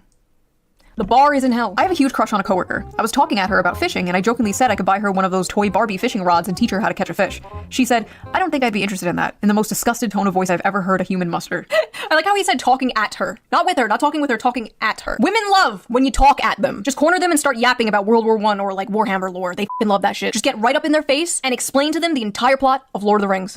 That's how you get him. My mom's new boyfriend is younger than me. Oh no, his mom is being hag-maxed. She's 52, I'm 23, he's 21. He could literally be my brother. What the f do they even talk about? Oh, don't worry about it, bro. They're not doing much talking. I wish a tomboy could just casually kidnap me and drag me into a room. Pasta cereal. I feel like tomboys are like an endangered species. What the f is that? Forget tomboys, you need to be kidnapped by the feds. You need to be exiled away from society for what you did to that pasta. My ancestors are weeping. The last time I met anyone was when I went to the psych ward a few years ago, where I got a crush on the first girl who ever showed me any interest. She ghosted me. Just my stupid chungus life. Okay, honestly, good. Do not get with the f***ing girl you met at the psych ward, okay? None of this Harley Quinn Joker bullshit. You can't fix her, she can't fix you. No, no, no. Next. Today I found out the woman I have been pursuing is a lesbian. Burger meat hot dogs for me and my father, who hates me. Okay, 1, that is doo-doo. That is poop from a butt. And 2, it is not over. It's not over. There's still one way you can date her. Put this on. I don't deserve love. Segregated Tic Tacs. I have an eating disorder. Gay. So I almost never actually cook. I'm eating plain strawberry yogurt out of a dog bowl this morning. F my lonely puppy life. Yesterday my scrambled eggs were oversalted. This morning they were undersalted. I have to kill myself. Wait, if the eggs are undersalted, can't you just put more salt on them? Wait! Don't kill yourself, just add more salt! Off to a VTuber burping compilation, and now I'm having the only meal. They probably should kill themselves, to be honest. You hate watch Shu? Yeah, I don't watch her. I know how to make. Where the f did it all go wrong? That is disgusting, bro. Which Bro, just generally speaking, I don't watch female content creators. VTuber. Which one? Which one so I know to avoid that channel? A female coworker complimented me on my shirt and I began to stutter trying to say thanks. This guy will remember that for the rest of his f***ing life. Men will be 85 years old on their deathbed, surrounded by their family, remembering the time some random woman complimented his Metallica shirt 45 years ago. Ladies, you want to make a random man's life? Compliment his shirt. Just make sure it's not one of those like Ahiago anime shirts though. That was a weird era. I like this canned tuna to imagine what it feels like to eat pussy. It doesn't taste like that or have that texture though. Put 5 pennies in your mouth, cut a hot dog down the middle, and then lick that. Probably closer. And here I am thinking the guy who licks a can of tuna pretending it was a pussy was rock bottom. What the f am I reading? Why can't you just buy a Fleshlight or something like a normal person? The smell and the flavor are important factors here. Stop. If it smells and tastes like tuna, something is wrong. She has an infection. Suppose a girl has blocked you on every platform, but you know her address. For the past year, you've been sending her one gift each month, each one bigger than the last. Sometimes you include a note. Well, it's more so I'm allergic to cringe, bro. And women just happen to be very cringe. That shit's irritating. It's too loud. Hold on. She's never responded, but you know she's receiving them. How would you proceed? Much better. You don't. You don't proceed. None of these people at this party know I hate people's mics peaking. Maybe. But now the whole internet does. I love the people in the comments like, my man. It is just actually insane. Like, these people walk amongst us. Like, the guy in front of you in line at the bank might have a being eaten alive fetish. Who knows? An acquaintance I have is talking with his girlfriend and 4 of her friends 40 feet away from me. He said, statistically, one of the 10 guys in this room is a racist. They all looked at me. Funfetti pizza. I was talking to a girl who thought I was Latino. When I told her I'm Indian, she almost gagged. Woke up this Sunday morning. I'm still 5'9". Okay, 5'9" is not f***ing short. What the hell have the dating apps done to men? Women on dating apps have just like destroyed the male psyche. Like dudes now believe if you're not 6'3", it's f***ing over. Didn't they just implement like a height filter on like Bumble or one of those apps or something? That is absolutely insane. Could you is imagine they did a over. weight filter? Could you imagine no women under 170 pounds? Could you f***ing imagine? They would never. Paid for nudes for the first time. They weren't great nudes, but I kept paying because she talked to me. Spinning Glizzy. She talked to you, huh? Are you sure about that? Are you sure you were talking to Cutie Pie Kitten 69 and not f***ing Kamal from Pakistan? Because apparently, that's the thing. Apparently, OnlyFans girls hire agencies in like India and Pakistan to like talk to their simps for them. I masturbate to girls until I am tired of them, so I won't have to approach them and then get rejected. Is this why the birth rate is so low? See, I was under the impression it was because the economy and because gender relations are so terrible in this country and like women want a career and they're on birth control, blah, blah, blah, blah, but I don't know. Maybe I was wrong. Maybe there's just millions of this guy. Or maybe this is just Reddit. I can only get off to femboy hentai now. Corn on the cob, no salt, no butter, no nothing. This is the closest I can get to the feeling of eating out a girl's... At least it's not FUTA. that's not... Oh, I guess. I don't know. What? Maybe it is. I don't know. My cat was sitting on my lap and I had to make him move because I started to get hard when I saw a gif of Candace Owens. I was watching a not safe for work video with that one French girl and coomed just when the camera randomly zoomed in 4K HD on a guy's face, so I did a load to a guy. Felt a little bit cucked and gay and cried a little bit. You could have looked away. But you didn't. Did you? My body is permanently deformed and crippled by decades of compulsive, joyless masturbation. Dude, all porn at its core is basically cuck shit, because you're literally watching a woman that you find attractive get fucked by another guy. Like, at its core, porn is digital cuckoldry. Because you're basically watching another dude live out, you know, your sexual fantasy.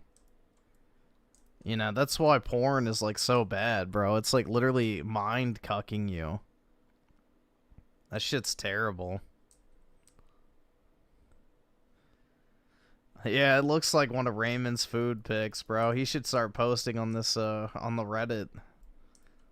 On the thread, dude. Yeah, he does post food pictures from time to time from what we've seen, so... You know, maybe you can find a new home. Everyone who sees me can tell instantly. Saw a female's body in the cheese and had to jerk off before finishing the plate. Microwaved cheese lasagna. Okay, so I'm just gonna pretend I didn't read the first part. What the f is that? That is not lasagna. That is an abomination. Jerked off to a VTuber crying compilation and the hardest I've ever in my life. I used to be a track star in high school and both my parents always loved me. How did I fall so far? It's actually a VTuber crying compilation. That person should definitely consider suicide. But first transfer all your, you know, small amounts of financial assets to me. so crazy how like you can do everything right as a parent. You can just be like a great responsible parent and raise your kid right, and then one day on your son's like 13th birthday you gift him his own computer, and then in a few years he's masturbating to anime girls crying and posting about it on Reddit. Tofu broke apart just like my life. Yesterday, for the first time in my life, I looked for and watched cuck porn on purpose, then cried. I have a micro penis. All porn is cuck porn. You're sitting in a chair watching two people f. All right. You might as well be. I agree. Based female take. There you go. All porn is cuck porn. I agree. All porn is cuck porn. You're sitting in a chair watching two people f.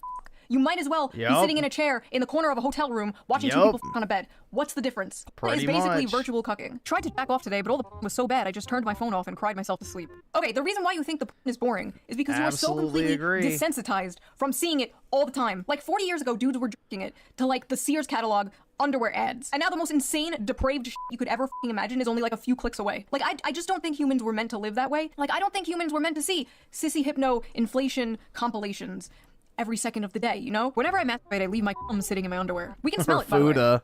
We can smell the cum. Women especially can tell if you have recently masturbated. You ladies know what I'm talking about, like... What the fuck? Can smell the cum? Bruh, I didn't know I was watching Nick Fuentes. You go up to a guy and, like, you can just tell. Like, you can smell it. If you're a guy and you're like, wait, is she joking? Is she being serious? Don't worry about it. Last night I jerked off and my goopy steamer of a load landed on my Xbox and fell into the ventilation of the console, and it turned me on so much I sprayed the console with 9 sprays of my mom's perfume and masturbated to the stench, and now it won't start. Breakfast to start the day. Why? Why? I've had this crush for 3 years and I want to screenshot and print some of her photos on Instagram to pee on them, but I can't even afford a printer, so I just wrote her name on a piece of paper and drowned it in my piss. I'm just a stupid pee-so. Why? I hate how the one time she wants to pop a tit for the gram is when she's breastfeeding. Got me using AI just to remove her baby from the pic. Save the earth and post them titties uncensored. Plump and full of milk. This video is turning me into a f***ing misandrist. This video is turning me into a FEMCEL. I can't do this anymore. I'm dyeing my hair blue, I'm getting a nose ring, I'm growing out my armpit hair. The girl I like was wearing flip-flops and gym shorts at uni yesterday, sitting on the floor with her legs open. I went home and jerked off 6 times in a row thinking about her feet and her butt. Woke up today, went to pee, and noticed that a chunk of skin on the back of my d is coming off. That's it! What That's the it! Men need to be fuck? born into prison and then earn their way out. There's probably something terribly wrong with my colon. I've been told to seek medical advice ASAP for several months, but it will probably figure itself out one way or another. Well, you should probably go to the doctor if you don't want something bad. I wish older women would pee on me. Oh. God, the men you have sent to protect us are on Reddit, fantasizing about getting pissed on. Discovered cartoon pornography at the age of 8, and life sucks since then. My mom caught me dry humping my torn mattress to some AI porn and hasn't looked at me in the eyes since. I haven't even... Dude, the AI porn is like... That's a whole new level of fucking depraved. Dude, honestly, like, it's hard to feel bad for people like this. You know, in the back of your mind, you do have to remember that they are a victim of, you know, a media campaign from a malicious foreign actor. But still, bro, like, you don't have to descend this far into the pits of hell. Jesus, man. I feel like you have to be kind of, like, predetermined for that type of shit. Like, you already have to have that tendency deep down. Going from watching big booty Latina porn to, like, fucking this depraved shit, you know? I feel like there has to be something else going on than just, you know, oh, I watched one too many videos and then found some really fucked up shit. Because, trust me, I've seen the fucked up shit, recommended, but I've never wanted to click on it. So, that's the difference. even touched a girl intimately yet, and I've lived half my life. I'm 39. Okay, first of all, bro is Raymond. fart maxing. Second of all, Brutal. men, you really gotta stop the porn. You gotta stop it, or like just way less of it. It's not good for you. Listen, I used to be super pro porn a few years ago.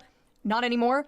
It's gotten so bad, especially after COVID. I feel like it got so much worse. I feel like addiction just kind of exploded in the past few years. In women too, as we have previously discussed. Like, sure, everything is fine in moderation, blah, blah, blah, but I feel like there's just like no moderation anymore. I feel like fucking everyone is just a gooner. And it's making everybody depressed. We're just like a society running on like perpetual Porn post-nut dopamine. depression. Afraid to talk to women at work in case they allegation max. Just friendliness max and love is a No, normal it's filled not post-nut depression. It's the dopamine hit from jerking off. That's the only thing keeping people going. Is, you know, the instantaneous dopamine from jacking it. I asked a girl out at work and she reported me to HR. I think I'm gonna lose my job. See, this is sad. Like, back in the day, it was totally acceptable to flirt with your coworker, ask her on a date, whatever. Like, so many people's parents met because they worked together, because they were coworkers, and they flirted and they hung out and stuff. And now it's like not socially Not acceptable at anymore. all to do that. HR culture has ruined the relationship between men and women Everything. in the workplace. Fuck HR, go talk to your crush. I got called into HR because apparently it's not okay to jokingly ask my coworker. No, do not say fuck you to HR and go talk to your crush because you'll lose your fucking job. So, it's not worth it. So, unfortunately, HR has the power in the modern workplace. So, you cannot say fuck off to HR. As much as you should be able to, you cannot. So definitely do not flirt with a coworker if you're if you want to keep your job. So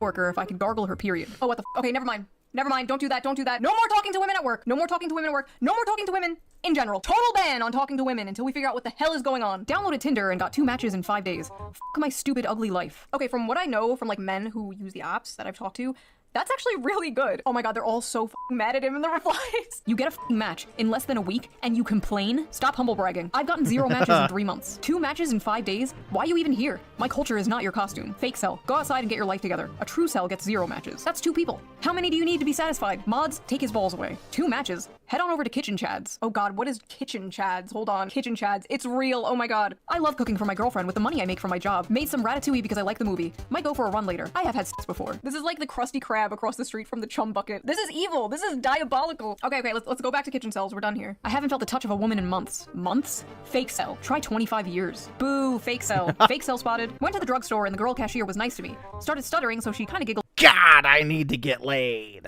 at me, so I left immediately. Dude, Raymond is honestly like this Reddit thread. I mean, not with like the weird fetish shit, but you know, the energy is similar. So humiliated I couldn't stop myself to get home and masturbate to the idea of her suffering. Masturbating to the idea of her suffering. Incredible. This is some classic incel. I like how there's just like a bunch of people in the comments like, dude, what the f***? Bro, get some help. Fake cells when a real incel pulls up. A girl I know has recently added me to her close friend stories. Well, today she posted a poll asking what color she should paint her toenails, and apparently my answer was, quote, too specific. I'm no longer in her close friends list. I once walked up to a woman I went to school with since middle school at a bar. Before I could even finish saying hello and asking how she was, a guy put himself between us and asked her if she knew me. She said no. I'm pretty sure they're married now. 22, no driver's license, no post-high school education, never had a job, never kissed a woman, and have horrible social anxiety. Flying bundle of bananas for dinner. I'm Albanian. F you. I'm half Jewish, half Indian. It was over at birth. You didn't have to tell us the half Jewish part. We could tell by the circumcised avocado. 5'3". Finally got the confidence to walk up to a girl at a bar and she bent down and asked me where my parents are. Oh no. Judging by what we have seen around this subreddit, some guys would be totally into that. Some men are drowning while others die of thirst. I should clean my bathroom, but without the drain flies, I have nobody left to keep me company. Asmongold, is that you? You don't just have your drain flies. Look, you have a little ant friend too. See, it's not all bad. Made peach cobbler. I have a date tomorrow. Maybe my FEMCEL gay life is over. A woman going on to a incel subreddit talking about how she has a date. Dude, she's probably fat.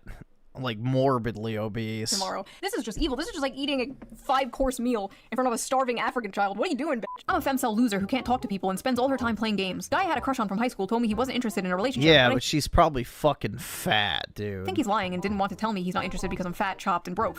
Oh, there we go. Yup, fat. Loser virgin life. I'm about to turn 25 and I'm still a virgin. I feel like it's too late now. Everyone knows more about intimacy than I ever could, and no one will ever want an unattractive, inexperienced FEMCEL. I'm just a lonely virgin FEMCEL gamer.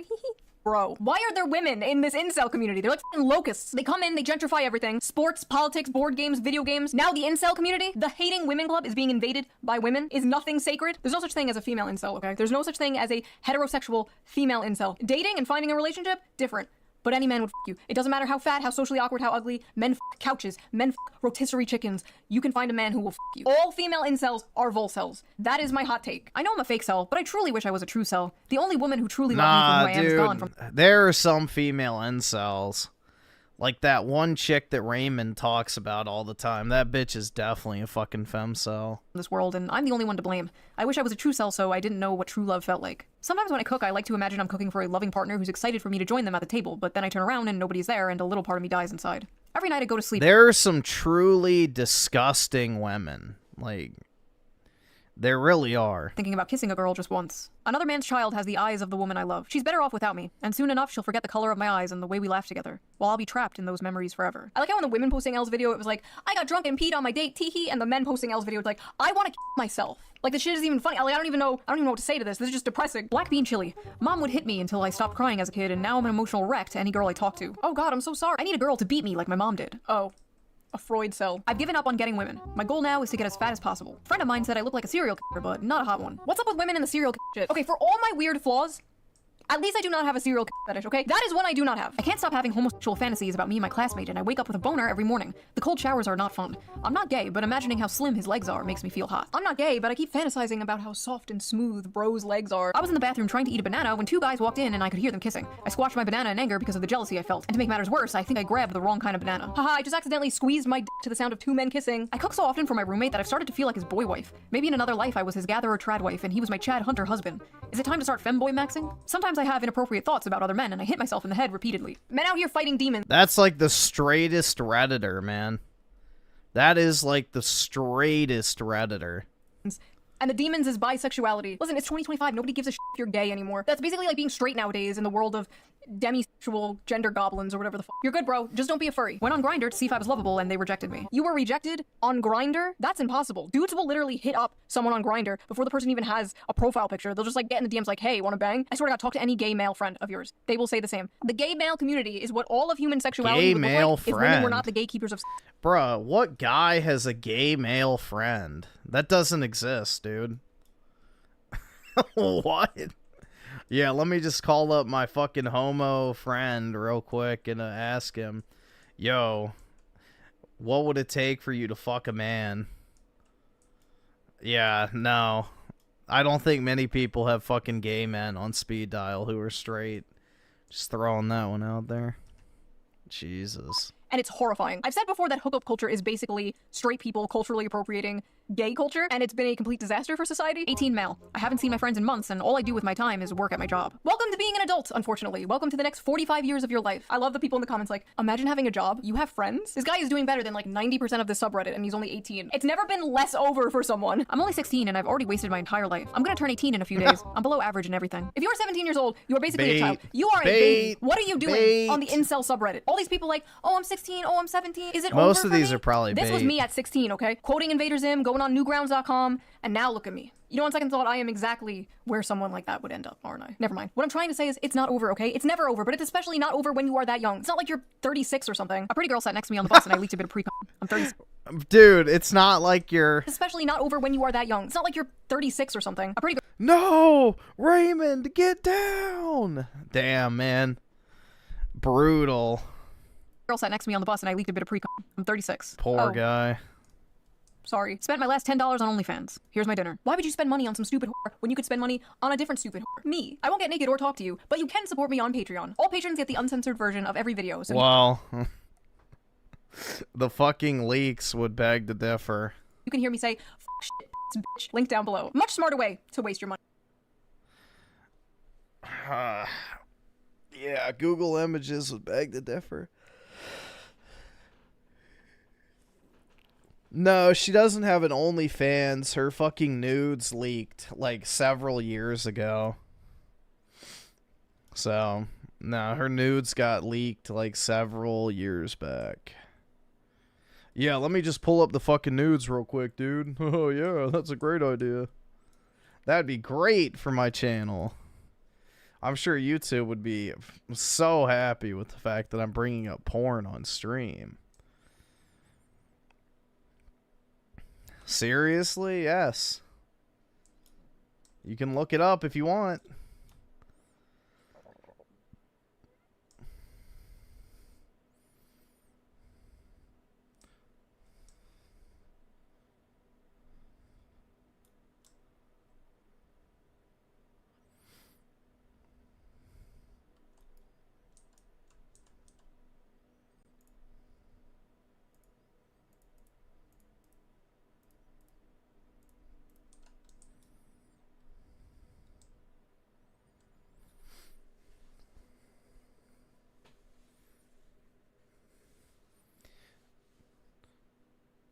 Jeez, imagine doing porn on Patreon only to... No, she doesn't actually do porn.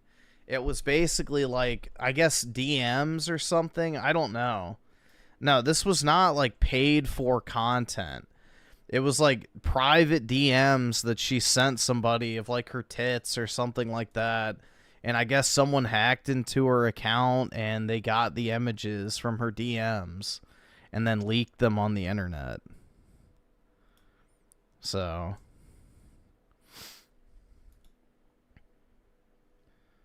It wasn't like she has an OnlyFans and they got leaked. It was like actual, like a DM leak. Z-Herb with the 5. What's this?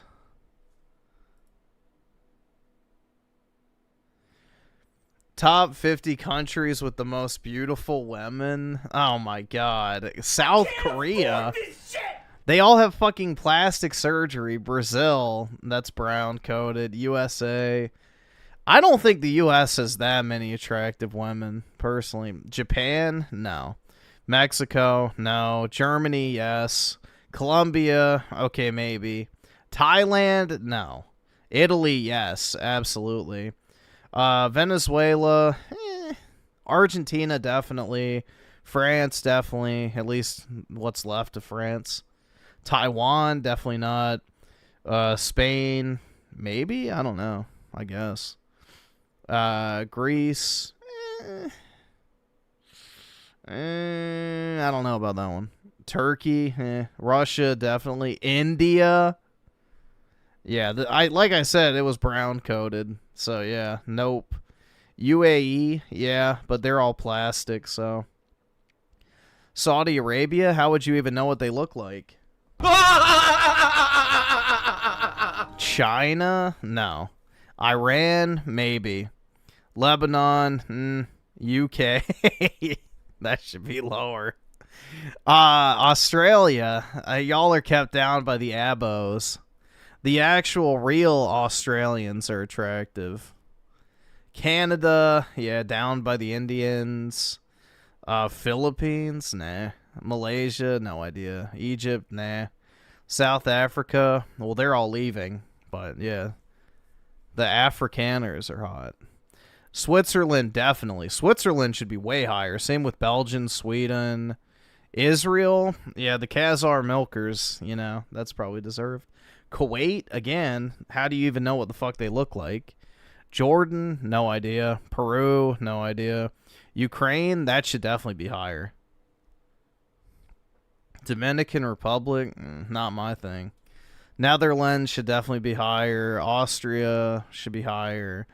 Chile, I have no idea. Qatar, again, how do you know what they look like? Romania, yeah, Romanian women from what I've seen look good. Portugal, no idea. Morocco, dude, Pokimane, absolutely, that should be number 1. Singapore, I guess, I don't know. Poland should be way higher. What the fuck? Same with Hungary, bro. And Czechia, I have no idea. But yeah, ain't no way South Korea is number 1. They all have plastic surgery.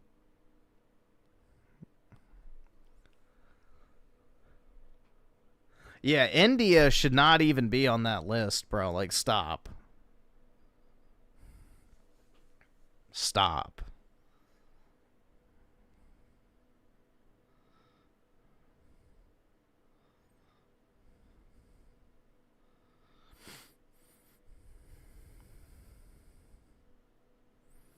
Eastern Europe is chopped? No.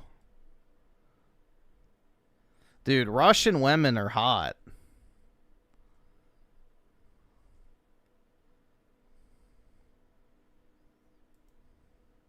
Most of them are tall and skinny, bro.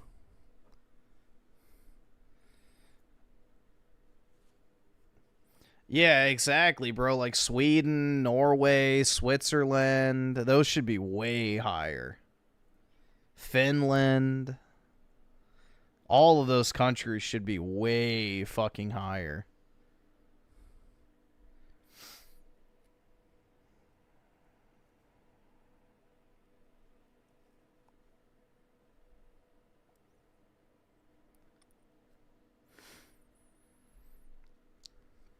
German women are hot? Definitely. The real German women, that is. Not the, you know, Islamabad.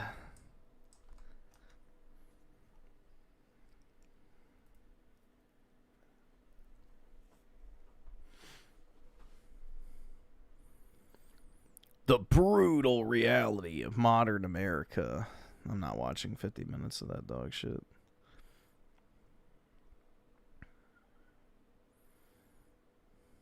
Yeah, this is the chick I was talking about. This is a true FEMCEL right here. Here, I'll click on the video just to show you. I was just thinking.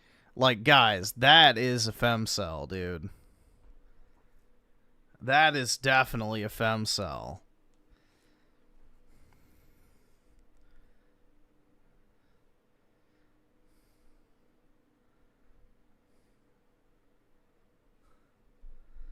Like, yeah, nah. I would rather fuck a fat chick. Although she probably is fat. It's just the clothing.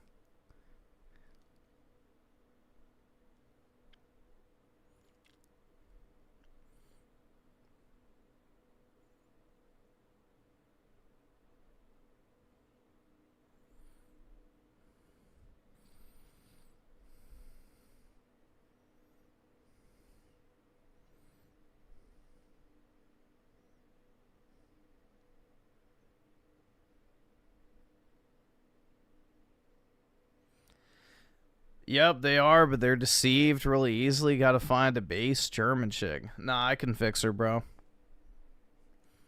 It's alright.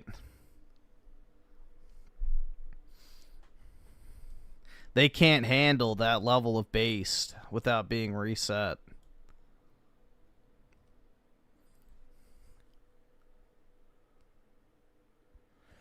Plus, there's also a weird thing with chicks where if they hate you, they actually start to like you more. So, keep that in mind.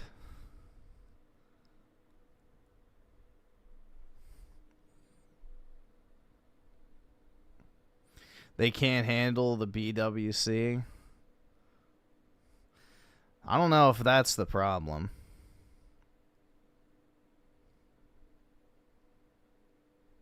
More so they can't handle the NHH.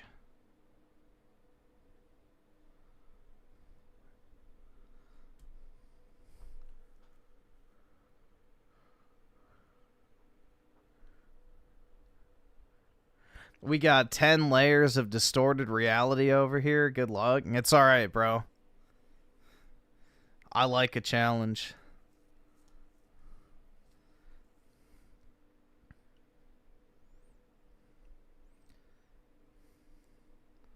You start off small. Like, wouldn't it be nice if the government gave houses to people who had a certain number of kids? Or at least if they had a few kids, you know, they could get some credit towards a government-sponsored mortgage.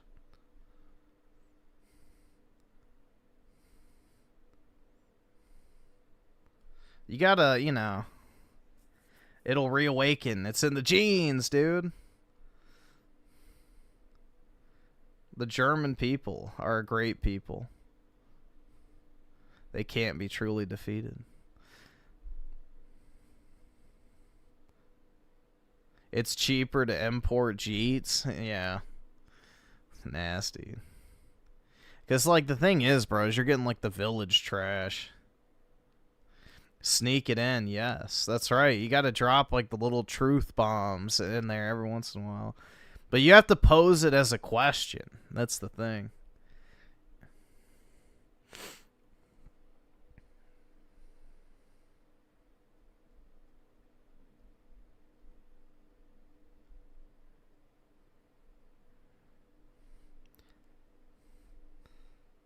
Gwiffin will require his brood, or, yeah, broad, you mean? Wear Hugo Boss uniform. That's right. I want my German Dommy mommy to stomp on me with Nazi combat boots. There you go. You got me. Shit. That's literally me right now. Right there. Like, oh!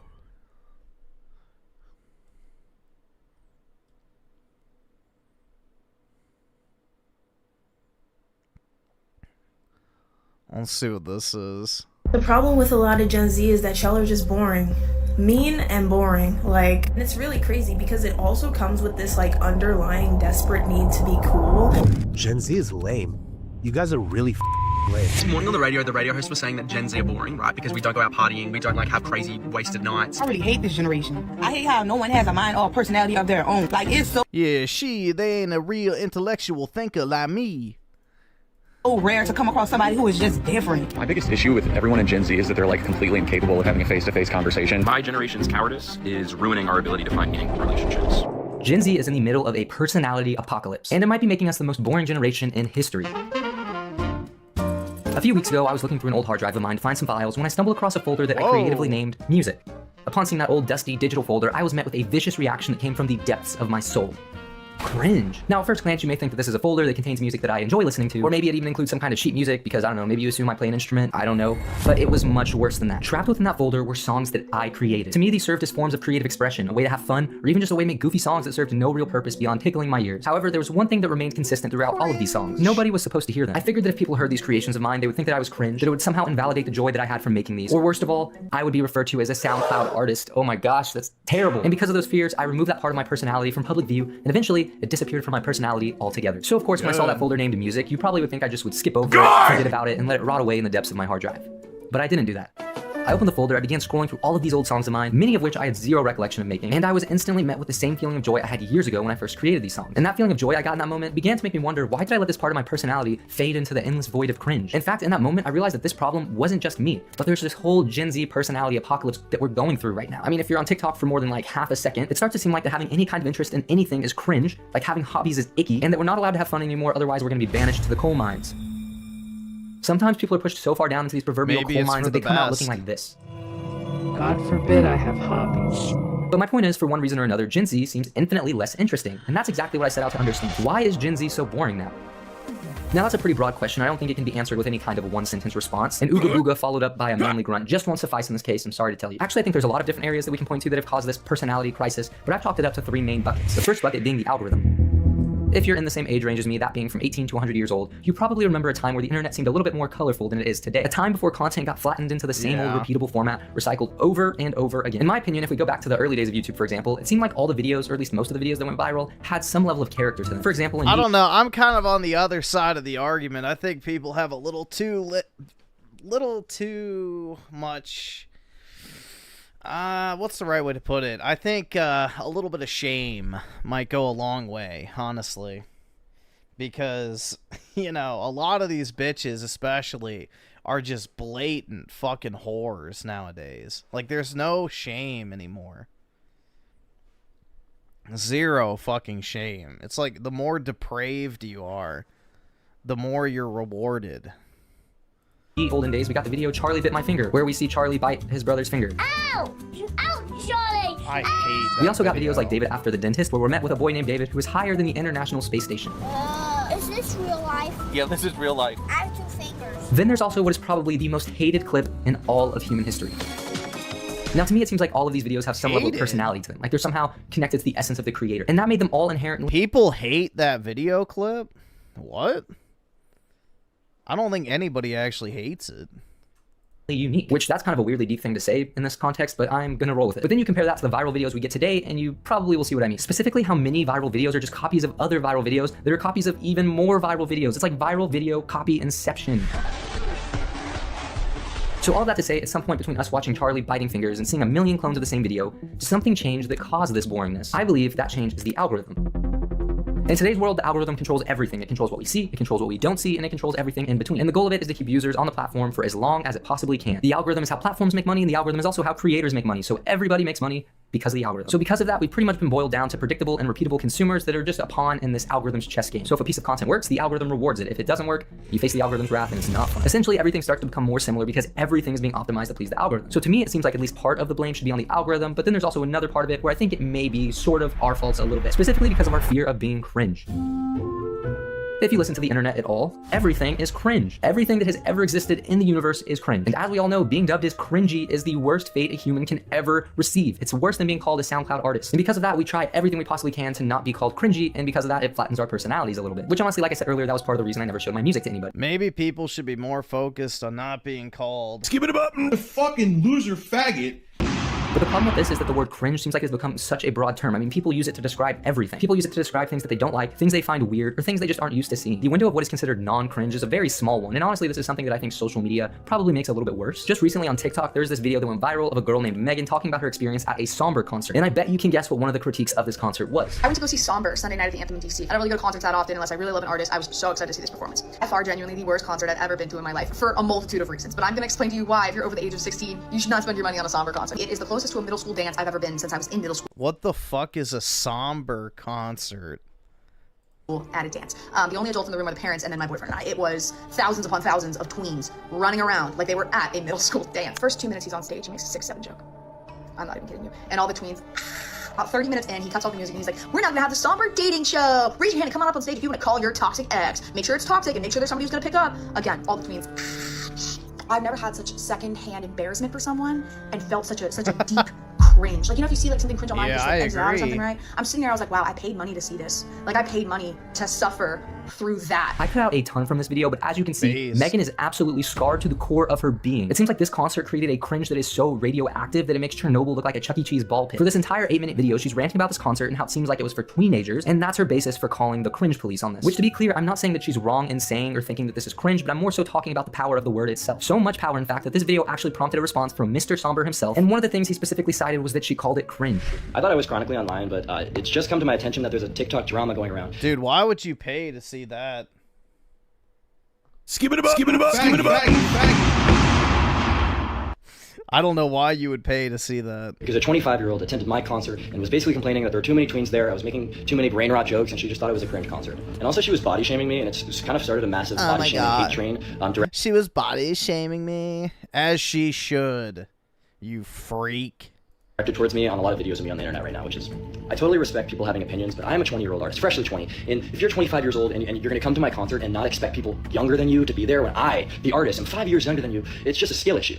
I mean, only in this magnificent age of TikTok can we experience an inconsequential TikTok drama where one person is referring to another person's complaints as a skill issue. But I feel like this feeling of trying to avoid being called cringe at any cost has started to make us a little bit more boring. We're afraid to highlight certain parts of our personality. I mean, we can even take a look at hobby culture on TikTok. Cringe is a big part of it. I feel like in one way, shape, or form, people are always talking about how certain hobbies are cringe and how certain hobbies aren't, or how you're a literal villain if you call a hobby cringe. And in some cases, these videos on Hobby Talk venture into an area of cosmic cringe that I don't even really know how to feel about. Welcome to Cringe Binge. Today, we're making a paper dragon. This is a brand new series where I try cringe hobbies that kids enjoy on the internet. Maybe I make them more normal, maybe I get ducks. We'll see. The series might be dead before it even starts. Oh yeah, let me make a quick paper dragon. This took me 6 hours. I literally cannot even put into words the level of fever dreamness that this puts into me. Everything about this video, from the music to the voiceover to what she's wearing, just crashes the hard drive in my brain. It makes me feel weird. Like, I feel like I shouldn't be watching this, but at least she's not cringe. That's a plus. This took me 6 hours. And it actually kind of sucks too, because I think this whole cringe movement is starting to prevent people from doing things that they find fun or participating in activities that they'd enjoy. And it's not like this is some inconsequential, unimportant thing. I mean, hobbies have a lot of benefits, especially with mental health, but we're too afraid of being called cringe. So that's another reason that I think Gen Z is starting to become more boring. But there's one more bucket that I want to talk about, and this one might be the hardest to overcome: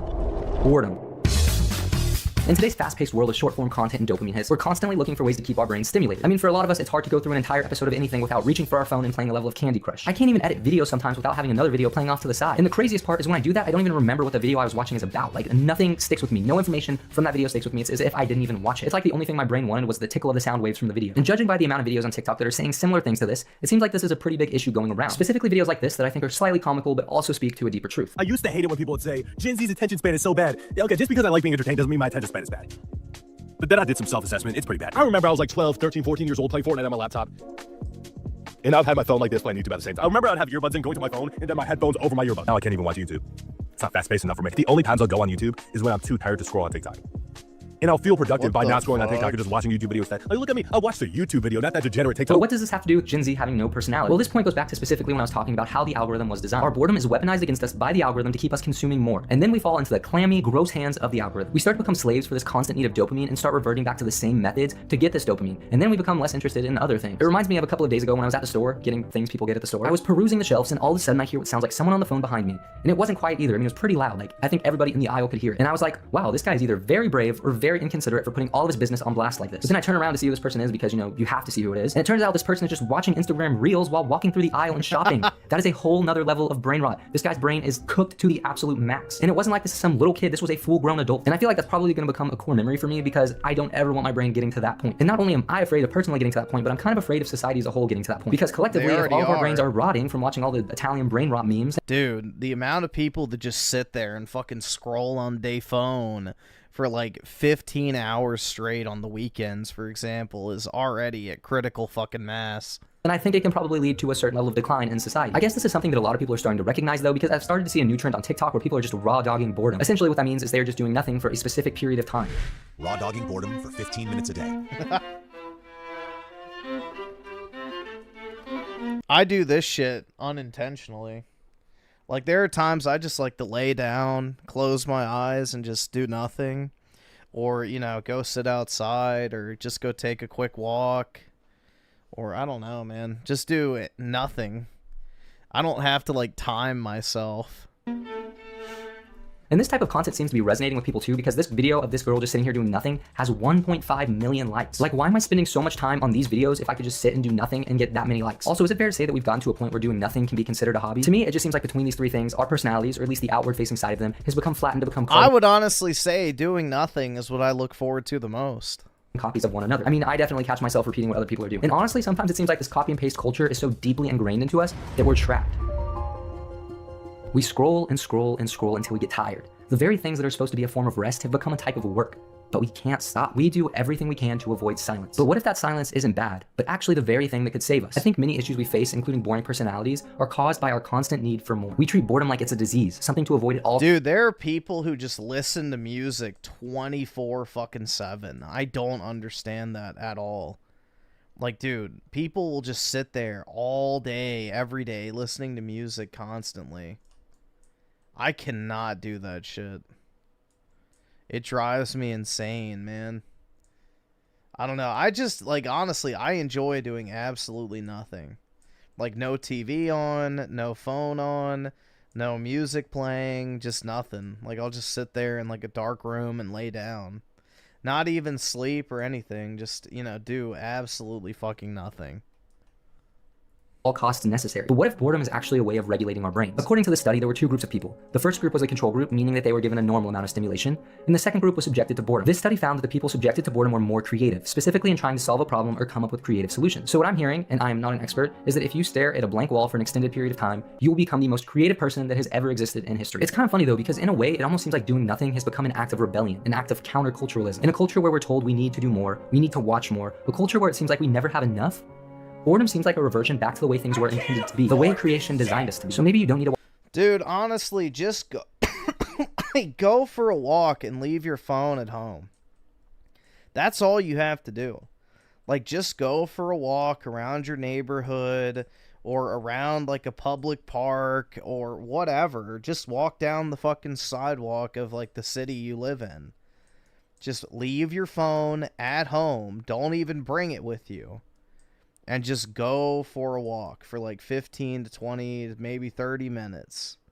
And you will immediately feel much fucking better. So, just disconnect for like 30 minutes and you'll be amazed at how much of a difference it makes. So, you will feel immediately better.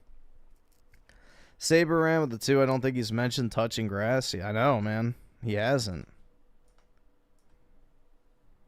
To watch TikToks first thing in the morning. Maybe we don't have to see everything everyone says. Maybe sometimes we can just sit and appreciate the natural world that we've been gifted. Maybe all the noise, all the content, all the never-ending notifications that can crowd our brain, we can turn it into this.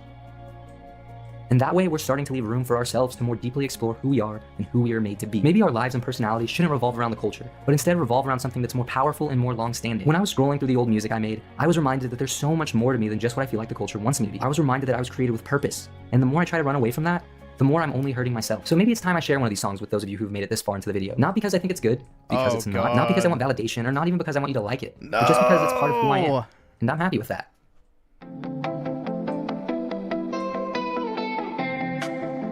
Okay, as long as he's not gonna sing. Ooh, I thought he was gonna sing.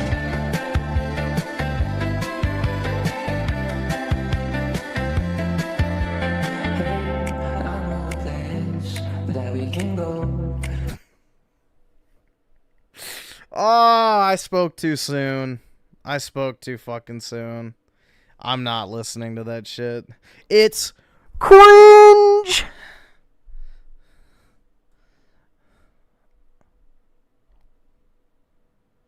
Yo, this is literally me for real, dude. Pushing 30 and unk. Yep.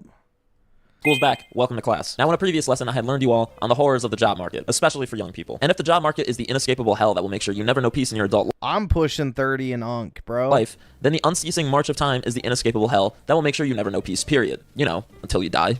But then again, on the other hand, is getting older really hell? How come everywhere I look on social media, I just see Zoomer after Zoomer obsessed with the idea that our lives are basically over now that they've turned 23?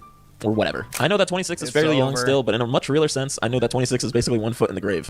Which is one of the dumber things I've seen on the internet, 27. but it's a sentiment shared so often that it's like spawned its own meme subculture. Your life is over at age 10. If you're 11 years old, you're a chopped unk. Yeah, if you're 12 years old, TikTok grandma, it's basically over for you. And who could forget that banger all-time Leonardo DiCaprio classic? Always ready to go for a 25th birthday party. But today, I really want to take a look under the hood of Gen Z's obsession with age and aging, because I think there is a fascinating melange of insecurity there. All these memes and jokes are a response to something that is definitely real, and definitely worth 20 or so minutes of your time to talk about.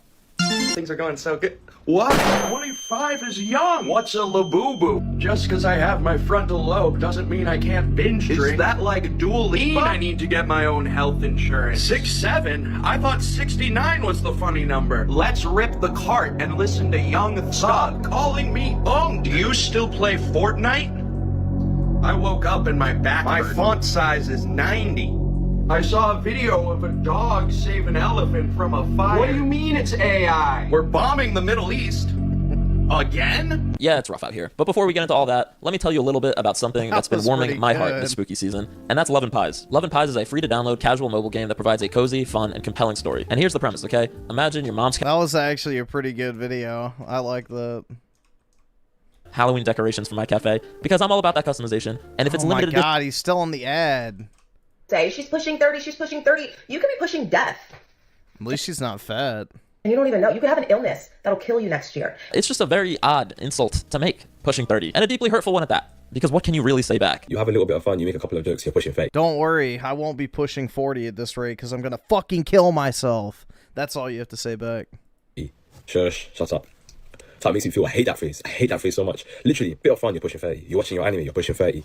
You have a debate with someone, you're pushing 30. The moment someone jumps, you're pushing 30, there's no coming back. You've lost. Now look, I get this if you're a child. I remember being 15 and looking at my 20-year-old brother and being like, damn, that's gonna be awesome. He's a fully grown adult. 20 years old, I mean, he's basically middle-aged. That's a fully grown man who's got his entire life figured out. All right, and I'm awesome. but a lowly Thanks, teenager. nigga. And then lo All and behold, I turned 20 and realized 20-year-olds also don't know what the f is going on. But again, as we've learned from the internet, by the time you turn 24, you're basically 30. So if you're still figuring your life out at 24, that means you're still figuring your life out at 30. And at 30, your life is basically over.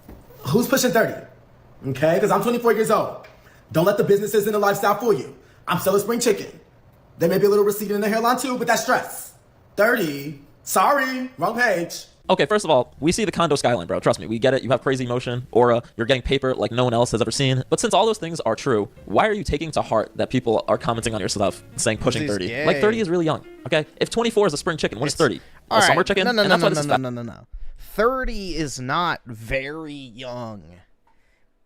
30 is not very young, bro. Like, for women, you're approaching the age of never being able to have kids.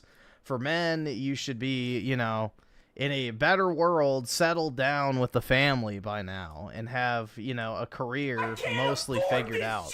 30 is not young. Sorry. This is that eternal fucking Peter Pan syndrome bullshit that plagues society. Like, no. At a certain point, you do have to fucking grow up. You do have to fucking grow up at some point. So, I don't know, man. I don't like this Peter Pan bullshit of like, oh, I'm always going to be a teenager at heart, dude. It's like, no, you're not. Resident Evil Zombified with a 5. Synthetic Man reacts to the most based video. Oh, okay. I can look it up, I guess. Saber Ram with a 2. I'm 36, so by their logic, I'm a fucking lich. Yeah, I guess so, man. They don't even bother saying pushing 40, because by that point, you should already be dead. fascinating because it's not just hate comments saying LOL pushing 30. It's people taking it to heart. People going like, oh, I am pushing 30. Or even better going, no, I'm not 30. I'm 28. It's just this hilarious position of people getting mad at people saying you're pushing 30 by arguing that 24 is basically a teenager. And it's like, if 24 is a teenager, then 30 is not far off from teenager, which it's not. Like literally 24 is equidistant from 18 than it is to 30.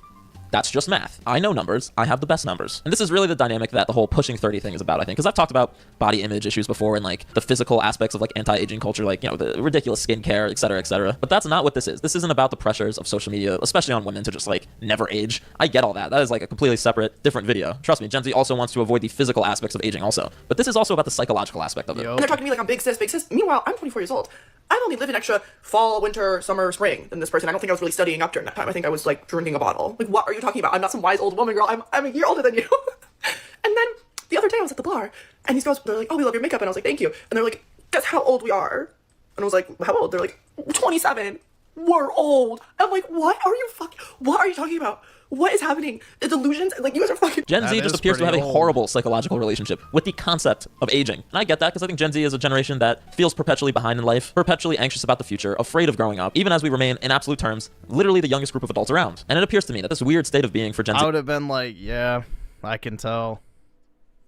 It can be traced back to two unique experiences. The first of which is a perceived failure to launch. There's no way around it. I mean, the average Zoomer either graduated high school or college in the middle of a pandemic. I sure as know I got my cap and gown in the mail. Yeah. Thank you, George Washington University. I will totally put this on to watch my graduation happen on a YouTube live stream. And look, in some ways I feel lucky. We still don't know what like the long-term effects of the lockdowns and online schooling will be. Bro, that's in DC. I wonder if he lives in this area. Really young kids. But we do know what the effects are for Gen Z, which was basically just skyrocketing depression. And difficulty finding work, which paired with an economy that's on the brink of collapse, student debt, criminally expensive housing, and there's just a whole cohort of like 21 to 25-year-olds, whatever, something in there, that just got f***ed. And before I get a million comments like in the last video, I'm not saying we're the only generation to have it rough. I get it. If you're a millennial who graduated college in like 2009, you know, I'm sure you could regale us with tales of how incredible that time period was. I'm sure there were boundless joys to being a college graduate class of 2008. But my point is again that the psychology is different. At least at that time there was like, you know, a belief that things could get better. We still had some hope because my president is black, my Lambo's blue. Like, that was the vibes, even though Jesus Christ, the recession was looking a little shaky. That tells you all you need to know about day culture. My president's black, my Lambo's blue. She, girl. That's all that matters. Government programs weren't being cut. Federal workers were still largely safe. It feels vastly different. While as an elder millennial, I've been through a couple of these recessions, I'm gonna just be honest, babes, I don't think any of us, other than our grandparents who went through the Great Recession, have any idea of what this is about to feel like. The overwhelming state of mind for Gen Z is just doom. And I'm not a doomer, but a ton of you are. Okay, let's be honest. There is part of this that a large cohort of Zoomers, it's not that they don't want change, they just don't even believe change was possible. Like, not to rehash this example, but if you graduated college in 2009, you know, and your prospects were not great, people went to law school, or they started a business, or they did something else. They wrote it out in some way. There are some Zoomers now that if you talk to them and like, oh yeah, bro, I could go to law school. So what? So I can make a little bit more money, have a little more student debt in 3 years, and watch the world burn from my mother's basement on a slightly nicer TV. And it's like, bro, and that's a completely different psychology than what we've seen in the past. Things are bad right now is a different feeling than things are bad, period. It's way worse. Now that we can all talk to each other like this, it feels like we're all realizing we're getting scammed. And I know what you think, well, what do you mean? Like, what's a scam? Just like everything, just like points broadly at everything in life. It's like you go to college and it's like, I mean, that's a pyramid scheme. I know pyramid schemes, that is a pyramid scheme. Okay, and then you go to work and they're just like, okay, not only do I feel like I'm getting scammed here, but I also feel like I'm scamming people. Like, now I'm like a part of the scam. Well, I don't have a ton of counter arguments to that, but I think the segues nice into the second part of this, which is even as COVID and economic realities have like pushed back traditional milestones for younger people, social media has made it seem like the inverse is true. Like, just graduating college, getting married, and buying a house is pretty impressive as it is. And yet on my feed is just wall-to-wall teenage millionaires and grifters and influencers making millions doing seemingly nothing. What's the weirdest part of your routine as an 18-year-old millionaire? I don't have energy drinks. I don't use any stimulants. All I do, I just chew gum, bro. Gum? Yeah, this gum. You tried this gum? I go through like 4 or 5 boxes of this stuff in my studio. It's got caffeine, L-theanine. It enhances your focus, your brain's ability to perform senses, all that kind of stuff too, you know? Like, bro, you just gotta chew gum, bro. Like, trust me, bro. It's about chewing gum. What's the weirdest part of your routine as an 18-year-old millionaire? I don't have energy drinks. I don't use any stimulants. All I do, just have this. You try this? Boom, boom. Oh my god. I don't hear you sniffling anymore. Yeah, I think this fixed it. Okay, well, is the secret gum or is it smelling salts? Because now I'm confused. And for the 800th time in a row, we need a 3,000% tariff on podcast equipment. But surely our brains were not meant to be exposed to this level of obscene wealth 24/7. Whether you're a dude watching your favorite streamer rolling around in obscene luxury, or like an influencer doing a brand trip to some Tuscan villa, you cannot open social media without just seeing tons of people your age or younger seemingly doing better than you. This is what happens like psychologically when you start making a lot of money at a young age. I mean, like 10, 20, 30K months at 18, 19, 20. I think the first thing that happens when you hit your first like 10K month is you realize 10K is not a lot of money to make in a month whatsoever. You probably put it on your vision board and just idolize that number for a while, and then when you hit it, you're like, wow, okay, this was kind of hard to do, but it's not a lot of money. Like, this is not much at all. You quickly get like desensitized to money in the sense that you'll start hitting higher months, but it doesn't doesn't really feel different whatsoever unless it's like substantially a larger amount. And then the way you look at spending money changes a lot too. You don't even think about spending $100, Alright, which is so awesome. almost meaningless. Thanks, Like, whatever, nigga. like, just take Alright. the money. Very quickly just start to like lose concept of the value of money. Even on day-to-day things, like you'll see people complaining about the price of eggs or groceries or housing, and which is completely understandable. But when you go to get groceries, you're never thinking about the price. You're just immediately thinking about getting the most organic, like fresh, best groceries you can get. I'm not allowed to say anything, so if I say something, they'll call me a hater.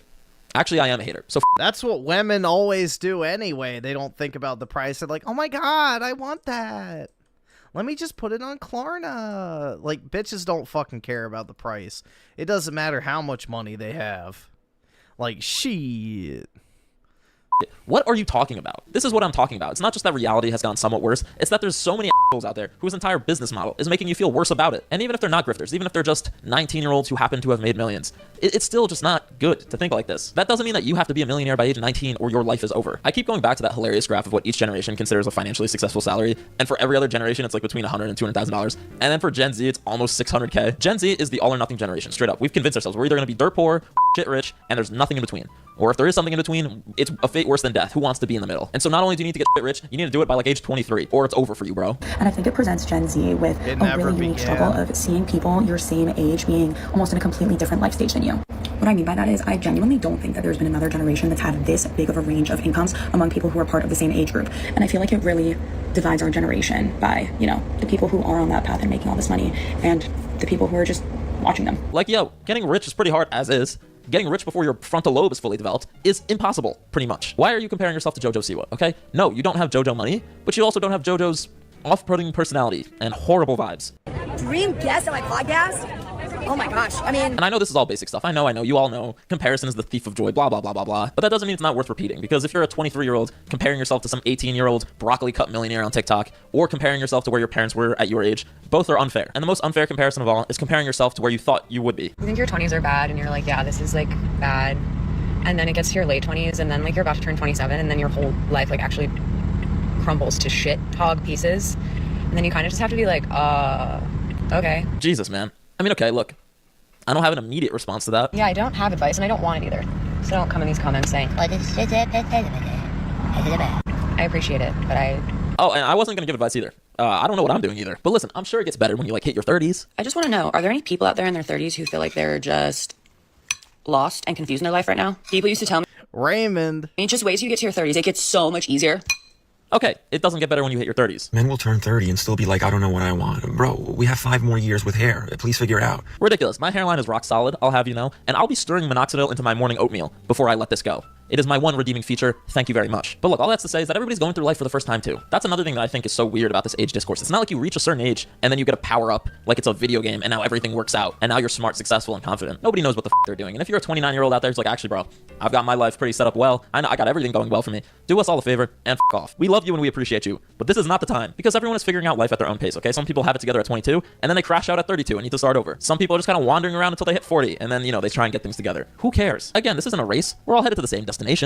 The grave, specifically. And I also think compressed cultural cycles have something to do with this because, you know, it's easier to feel like you're aging more acutely when things are just changing at a rapid pace. Like, I don't know if anyone else has been tracking this 6-7 trend from the last couple of weeks, but this is the first time in my life where I'm actually like, dude, I have no idea what this is, and I'm a pretty terminally online person. I mean, in the end, I needed a school teacher to break it down for me. 6-7, what does it mean and why are kids saying it? 6-7. Now, this number was then popularized by different creators, primarily creating basketball sports edits and using that song over the edit. That's literally it.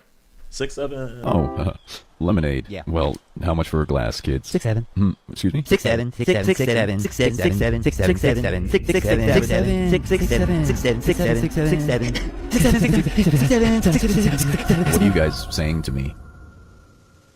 You're chapped, Unk. I'm just saying, it's easy to feel old or washed when if you put down your phone for a week, you've missed 17 trends. All right, but that doesn't mean you're out of touch. That means the algorithm is still the worst invention of all time. You are neither too young or too old for anything, really. I mean, most successful authors were 42, I think, when they have their first bestseller. The average age of a first-time homebuyer in the US is like 38 now. And again, that's the average, which means presumably many people are above that age. And look, maybe your goals are loftier. Okay, maybe you are one of those aspiring broccoli cut millionaires. I got news for you. The average age of a billionaire in the United States is 67, which at that point, you're just stacking money and yachts to look at in between prostate exams. All right, which is no fun at all. Every day is a blessing, guys. That's all I'm trying to say. Okay, nobody knows how much time we have left on Earth. Should you take life seriously? Yes. And make plans? Of course. But that doesn't mean they have to be written in blood. You may get to where you want to be and then realize that that's not what you wanted to do at all. Or maybe, you know, you start something and realize, yeah, it's not who I am actually, and I'm going to go in another direction. Maybe you started med school, but God's plan for you is to be a SoundCloud rapper. I think you may be slightly misreading God's intentions for you, But who am I to say? I swear to God, this whole thing is a psyop. I saw a comment that I can't find again that was basically like, Gen Z's fear of aging was what millennials' fear of getting fat was. Is age culture the diet culture of 2025? I think you can make arguments. And that's why it's good to see on the other side people talking about how fake age is in general, or just how things have started to shake out for them for better with time. 27 to 29 have me feeling like my life is over, and 30 has me feeling like a newborn infant baby full of whimsy and wonder, and I think that's common for a lot of people. Yeah, maybe the pressure to have everything figured out by 30 is one big marketing scam. Maybe the real growth happens when you stop counting birthdays and just start living life. I'm a lot less obsessed with age today than I was when I was like 20 or 21. You know, I just turned 25 in June, which as we've seen according to TikTok is geriatric, but like I just feel a lot less pressure in life than I did then, you know? And I think part of that is realizing that everyone's going through life at their own pace, but also that milestones in general can be cringe and dumb, or at least being a slave to milestones is cringe and dumb. So if you're pushing 30, then keep on pushing. And I will leave you with this. I asked my own brother, who also turned 30 this year, if he had any wisdom for the brain rot youth on this topic. And here's what he told me in his own words. Brother Dan, everybody. I hesitate to say that age is just a number, because that's usually something creepy dudes and pedophiles say, but it's true. Numerical age is not necessarily correlated with intellectual growth or maturity, contrary to popular belief. Just because you're a certain age does not mean you have to adhere to society's expectations of what a person that age should be doing. Anyone who's older will tell you they look in the mirror and go, who the f is that old f? You should probably change as you grow in age, but you don't have to. You don't have to give up things that you like just because you're older. In fact, it's quite the opposite. A lot of therapy is just learning to parent your inner child. It's saying to yourself in the present moment, if I asked a parent for advice, what would I need to hear from them? If you obsess about arbitrary milestones like purchasing a car, having a certain job, or a certain degree, or a certain salary by a certain age, you're almost guaranteed to make yourself miserable. People feel like they have to be married or engaged or whatever by a certain age, and it's dumb. People are living longer than ever. You don't have to rush to decide on a career that you're going to be working for the next 40 to 50 years. And if people give you shit for liking Legos at 50, f them. Guys in their 40s, 50s, 60s see my motorcycle and they're like, oh, nice bike, dude. I used to have one back in the day, blah, blah, blah. Like, yeah, you have to be pragmatic if you have 3 kids. You shouldn't be stunting on a bike, but that doesn't change what you like. People try to conform to other people's expectations of who they should be, and they lose their sense of self. That's how you end up miserable at 35 or 40. Or honestly, even more sadly, they never really knew what they liked or wanted in the first place. I know none of that will probably resonate with your audience, but I think about shit like that sometimes, because you hear and read stuff like that sometimes, but it's hard to internalize. And then you get to the other side of it, and you're like, oh yeah, that was right. Like, you should have long-term goals and everything in a 5-year plan and a 10-year plan. But that doesn't mean you lose your sense of self. You should do things every day that make you happy, even if they're small or not super financially responsible, or objectively a waste of time or whatever. The end. To which I responded, real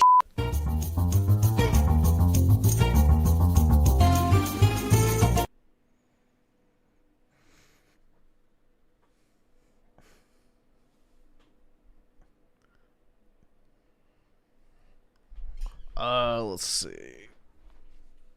Let me copy that. Let's see what this is.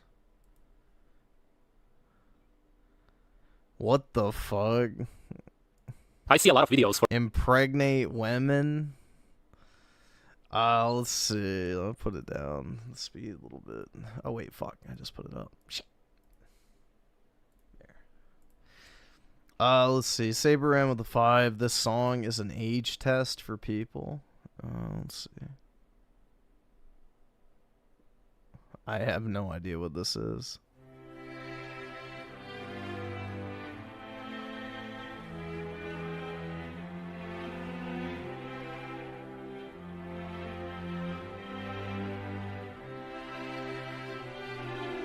What the hell is this?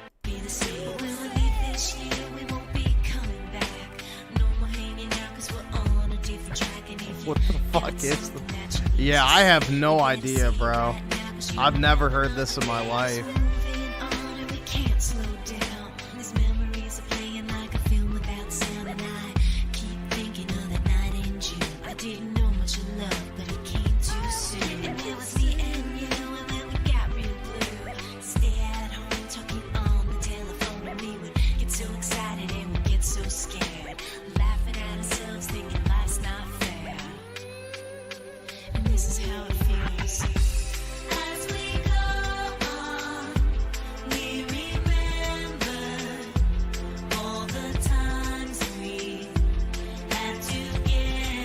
Yeah, I've never heard this.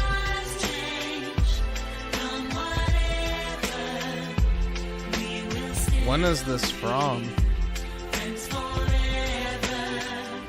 1999? Yeah, I've never heard that before. Technically, it came out after I was born, but I've never heard it. For women on YouTube on how to get a so-called hourglass body. Wider hips and bigger breasts, essentially. They will tell you to work out, do plastic surgery, go on unnatural diets, and so on. All of this is bullshit. There's one solution to all of your problems. Pregnancy. Solution. The reason you look the way you look is because you did not get pregnant right after you started menstruating. Your menstruation is literally your body, nature, God, if you're religious, telling you to have children now. Not doing that is exactly the same as not eating meat and fat when you are hungry. You know, yeah, he's making a lot of good points. He's making a lot of good points, I gotta say. I mean, he's not technically wrong, but I don't think that has anything to do with your fucking body shape. Completely goes against your body's needs and senses, and you will be naturally punished for it. And in this case, you are punished with your looks. Every woman on earth that did not get pregnant when she was supposed to now looks different than she should, which means that most women in Europe and North America don't look the way they are supposed to. Do you understand how big of a deal this is? Okay, but counterpoint to that. Let's look at the countries where they do get their women pregnant at a young age, bro. Like, is anybody lining up for the village Indian chicks? Or the fucking Afghanistan baddies? Like, no. So I don't even know if that would correlate to be a good thing. Like, yeah, no. At no point in human history has been, you know, getting pregnant at fucking 12 been a thing. That is not fucking normal or healthy, I'm sure. So, yeah, nah. Absolutely not. This is so based. Holy shit. Alright. Almost every woman that walks past you in everyday life doesn't look the way she is naturally supposed to. The looks are one thing, but there's a much bigger problem that most women have no clue about. Your body stops growing at around the age of 18. Growth is not only your height, your body goes through a lot of changes, and one of them is that it tightens and stays that way for life. This is a huge problem for women in the West today. You've probably been told all of your life that childbirth is very painful, right? It actually isn't, but it is for most women in the West, and that's because they give birth almost 15 years too late. That is true. The older you get, the harder it is to give birth. So that's not false. But again, getting pregnant and having a kid when you're 13 is not ideal either. That's also just as dangerous for other reasons.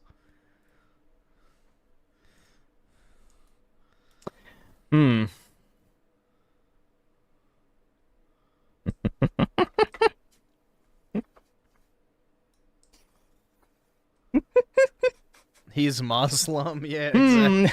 The chat's spitting on that one. Did he get away with this? I would not get away with this. I would not get away with this.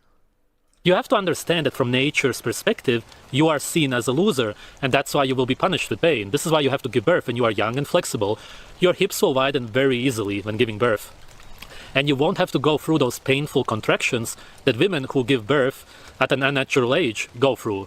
Your hips will stay that way and make all of your future births just as easy, whereas those women...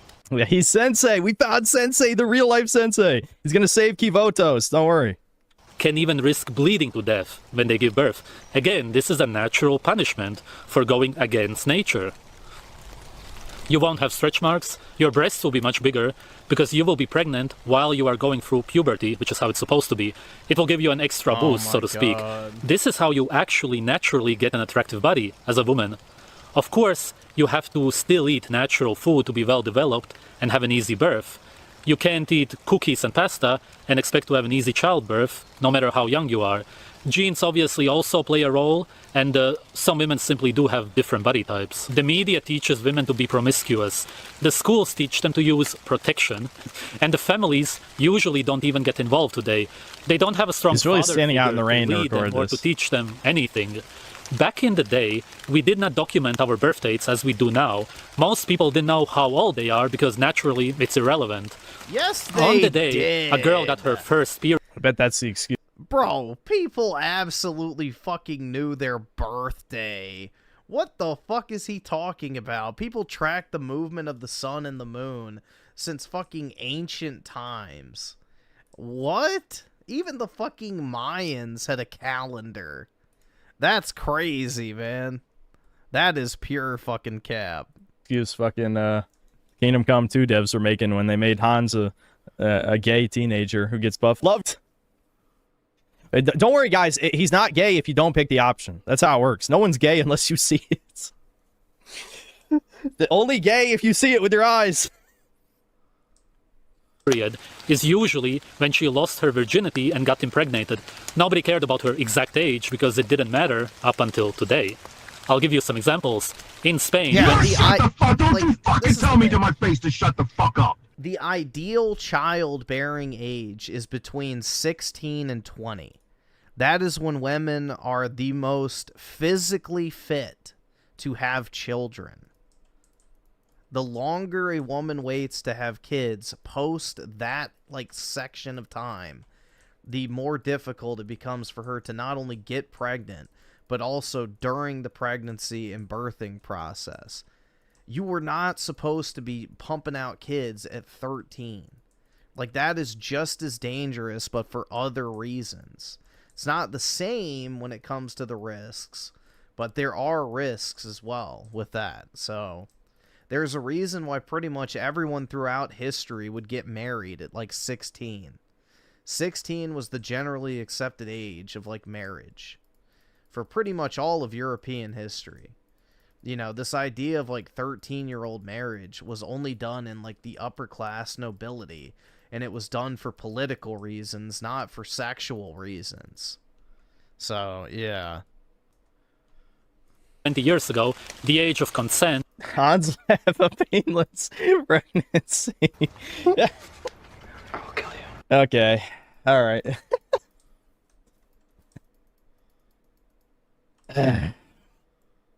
Was 12. It was changed to 16 some years ago. In Italy and Germany, it was also 12 for ages. In Italy, it is 14 now. Not that much has changed there. In Canada, up until 2008, it was also 14. Artificial marriages with a contract usually happen between the ages of 9. But it was 14 with qualifiers. It wasn't a fucking 45-year-old can bang a 14-year-old. It was never that. It was 14 with under 5 years of separation. Dude, Europe has never had laws where you can go and bang a fucking, 14-year-old is a 40-year-old man. That is not what the laws were. It was basically a Romeo and Juliet style law where if you were within a certain age range of the person, then it was allowed. Yeah, that's a huge difference. Again, this is not a common thing. Child marriage has only ever really been done in a European capacity in extreme cases of nobility and stuff like that. Most people were never married until they were either late teens, early 20s throughout human history. So I don't know, bro. This is pretty sus. Pretty sus. And even if you got married at a younger age, it wouldn't mean that you even lived together. It just meant that you were married.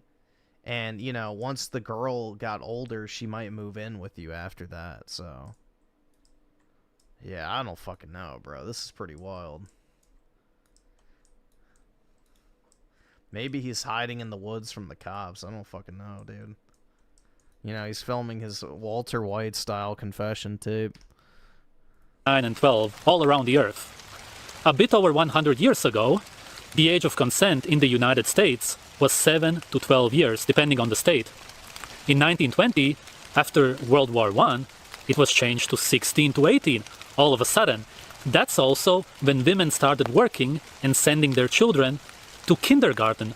All of a sudden, the children were in the hands of the government. Everything started going downhill 100 years ago. It was like a great reset. That's the reason why, dude. They took away our child, bro. What the fuck is this argument? Holy shit. I was not ready for this video. I'm gonna be honest. I wasn't ready. I was definitely not ready for this video, but he definitely has my attention. To see Play Blue Archive.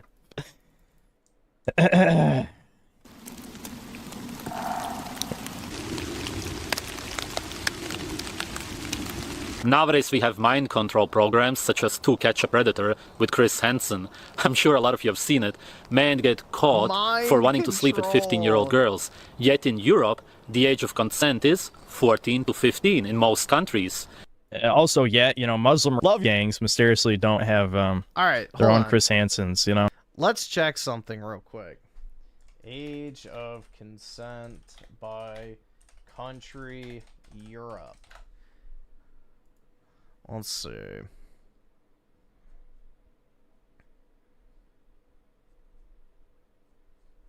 Let's find one. I want to find like an actual developed nation. Denmark.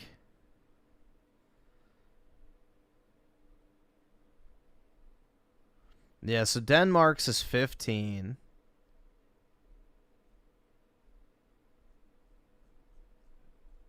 I want to see if there's any that actually have like fucking 13 or 12 or some crazy shit. Yeah, 16, 16, 15.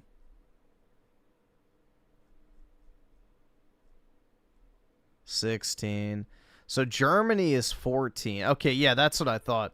The age of consent in Germany is 14 as long as a person over the age of 21 does not exploit a 14 to 15-year-old's lack of capacity for sexual determination, in which case a conviction of an individual over the age of 21 requires a complaint. Okay, yeah, that's what I thought. There's like restrictions on, you know, a certain age. So, yeah, and then there's a bunch more stipulations too. Age of consent in Greece is 50. Well, Greece doesn't have pedophilia laws. Fun fact.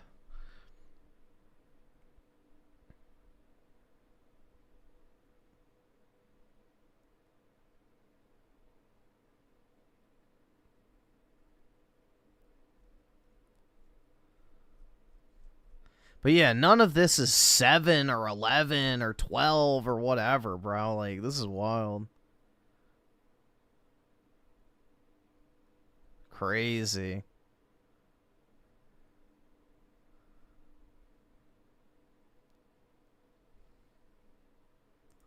Jeez, man. And even then, that type of shit's not common anyway. When a bunch of Browns gang love a white girl, you know, that somehow doesn't have like a TV show covering it or something. Weird. Weird. And that's simply because even the governments here understand that no matter how old you are as a guy, you would have to be severely mentally ill not to find a 15-year-old girl attractive. Yet in the United Bro. Dude, there's no way. I'm literally just imagining if I posted a video like this on my channel, absolutely getting banned like the next day. The next day I wake up, channel's gone. There's no way. Actually, probably within 24 hours, the whole channel's gone. Soundbite. There's no way in hell. There's no way in hell I'd get away with this.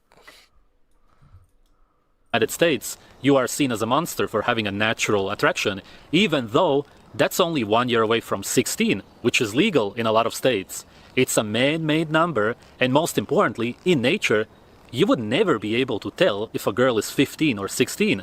Yet people still get prison sentences for sleeping with 15-year-old girls. But it's totally fine if she turns 16. All right, well, I agree with that. If, like, they're 1 year off from the age of consent in whatever your country, like, yeah, that's kind of... It's like the people who called Call Me Carson a pedophile because he was, like, talking to a 17-year-old girl. It's like, dude, that's not pedophilia. First of all. But yeah, I agree with that. Like, the people that use that type of shit where they're like, oh, she's a child, you monster. It's like literally 17, 364 days, and 23 hours old. It's like, oh my god, what a monster. So yeah, I agree with that. You don't magically metamorphosize when you hit a certain age. 16 the next day. Absolutely ridiculous. Women in nature don't work. Yes, they may get their food or do some chores here and there, but that's about it. Men do all of the heavy work. And that's because biochemically, we actually enjoy it. You as a woman do not want to work, and you most certainly do not enjoy working out or doing any kind of sports. Hormonally, it completely goes against your biochemistry. The more you work out, the more infertile you get. You would be a million times happier having a peaceful life, taking care of your children and your husband. A large amount of the time, you would be pregnant, and that alone would make you want to rest, besides running the risk of a miscarriage if you would lift anything heavy. Women nowadays sleep around and then they later realize that they want to have a family and a husband who is loyal and respects them. Snap out of it. Deep down, every man is going to see you as used up. Don't complain about it.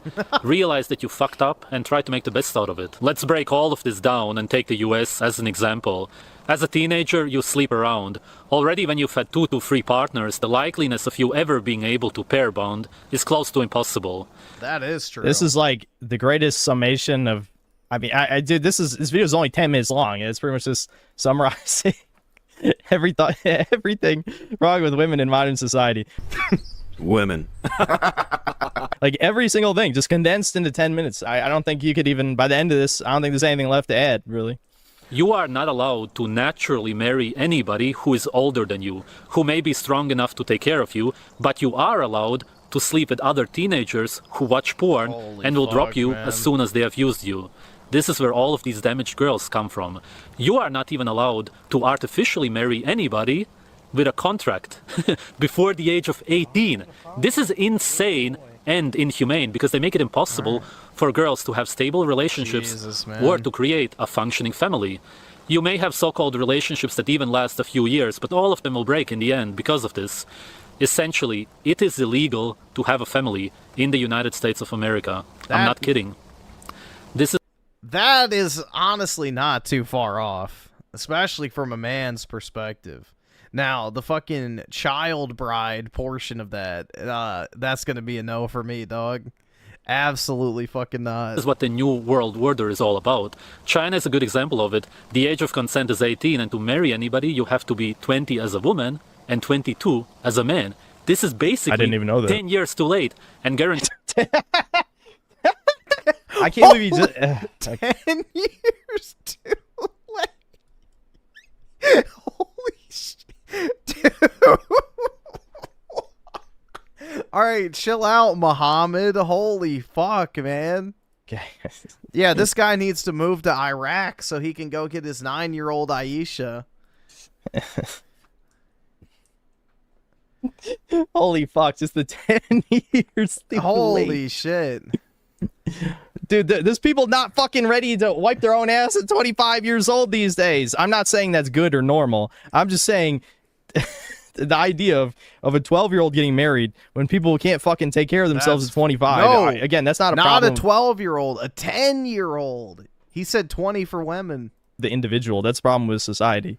But it is, I don't know, it's just very funny when you think about it. That's you know, I don't blame any individual in this day and age for that sort of thing. That is 100% intentional by the new breakers order, as you say. It's a 99% family failure rate. I assume that the age of consent will be 18 to 20 in the NWO, if there even will be any. Essentially, there. Yeah, and yet for the elites, there is no age of consent. They can sleep with whoever they want, you know, as evidenced by the lack of consequences for the Epstein list. So, yeah, you know, we'll have to wait till 25, and the elites get them whenever they want them. We'll just put it at that. There won't be such a thing as a family. This is all part of the depopulation agenda. You believe that you are being oppressed as a woman, when in reality, the liberation is the oppression. But this guy in the banner. This guy is a crazy potential cannibal. LMAO, look up raw meat carnivore king. Okay. Why not? Jesus, man. Alright, I gotta go take my dog out real quick. I'll be back. Give me like 5 minutes.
come back.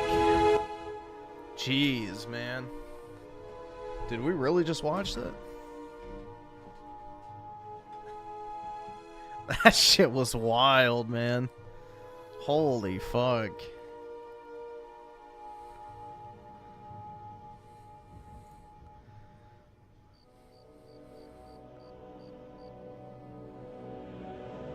Jesus. Ah, that shit was wild.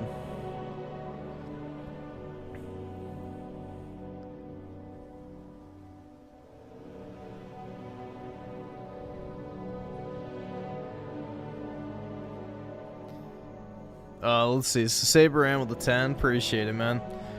The reaction to that song I played tells me I'm definitely one of the oldest people here. The song tends to make my generation cry, and I still have no idea why. I hate the damn song. That's why I said it's an aged. Dude, I'm trying to think of the fucking gay-ass song they played at my graduation. Oh, shit, dude, it's so bad. Let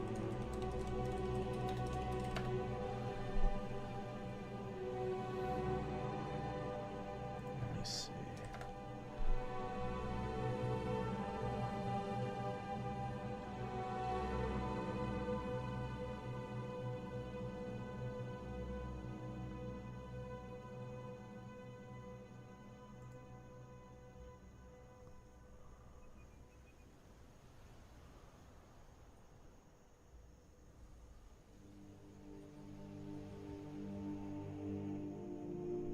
Oh, this fucking dog shit song.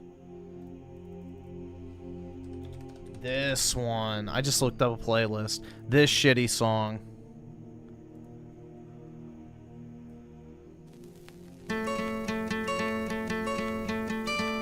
This fucking slop, bro. I hate this song. Hope when you take that jump, you don't feel the fall. Hope when the water rises, you built a wall. They played it like 6 times. Hope when the crowd screams out, you're screaming your, and it hurts so bad. I did it all. I did it all. I owned every second that this world could give. I saw so many places, the things that I did. Yeah, this fucking dog shit. It was terrible, man. I hate that fucking song. That's like Imagine Dragons level slop.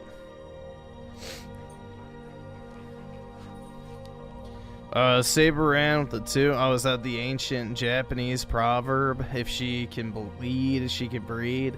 Yeah, the other one I like too is if her age ain't on the clock, she's ready for the cock. That's straight out of Tokyo, Japan, baby. That's what the Japanese used to believe. I think they changed their age of consent from 13 to 16, I think, now. I'm not sure, but yeah, that used to be the old Japanese saying. If her age ain't on the clock, she's ready for the cock.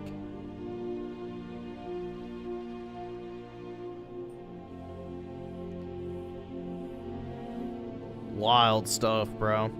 Like, the thing is why would you... I don't really want to talk about it because it's gross, but like, bro, what draws you to a 13-year-old? Like, bro, when I was 13, I always thought the chicks that were older than me were hot. Like, bro, when I was 13, I wasn't even attracted to 13-year-olds. Like, that's the thing, bro. Like, I always was, like, looking at the chicks who were, like, 2 or 3 grades above me. I don't know, bro. I don't get it, honestly. It's disgusting.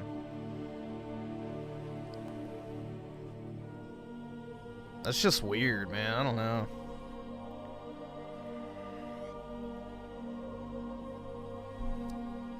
And the stupid thing is about the guy's argument is the fact it only applies to older men going after younger women. Like, if, let's say, theoretically, 2 13-year-olds hooked up, there's nothing stopping them from doing that. That's not illegal. So the only reason it would be a problem is if you're a literal grown-ass man trying to pursue, you know, middle schoolers. So, like, bro, it's more of a self-exposed than anything.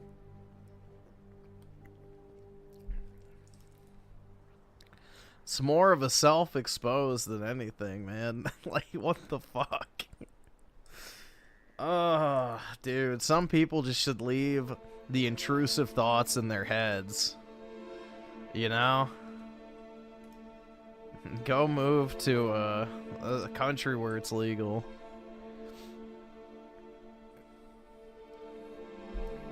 And just don't let anybody know.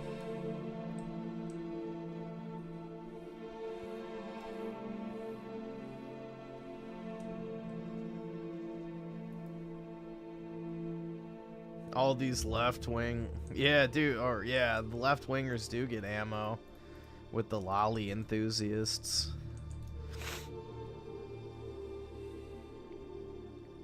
Yeah, that shit's not a good look. I don't care, bro. Like, you as a grown man should not be pursuing a 15-year-old girl. Like, sorry. Why would you even want to, is the question. I don't know, man. It's beyond... Dude, I don't even want to go after an 18-year-old girl. Like, I wouldn't want to be around them. You know, maybe five or so years ago, maybe. You know, when I was like 20, so I'm like 21 or 2, maybe I would have. But it's like, damn, bro. Nowadays? Hell nah. I don't want to date some chick who has the high school mentality.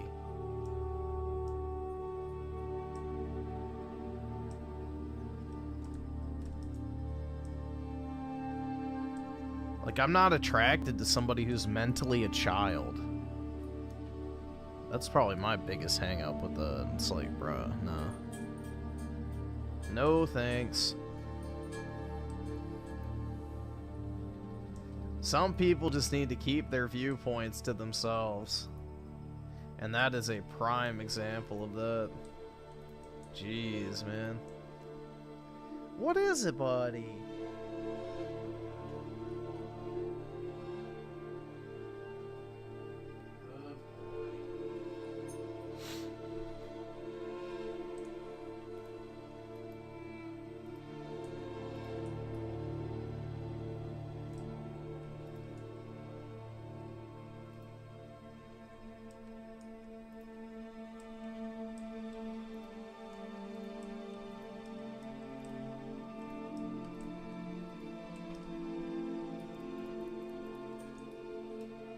Apollo feeling the negative, and I guess so, man.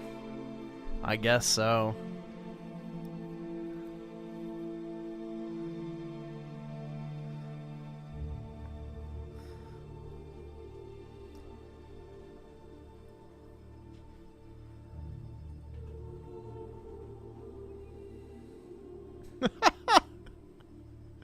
Oh god, we saw Doomer COD videos. Now Doomer GTA. Let's see, 27 and broke.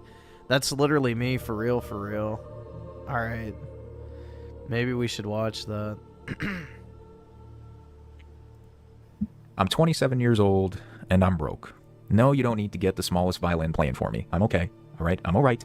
But I wanted to talk about this. The reason I wanted to talk about... I'm not, guys. I'm not okay.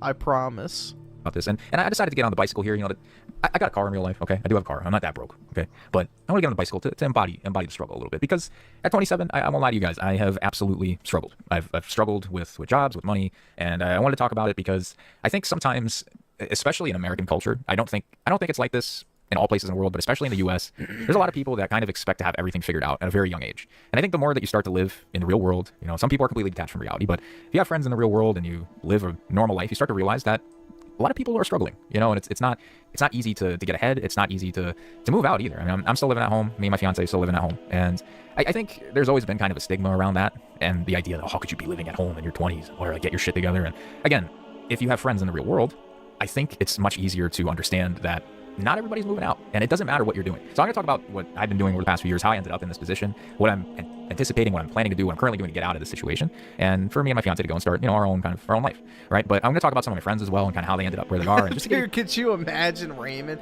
Oh, you have a fiance. How would you like to be 37 years old and broke?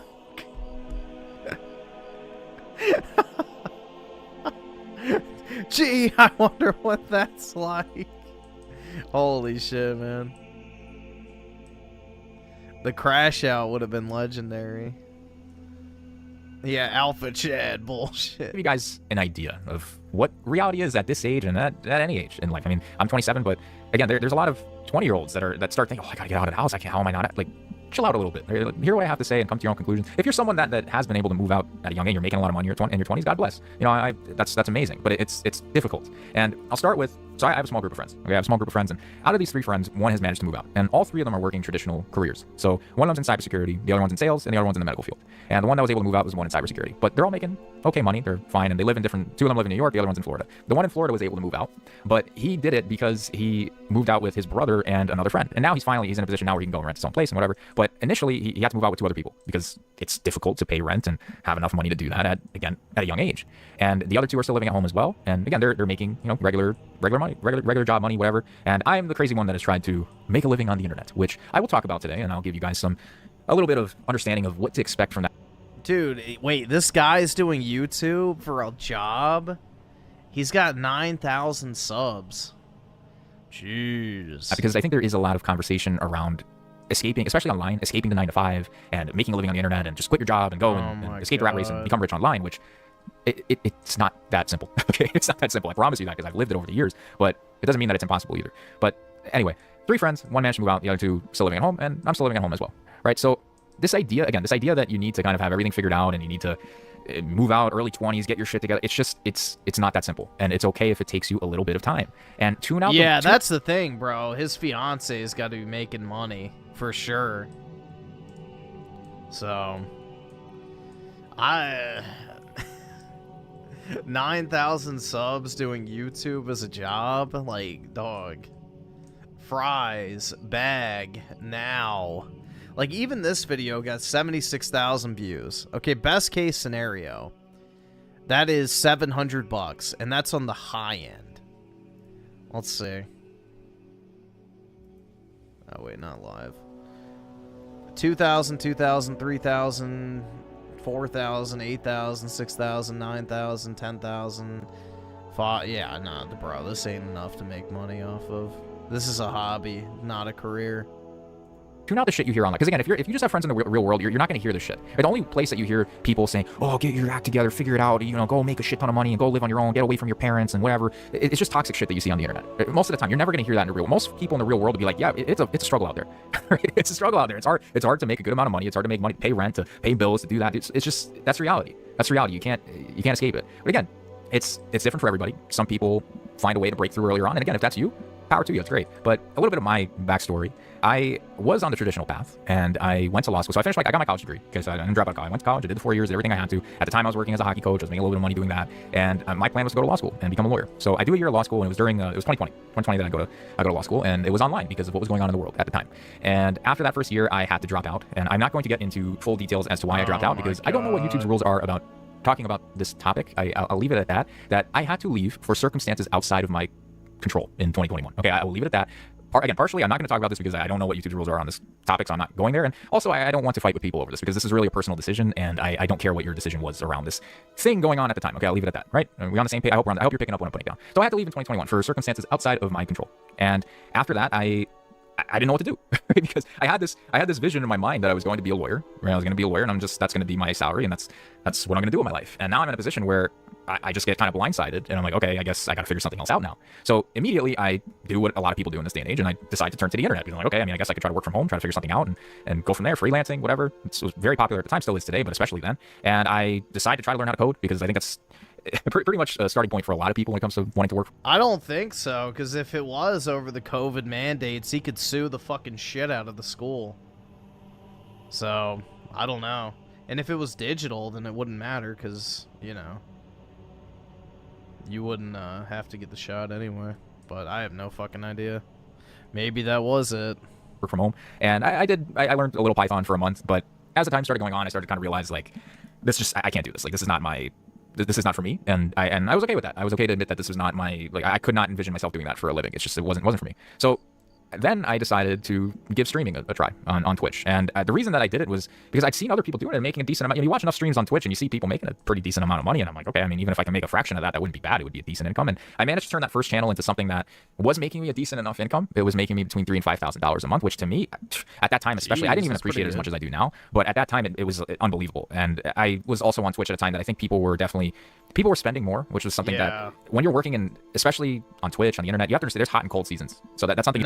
No. You started streaming during stimulus season when everybody was still getting PPP checks and their fucking stimulus checks and unemployment because of the COVID lockdowns. Nah, dude, the COVID streaming era was great because everybody had a fuckload of extra money that they were getting from Uncle Sam. So the COVID bucks were a real deal. Like, that was the streamer stimulus, 100%. Thing you have to keep in mind. It's the same thing with business too, is that there's times where people are just going to be more willing to spend money, especially in something like Twitch where the money that you're making is primarily donation based, right? And at that time, there were a lot of people spending money because people were getting stimulus checks. So a lot of people were just way more willing to go and throw money around, and I happened to be in the right place at the right time, and I capitalized on it. Now, I ended up leaving Twitch after about a year for a few different reasons, but primarily it got to a point where I just wasn't happy doing it. I wasn't happy doing it. I wasn't really happy with... Oh, fuck this guy. You're making $5,000 a month streaming on Twitch. I'm not having a good time doing it. Some people are destined to be fucking losers, bro. Holy shit. The state of, like, the community that I was in and what I built, and I walked away. And, you know, some people would hear that and be like, you're so stupid. I mean, you had such a nice income from it. Like, why would you leave? And I felt that it wasn't for me, and I wasn't happy with it, so I walked away. And ever since, I've been trying to figure out how to kind of supplement that income again, because, you know, all the while I'm still living at home trying to figure things out. I had a great year, and I move on. I get into copywriting. Copywriting was... Holy fuck, man. You got handed a lottery ticket on a golden platter. And you... Dude, that type of shit infuriates me. It's the reason why, technically, even though I make more money at my job, I refuse to quit doing YouTube shit, because it's like, bro, I don't want to lose the income. It's like, fuck, man. What? That is beyond me, man. And the reason I'm telling you guys these things is because I think sometimes when people are maybe late teens, early 20s, and you hear people kind of talking about the freedom that is working online, it's there. Potential is there. And that's why I'm still trying to make money on the internet in different ways now. But it's absolutely there. It's just you have to understand that all of the avenues are different, and they all come with possibilities, but also with drawbacks. And it's stuff that you have to be aware of going in. So you can't just blindly... Like, if any of you are in a position where you're not able to... like, if your parents are trying to kick you out, if your parents aren't patient with you and aren't supporting your vision, then yeah, stay in the 9-to-5 job and do whatever it is on the side. And do whatever it is on the side, but don't just be like, I'm just going to go all in on this because it's just going to work. And if you don't have those support systems in place, I'm very lucky. I have a great support system. My parents are okay with what I'm doing, and my fiance is okay with what I'm doing, so I'm able to do this. I'm able to, I have two sources of income right now. One is the YouTube, which I will talk about a little bit, but the other is day trading. And the day trading is taking up way more of my time now. And the day trading is like absolutely full time. I'm up at 6:45 in the morning, and I'm trading the market till usually at least market close, which is 4 p.m. and sometimes into after hours. So I'm literally in front of a screen looking at charts and entering, exiting positions. No, are you fucking... Dude, this guy went from making $5,000 a month on fucking Twitch to fucking day trading. Oh god, dude, I can't wait for the eventual I lost everything, I'm gonna fucking kill myself now. Holy shit. That's the only logical path for the average day trader, man. Especially at the enthusiast level. That's absolutely full time. So it's not like, you know, you just do it for 30 minutes, make a lot of money, and walk away. Again, that's, you know, pros and cons to whatever it is that you're doing. But before I get too far off topic into that, I brought up the copywriting because this is another one. It's freelancing, and people hear it and they're like, oh, well, you know, I can just go and be a freelance copywriter. I mean, a lot of people do that. Some people do drop shipping, some people do copywriting, some people do coding. So I tried copywriting because, and this is after Twitch. And at this point, I'm like, okay, I mean, maybe I can make a decent amount. And copywriting wasn't bad. It absolutely wasn't bad. And I would say that if you're someone that, like myself, I had a knack for writing. I was okay. I was good enough. And it was an easier skill for me to learn than coding. So if that's you, there's money to be made in copy. Granted, it's not easy breaking into the field. It takes time, it takes effort, and you're gonna get a lot of rejections. You're gonna get a lot of, I started off on Upwork, sent out a whole bunch of applications and whatever, and got denied a whole bunch of times, got ignored, but eventually a couple were fine, and they worked, and I got accepted, and I had a decent run. I at my peak, sometimes I'd make a few $100s in a week, which wasn't bad. Like living at home, making that kind of money, just being at my laptop, writing a few whatever it was I was doing. I ended up writing for a truck parts company. It was such a random thing. But like the website needed copywriting for these random truck parts, and the guy was paying great. He'd pay me like $30 for like a little block of copy, which took me like 15 minutes, which was awesome. So there's plenty of potential in whatever it is that you're trying to break into. It's just it's not. The problem is with working online is that it can be inconsistent, and when it's good, it can be great, but when it's just kind of quiet and not really working, it can be a bit of a struggle. So again, you need that patience, you need a support system, you need people that understand what it is that you're trying to do and what the possibilities are. But again, not everybody's in that position, right? And so you have to be realistic. Right? You have to be realistic about whatever it is that you're doing and the possibilities and how long certain things take. Now, after the copywriting, I actually gave Twitch another try. I did okay the second time around, but it wasn't like the first time, and I just kind of basically ended up coming to the same conclusion that it's not for me here. It's not for me. And that's probably the one thing that I did that I was I did not need to do. I did not need to come back a second time. It's just when you're living this in the moment, you're trying to figure out how to make money on your own and be self-sufficient without going to traditional path. Because I've had traditional jobs over the years. Some people would just be like, just get a regular job. I've done it. Okay, I've washed dishes. I did that for probably, I'd say that one's a little more short-lived, like four months, maybe a little bit. I don't remember. But that one was short-lived. I worked in catering. I worked as a waiter at a catering place for about a year. I am still in this fucking belief. You have a $3,000 to $5,000 a month streaming business. You fucking drop that to make a couple $100 a week, and then you go crawling back to it surprised that your audience has moved the fuck on. Dios mío. Holy fuck, man. Jesus. Every fucking part of my fiber and being is just repulsed. Holy shit, man. Saber ran with the 2. I need that money. I really do. That's not begging. That's advertisement. I mentioned that I worked as a hockey coach. So that one was a little bit untraditional, but more traditional, I guess, than what I'm doing now. But I've had those jobs. Okay, I've done those jobs, and I've realized that it's just not what I want to do. I want to try to make it on my own and be able to work from my computer or laptop. This is the perfect epitome of the blissful midwit. Top whatever it is that I'm doing. So that's just my situation. I understand that not everybody is like that, and that's okay too. If you want to go to traditional path, go to traditional path. But there's struggles either way, right? And that's really the point of this video, is to acknowledge that you can go to traditional path. I have 3 friends that have gone traditional paths. 2 of them are still in the same exact situation that I'm in. They're in the same situation. They're still living at home, right? And they're on trajectories to eventually move out, but it's going to take time. It's not easy, right? And here I'm the crazy one working online, trying to make money online, but I'm in the same exact situation that they are. And granted, one of them moved out. One, fine, okay. But really, another point here is that stop setting a time limit on yourself. Again, I understand not everybody is in a great situation. Some people, their parents are not going to give them that kind of leeway, and they're going to be on their ass to get out, and that's going to make you go and do stuff that you don't want to do. But if you are in a position where your parents aren't putting that pressure on you, don't put that pressure on yourself. Right? Figure out what it is that you really want to do. Understand the possibilities, the drawbacks, what can really happen here, how long things can take. I'll be transparent about the YouTube stuff. This is something that, the reason that I'm getting into the day trading more is because income-wise, YouTube is very unforgiving early on. I'm now I'm 6 months in. I started March 1st, and I'm recording this September 6th. So I'm over 6 months into my YouTube journey. And in the beginning, you're not making anything because you're not monetized right away. You have to get monetized. So, there was, I got monetized in early June. So 3 months, I made nothing. And then I made, I think the first one was like a little under $200 for a month. Then a little under 400, and now I just broke 400 for a month. I'm getting a check for $425 for a month of work, which in the US, I'm not trying to sound like an asshole, like I'm not appreciative, because again, I wasn't making anything 6 months ago, and now I'm making $400, which is cool. That's awesome. I'm very grateful for that. But to live off of that, you can't live minimum. Dude, you can go work at Walmart and make $400 in a week. Holy fucking shit, man. Working part-time. Oh my god. Dude, this is just pissing me off. This shit is genuinely pissing me the fuck off. I just am truly repulsed by this type of behavior, man. I just, nothing about this I can comprehend. I have never in my entire life, since I've been able to, not found a way to make money. Since I was a fucking middle schooler, I had multiple streams of income. Holy fuck, dude. You don't throw away an income source if you have the time to do it. What a dumb ass, bro. Crazy.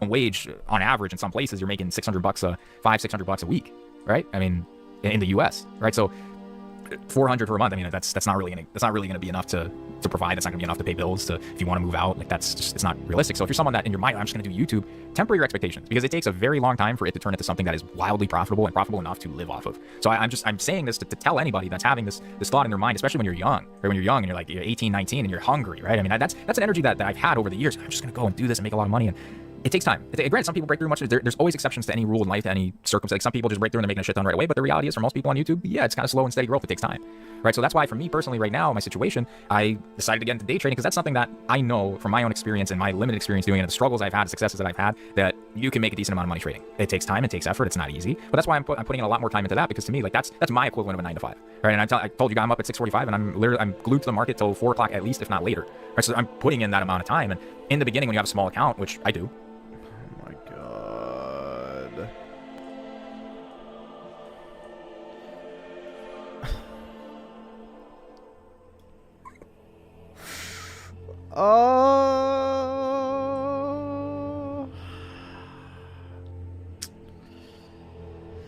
Holy shit, bro. This hurts me. You're fucking poor. This genuinely fucking hurts.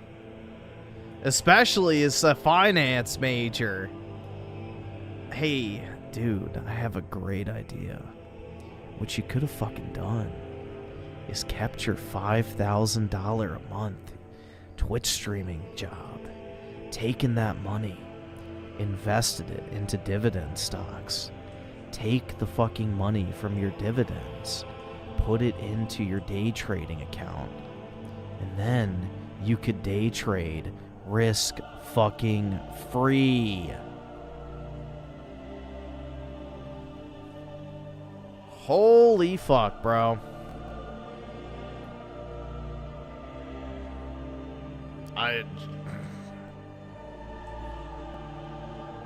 I don't know, man. This is painful as fuck. I can't stand this type of shit.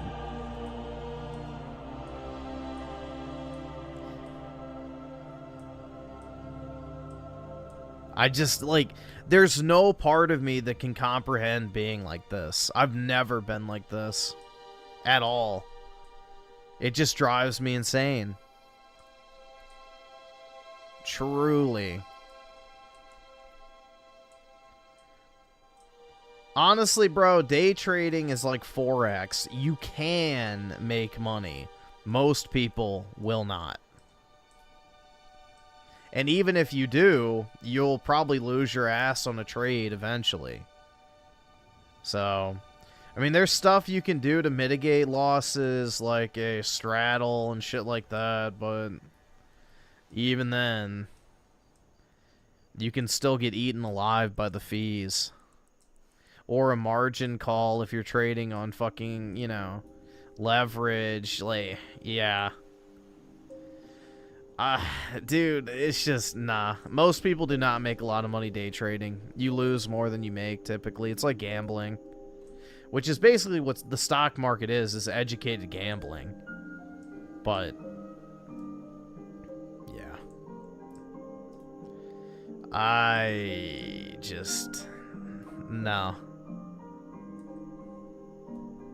I don't have thousands of dollars in an account. I started with $500, and it's going to take time. It's going to take effort. I'm going to make mistakes. I'm going to have successes. It's sometimes the market's just not good. Sometimes there aren't opportunities. And you're full-time day trading with $500. You are spending 8 hours a day. No, I think 10 hours, he said. Fucking day trading? $500.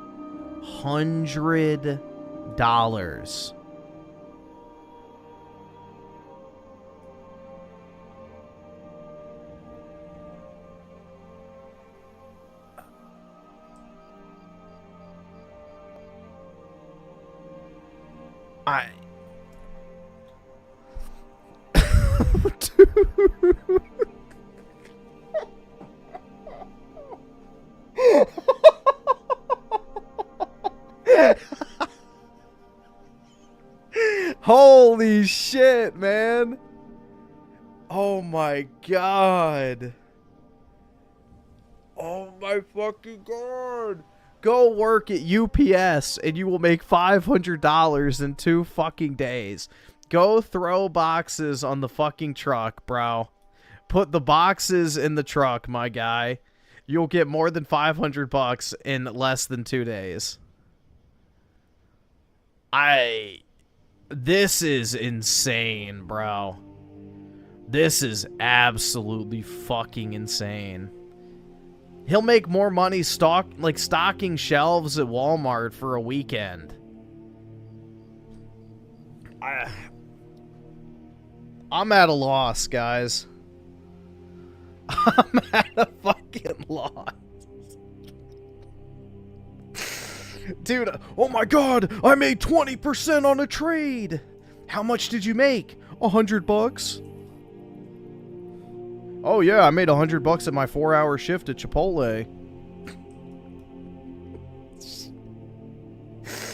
Oh my god, man. Dude, that's brutal. And it's just kind of, you're not guaranteed that income on any day. Some days you might lose. I've had red days. I've had days that I've struggled. Sometimes I have green days. It's up and down. And that's the reality of anything online, right? Anything on the internet. It's just, there's no guaranteed income. But when it's good, it can be great. And that's at least been my experience, right? But that's why at this point, at this stage, you guys believe I'm on the freaking highway riding a bicycle, by the way? I just realized, I'm so used to riding around a highway that I don't even realize like what I'm on right now. I just felt like getting on the highway. Dude, I guarantee you what he's talking about when he says he's day trading, he's literally probably using Robinhood and he's just buying and selling through the app. Bro, I bet it's that bad. He's probably not even using like a professional grade like investment platform. He's probably trading on Robinhood and getting ass raped by the spreads on the bid and ask. Oh my god, man. So I don't care. I'm that guy, okay? I'm that guy. But all this being said, I'm in this position now where, yeah, I'm struggling financially. I am. And I'm okay with sharing that because I don't feel that it's necessary to act like, you know, you have everything figured out, especially in an online environment where I feel like a lot of people would rather pretend sometimes. You know, they'd rather pretend like, I don't have everything figured out. I don't fucking know. I'm trying. I'm very grateful that I have a support system that's giving me this chance to really hone in on making a living online. Because again, I've seen enough success here that I know that as long as I really stick to what it is that I want to do, which YouTube is part of it. No, Robinhood is not a bad app if you're doing long-term investing and you don't care. The problem with Robinhood is like, say a stock is trading at $25, okay? And the bid is $25.03, meaning that's the price people are offering to pay for it. And the ask is $25.05, which is the price that people are willing to sell it for. So, what happens with Robinhood is they exaggerate both of those numbers, essentially. So, when it comes to the fucking ask, if it's $25.05, they'll list it on their app as $25.10, let's just say, and then pocket the 5 extra cents per share. Or if the bid is $25.03, then, you know, they will undercut that. It's just, yeah. They'll exaggerate it downwards. Like, I don't know, man. It's just, it's scummy, basically. They take a massive, well, it's not massive. Compared to other platforms, it's massive. They take money off the top of every trade individually. So if you buy 100 shares, let's say, that 5 cents is $5 you're paying them, basically, that you otherwise wouldn't have to spend. Just for example. Now, it's not the biggest deal on low volume trades, or if you're holding the stock for a long time, it's not a big deal. You won't really notice it, but if you're day trading and, you know, fractions of a percentage point can be make or break, or, you know, the difference between a huge payout and not, it's annoying.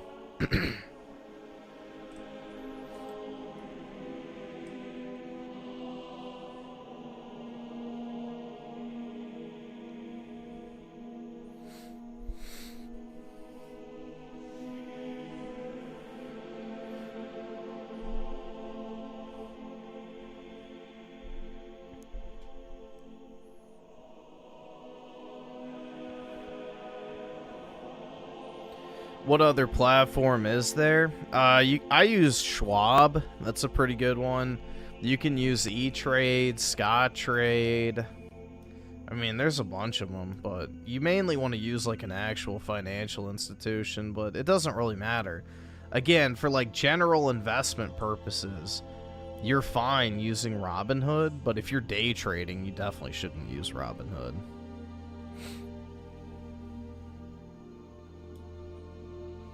Not Klaus Schwab, Charles Schwab. It's a difference.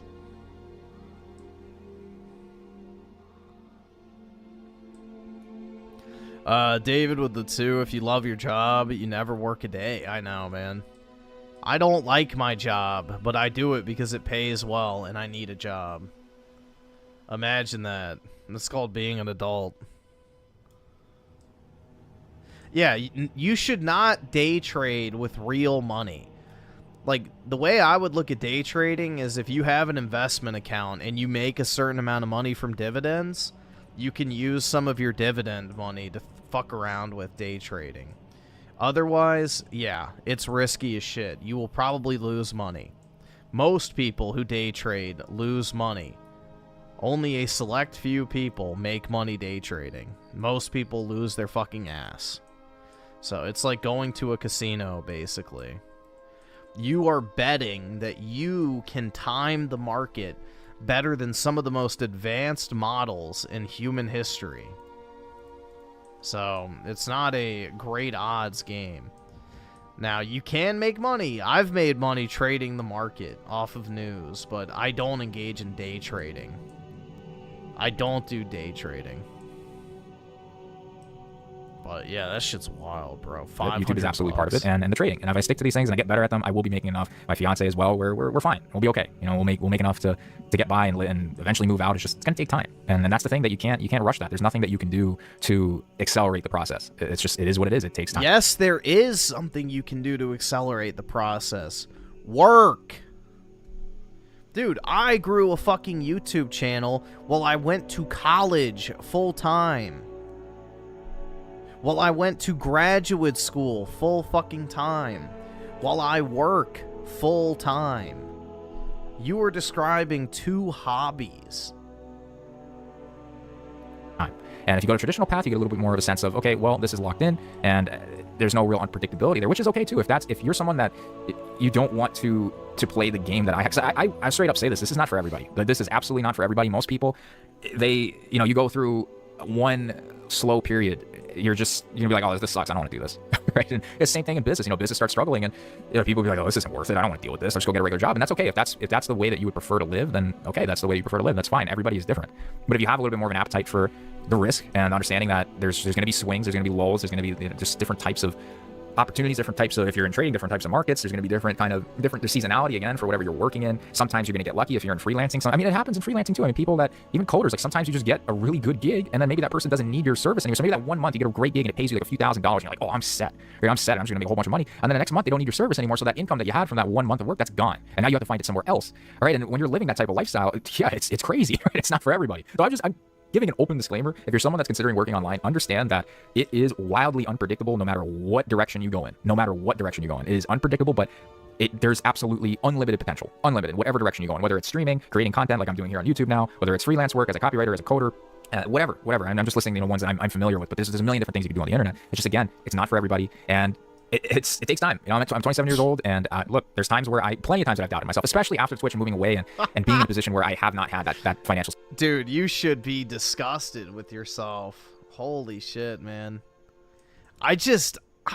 This is beyond my comprehension, man. I would be unable to sleep at night if I didn't know that I had a secure source of income coming in to not only support myself, but my fucking fiance. I would be pacing the fucking halls at night, trying to think of a fucking YouTube video to upload, trying to think of some shit to make money, looking for a job that I could do part-time if necessary. That shit would drive me insane. Like, there is no way I could operate that way. You know, you do your work until you can make your hobby your work, not the other way around. You don't treat a hobby as work until it actually becomes work. You treat it as a hobby. If you end up making a bunch of money from it, that's great. But it is a hobby and should stay a hobby until it no longer qualifies as one. This dude's channel is a fucking hobby. It is not a career path.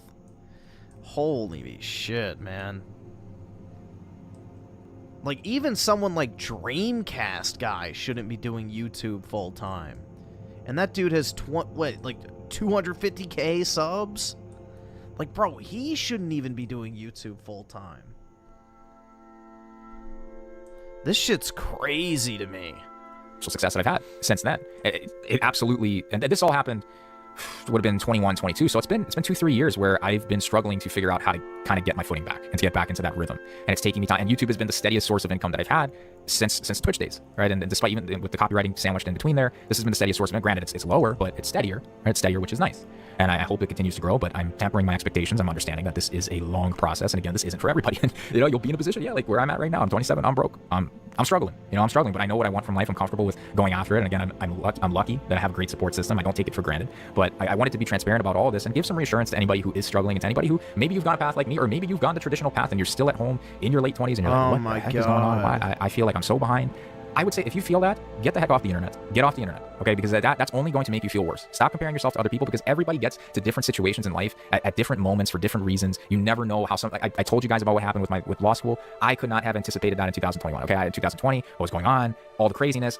Nobody saw that coming, okay? Nobody saw that coming. And it took my life for an entire whirlwind, right? I had to kind of figure out on the fly and figure out, okay, how am I going to move forward? And that's the thing. It doesn't take what happened in 2020 and 21 to do that to people. Like, anything can happen in life at any moment. Dude, it's all people saying, at least you have a girlfriend. At least you have a girlfriend. You have a girlfriend. You're way better off than everyone. You have a supportive girl. Like, bro, it's just a bunch of dorks simping over this guy's girlfriend. Holy shit, man.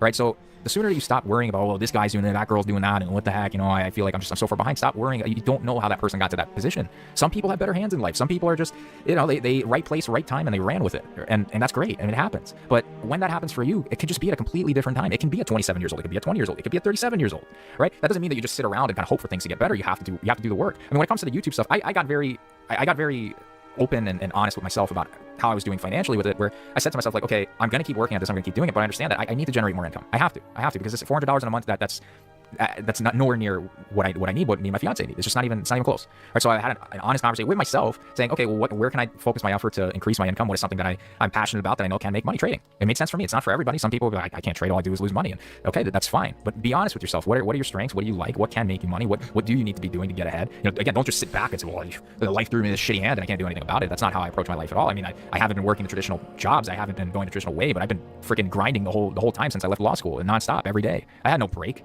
I mean, like, I think a lot of people like underestimate how much work goes in.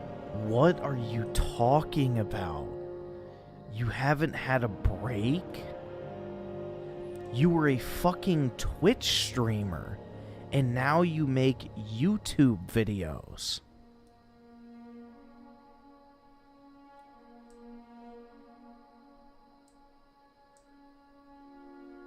What the fuck?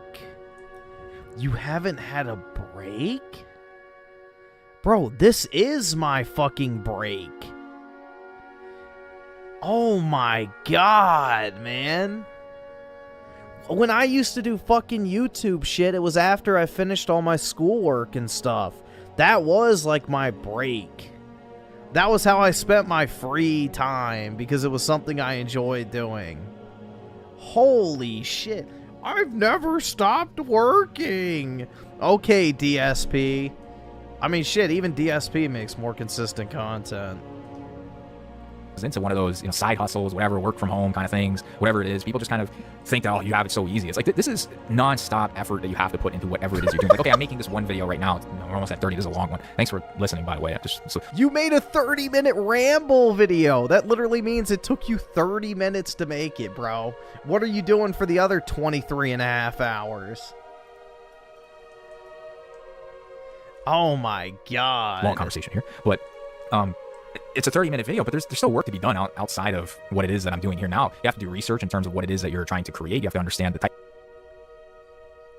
Research? Nigga, you ain't funny. Oh my god, That's not bro. true. Maybe you're just boring as fuck and lame as hell. Cause only lame niggas say that shit. Oh my god. Yeah, bro, this guy unironically makes DSP look like a fucking grinder. Like DSP's on the 24/7 grind set. Type of video you're trying to make, so you're constantly doing research, you're engaging with people with comments. I would say that YouTube is a little bit more low maintenance. It's not as much as streaming was. Like when I was streaming on Twitch, I'd stream for a few hours a day, so that was a little bit more time consuming. But this one, YouTube is a little bit...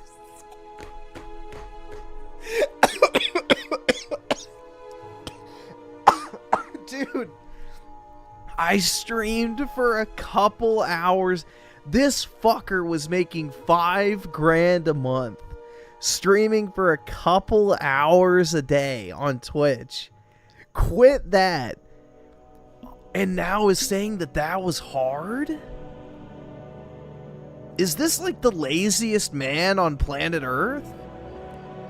What the fuck? A little bit more laid back. So I won't say that it's too crazy. And I don't edit my videos, so I don't have to spend the time doing that. But when it comes to something like copywriting or coding or trading, like you're putting in a lot of time, right? A lot of time, a lot of effort, Dude, you're trading $500. Stop putting in time. It's not worth it. Energy, and it's not easy. You're going to be grinding. There's going to be late nights. There's going to be early mornings. There's going to be a lot of effort that you have to put in whatever you're doing. It's not like this just kind of, oh, well, you just, wake up, work like an hour a day. And Dude, do you know what this guy is? Have you guys ever seen that fucking... Hold on.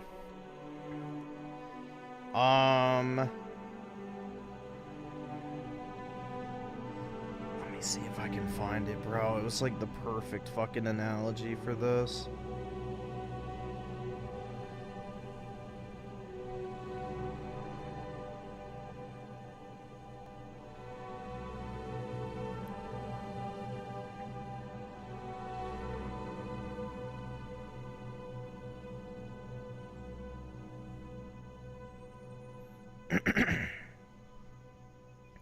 There was a video I saw the other day.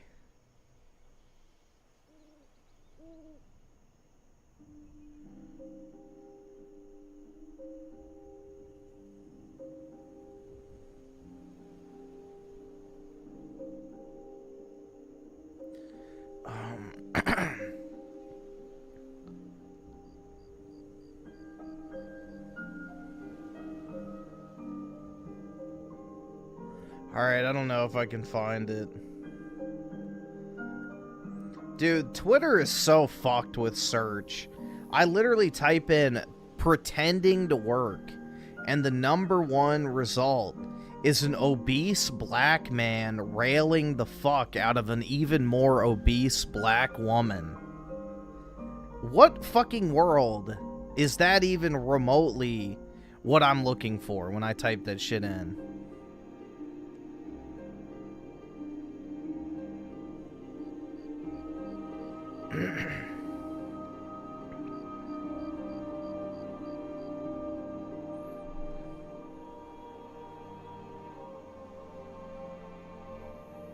Alright, well, I'm done. I don't want to see any more black porn, so... Oh, well. Ruined. Absolutely ruined, man.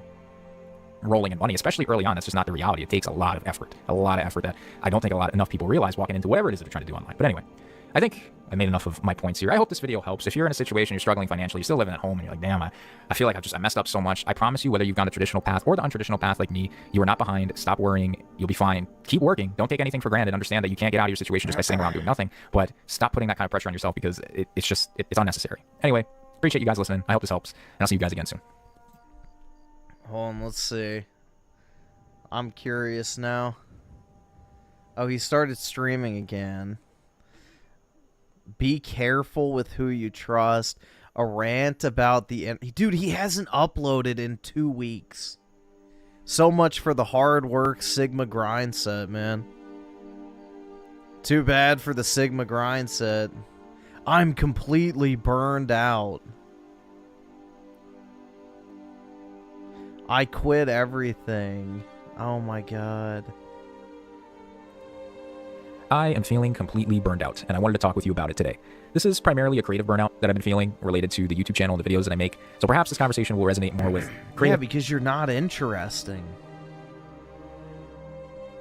You're not interesting, bro. You're a fucking...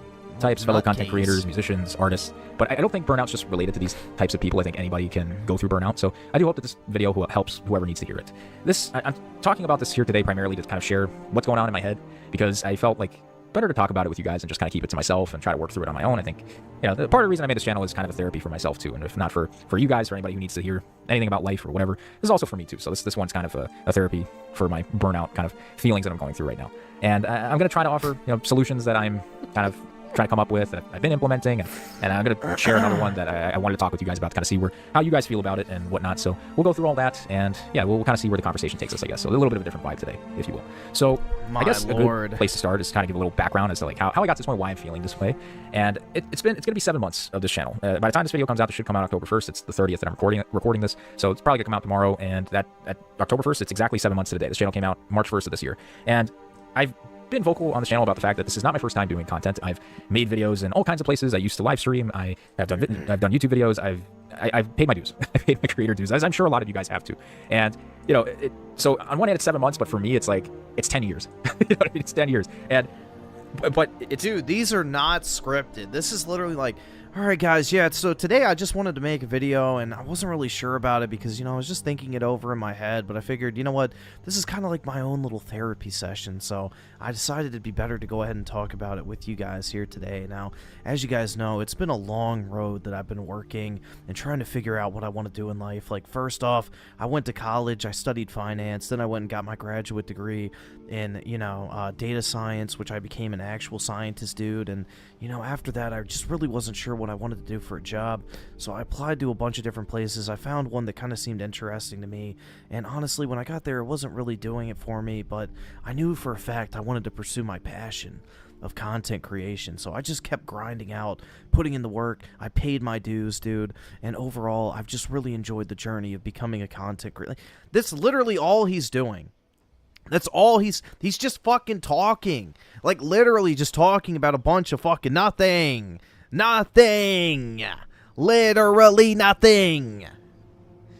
This is not even hard to do. Like, anyone can sit here and fucking talk into a microphone. Like, bro, he's acting like this is actual work. Like, where's the editing? Where's the fucking topic? Where's the structure? Where is anything? This is just you talking into a fucking mic, and you're acting like you are God's gift to the earth when it comes to a work ethic. Holy fuck, man. Well, no, he lives with his fucking mom. His mom's the only reason he's breathing. It's crazy because I'm feeling this right now at a time that the channel has never done better. The channel has been doing phenomenal. Like, September was the best month that I've had. I'm pretty sure since I don't know subscriber-wise, but basically every other metric that the channel's been kicking ass. And I'm very grateful and thank you guys. Like, it's been... Dude, I need to make one of these fucking channels because I could absolutely fucking smoke these retards. Holy shit, bro. Should I make Griffin rambles and just do fucking Doomer Slop content with generic gameplay in the background? Like, Jesus, man. This is not hard. Holy, like, this is low effort shit. Like, I talk, like, you know, we like to laugh at Raymond and talk shit about him, but bro, that dude actually puts in effort, I would say.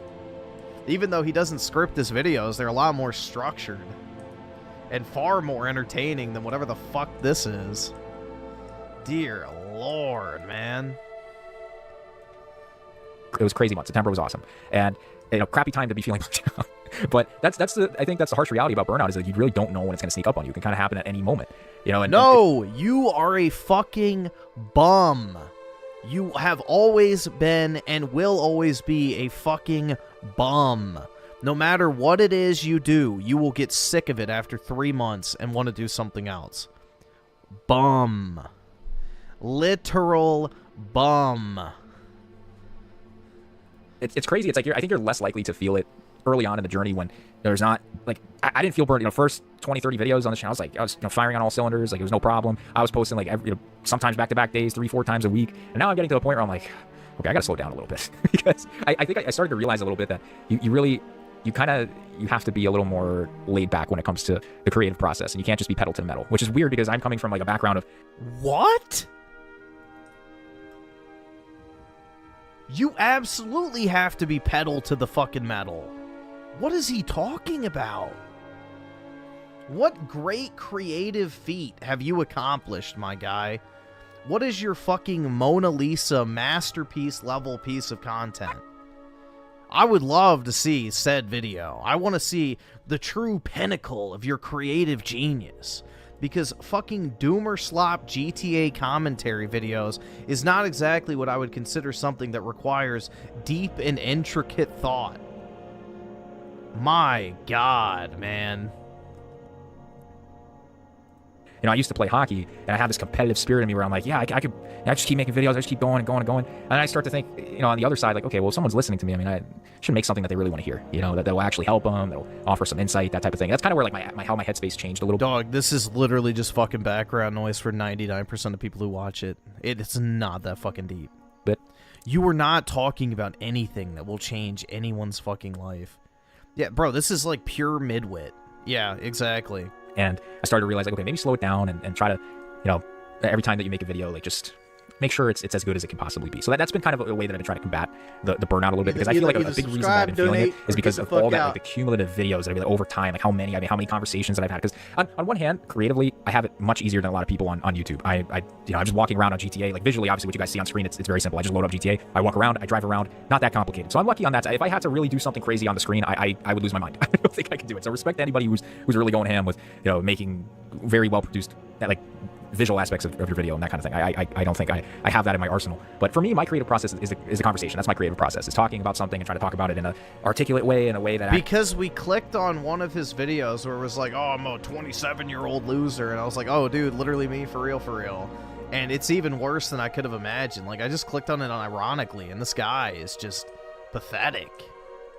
He threw away a $5,000 a month Twitch career in order to day trade his $500 account for 10 hours a day. And now he's complaining that recording a fucking 30-minute long ramble video that literally takes 30 minutes to make is somehow like some insanely complicated and, you know, high effort activity that requires all of his attention and time, because God only knows if, you know, your ramble video that's 25 minutes isn't just absolutely fucking perfect. You know, the entire internet itself will implode.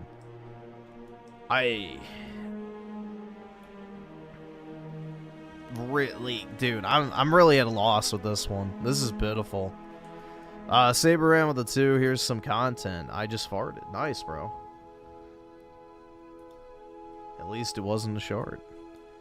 Toby the Drink with the 9 months. Yeah, we can check it out. Oh my God, man. Actually, like, resonates with people and try to draw some lessons. And I also have to do it all in one go because I don't edit at all. Zero. I know there's a lot of people that do these types of videos that are also pretty much unedited, but they'll, like, take breaks. Like, they'll take like those little, I don't know what they're called, but they'll pause the video for a second and they'll keep talking, like, they'll pick up. Or I don't do that. I just go straight. Like, everything that you hear is one go, and I love it. I don't want to change. I know people are like, oh, well, they don't do it. Like, this is just the way that I do things. I don't think I'll change. I don't want to change it. It's my style. I don't know. But on one hand, it's great because when it's working, when it feels good, it's like it's easy. It's very fun for me. On the other hand, when you're not feeling it, like even this video alone, like this is probably, oh man, I don't know. So like when I say takes, like sometimes like I'll record like a whole like. So this dumb fuck is trying to make a video talking about how burned out he is, while at the same time admitting that he does zero fucking work whatsoever when it comes to creating his content. He literally just turns on his mic and talks, and we're supposed to feel sympathy like, oh my God, bro, thank you so much for bringing us this amazing content, dude. We really don't deserve it. I've never seen a YouTuber work as hard as you, man.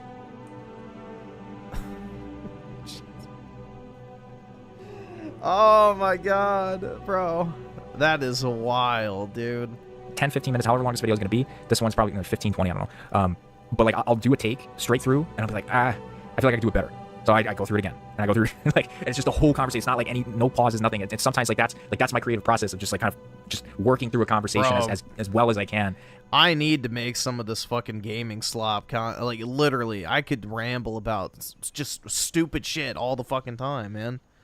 Pair it with like current event topics, easy money. And thinking through ideas and thinking about like what I'd like to really speak about what's important, what's not important. So like that's how I like, that's my editing, which it's not really editing in that sense. It's just like, okay, talk about it again and again and again. And so in that sense, it's like, over time you keep doing that, over a period of 7 months, kind of wears on you a little bit. So again, I'm not trying to complain. I really hope people don't take it that way. I'm not trying to come off that way. But mentally, it can be a little draining over time. And sometimes I feel like I've talked about like so much that it's hard for me to just come back to the mic and be like, all right, well, here's the next idea, here's the next one, here's the next one, and just keep kind of firing them away when like I feel like I've really given out a lot of information about my life, things that I've done, things that I've thought about and just in society, that type of thing. Like I feel like I've really worked through a lot of ideas on the channel already, and I'll come back and I'll be like, okay, well, I'm going to talk about this today, and there's like things that in my mind I'm like, okay, well, I want to talk about that, but I've talked about that a bunch of times. Do I want to talk about that again today? Like I brought up hockey so much on this channel, but hockey's a huge part of my life. But I don't want people to just think like, oh, he just talks about hockey all the time. But like, I don't know, that's just kind of it's my life experience, so I feel like it's important to talk about. I don't know if you guys ever watch Joe Rogan. Joe Rogan talks about martial arts like all the fucking time. He talks about martial arts, and sometimes I'm listening, I'm like, Joe, come on, man, like talk about something else. Oh my god, dude, I heckin' love Joe Rogan. Of course, this guy listens to Joe Rogan. You know what? This is the definitive example of a Joe Rogan listener. Dude, I need to try DMT so I can see the machine elves and understand what it means to have ego death, bro. As I see my spirit float away from my body into the great expanse of the great beyond, dude. Dude, I fucking love weed. Yeah. It's so fucking sick. What do you fucking think about that, man? Like, that's pretty crazy, right? Yeah, dude, this is like the definitive midwit. The definitive midwit. You love weed, bro? That's fucking awesome. Yeah, dude, one time I smoked some weed and it was fucking crazy, man. I don't even know how to describe it, dude. It was like, I smoked it and I was in a different, like, plane of existence, bro. Holy fuck, man. Like, I've tried to watch Joe Rogan. I can't, bro. It's like literally pulling teeth. It is like literally pulling teeth. I can't do it. The only time I can watch it is if he has like an ultra interesting guest that just talks the entire time. Like Trump, Kanye, or Alex Jones. Like, that's really the only time his show is interesting, is when he doesn't talk. But yeah, that's it. Also, Mel Gibson was good as well, but yeah. Again, not anything to do with the actual host. Else, dude, like, what are we doing here, bro? Like, but then I realize, I mean, that's his life. But I have that kind of like introspection when I'm having these conversations with you guys. I'm like, well, I mean, if I was on the other end, like, would I want to be hearing about that all the time? And the honest answer is no. Like, I just told you guys in my experience with Joe. But then there's new people that come to the channel that have never heard you talk about it, so it balances out. But I guess it's a lot of overthinking that goes into the creative process and burnout. So if you're trying to like combat it, stop overthinking so much, because that can get you kind of, and I'm trying to give myself some advice here to like chill the fuck out a little bit, because I definitely don't, and I definitely get in my head about a lot of stuff all the time. And you know, it adds up over time. Maybe it doesn't hit you right away. Maybe you don't feel, maybe you kind of just push through it, which I have been, or throughout the months. But eventually it catches up. And I used to always feel like it would not, like, burnout wasn't something that I would experience. And I would laugh and be like, oh, I'm not gonna get burnout, it's not gonna happen. And then it just kind of catches up to you out of nowhere. You're like, crap, man.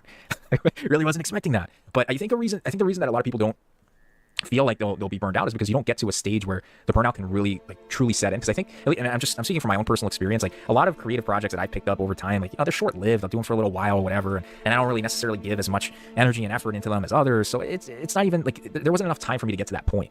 But this channel, you get 7 months, you keep doing it consistently, doing it every couple of days, week after week, and nonstop, it's gonna eventually set in at some point. It could be 7 months, it could be a year, 2 years, whatever. It's different for everybody. But it's crazy. I mean, I remember, see, this is the problem with having the multiple takes. I don't think I talked about this. I'm sorry if I did in this video. I don't think I did. Because I did before in another take. But I used to kind of, like, I would get frustrated with musicians, because like my favorite musicians, like, why do they never put out music, man? They take so long with their albums. Like, why just put out more music? What are you doing? You're taking so long. Get it together, rich. Come on. And now I'm on the other end of it, and I'm like, oh, that's why they take a while. So if you're a musician and you could take like a year or 2 years, granted, I don't know how many musicians could take a year or 2 years to put out an album. Not many. It's probably like a top 0.1% that get to do that. But yeah, it would be nice to have that creatively, because most people don't get that. Like, when you're creative, you don't really get in anything, right? I mean, if you're running a business, it's not like you can just, all right, I'm just gonna take a break from my business. All right, I'm done. I'm done. I've had enough midwittery. I've had enough, man. I've had enough. Holy shit. I'm gonna lose my freaking marbles.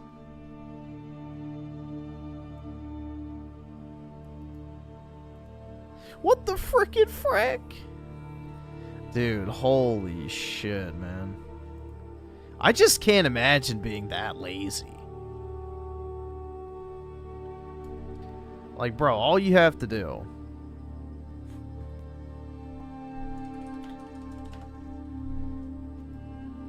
literally just become the quartering.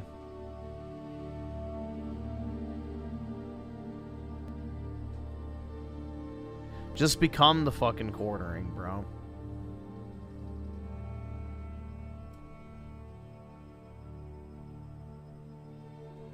Literally find any, like, random current event topic.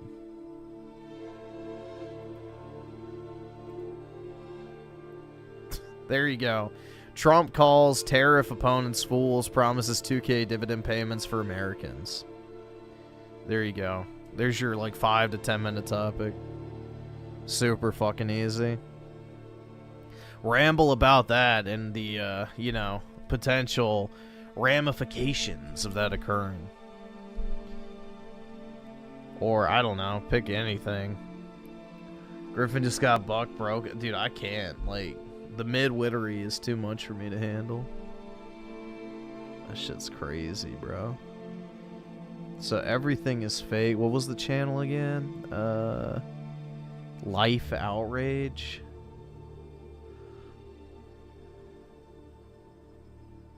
Alright, it might be better just to look for the channel.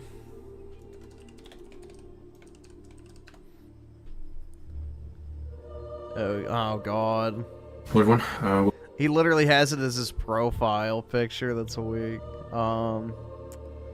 Everything is fake. Alright, I'll just search it.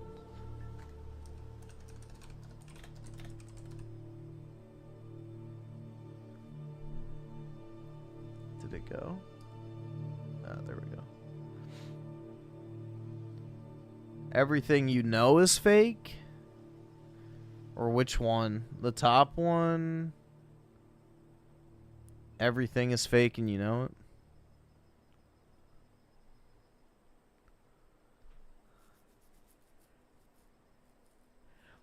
Where he laughs? Okay, this one. You know what I constantly think about? It's just how everything in this world is just made up. And I'm talking about like these, you know, these rules, laws, politics. I don't know, like it's just when you reach this awareness, you know, you start to realize just how everything is just made up and it's just a social construct. And it's hard to take any of this seriously. Just like gender. This is how I see things. Like I can't unsee it anymore. Like I could look at something that's so normal to most people, but like for me it's just gonna be like, what the fuck? It's just so foreign to me. Like something about it just doesn't make sense. I know I've already talked multiple times about how money is also one of those things, you know, because it's basically just a piece of paper and digital numbers that we add value to. It's just nothing more, honestly. But I want to dive into other things that are, you know, just made up. For example, something as little as taxes. Like when people like say this word, like throw around this word, like in conversations, I can't take it seriously because it's just, for example, like you go your whole life as a kid, you know, just living life on all that stuff, and just suddenly when you turn 18, you know, that's when all these made up terms start coming to you, like taxes, interest rates, credit scores. Yeah, the fedoras on the wall. Yep. And you're like, where did all this bullshit come from? It just came out of fucking nowhere. Like you're just living life as a kid, doing your own thing, and then suddenly once you turn 18, all these terms just come knocking at your door, and you're just like, okay, well, I never asked for this shit. What is all this stuff? Scores, and you're like, where did all this bullshit come from? It just came out of fucking nowhere. Like you're just living life as a kid, doing your own thing, and then suddenly once you turn 18, all these terms just come knocking at your door, and you're just like, okay, well, I never asked for this shit. What is all this stuff? Like nobody prepares you for this shit. It's just like thrown at you. Oh, this is what we do. This is the way things work in this world, and you're just gonna have to fucking deal with it. And instead of me just blindly accepting it, I'm questioning it. I'm like questioning why the fuck does this all matter? When it didn't matter for the first 18 years of my life, but suddenly, oh, I'm 18 now. I'm suddenly 18, and now I have to deal with all these things: taxes, interest rates, credit score. And then people will give the argument like, oh, taxes is what helps the community, it helps society. I'm like, fuck you, I don't fucking care, okay? All I see is extra digital numbers to add to a payment, to pay the government, to pay this, that, taxes to put to this, to that. Like, why can't we just fucking, like, do, I don't know, like, for example... Curb your anti-Semitism, goy. Well, they say, oh, it contributes to the President Woodrow Wilson made sure that you'd pay taxes from the day you're born till the day you die. So get in fucking line, bitch. train roads, the train railways. I'm like, okay, like, did I ask to pay for the train railways? That, like, what?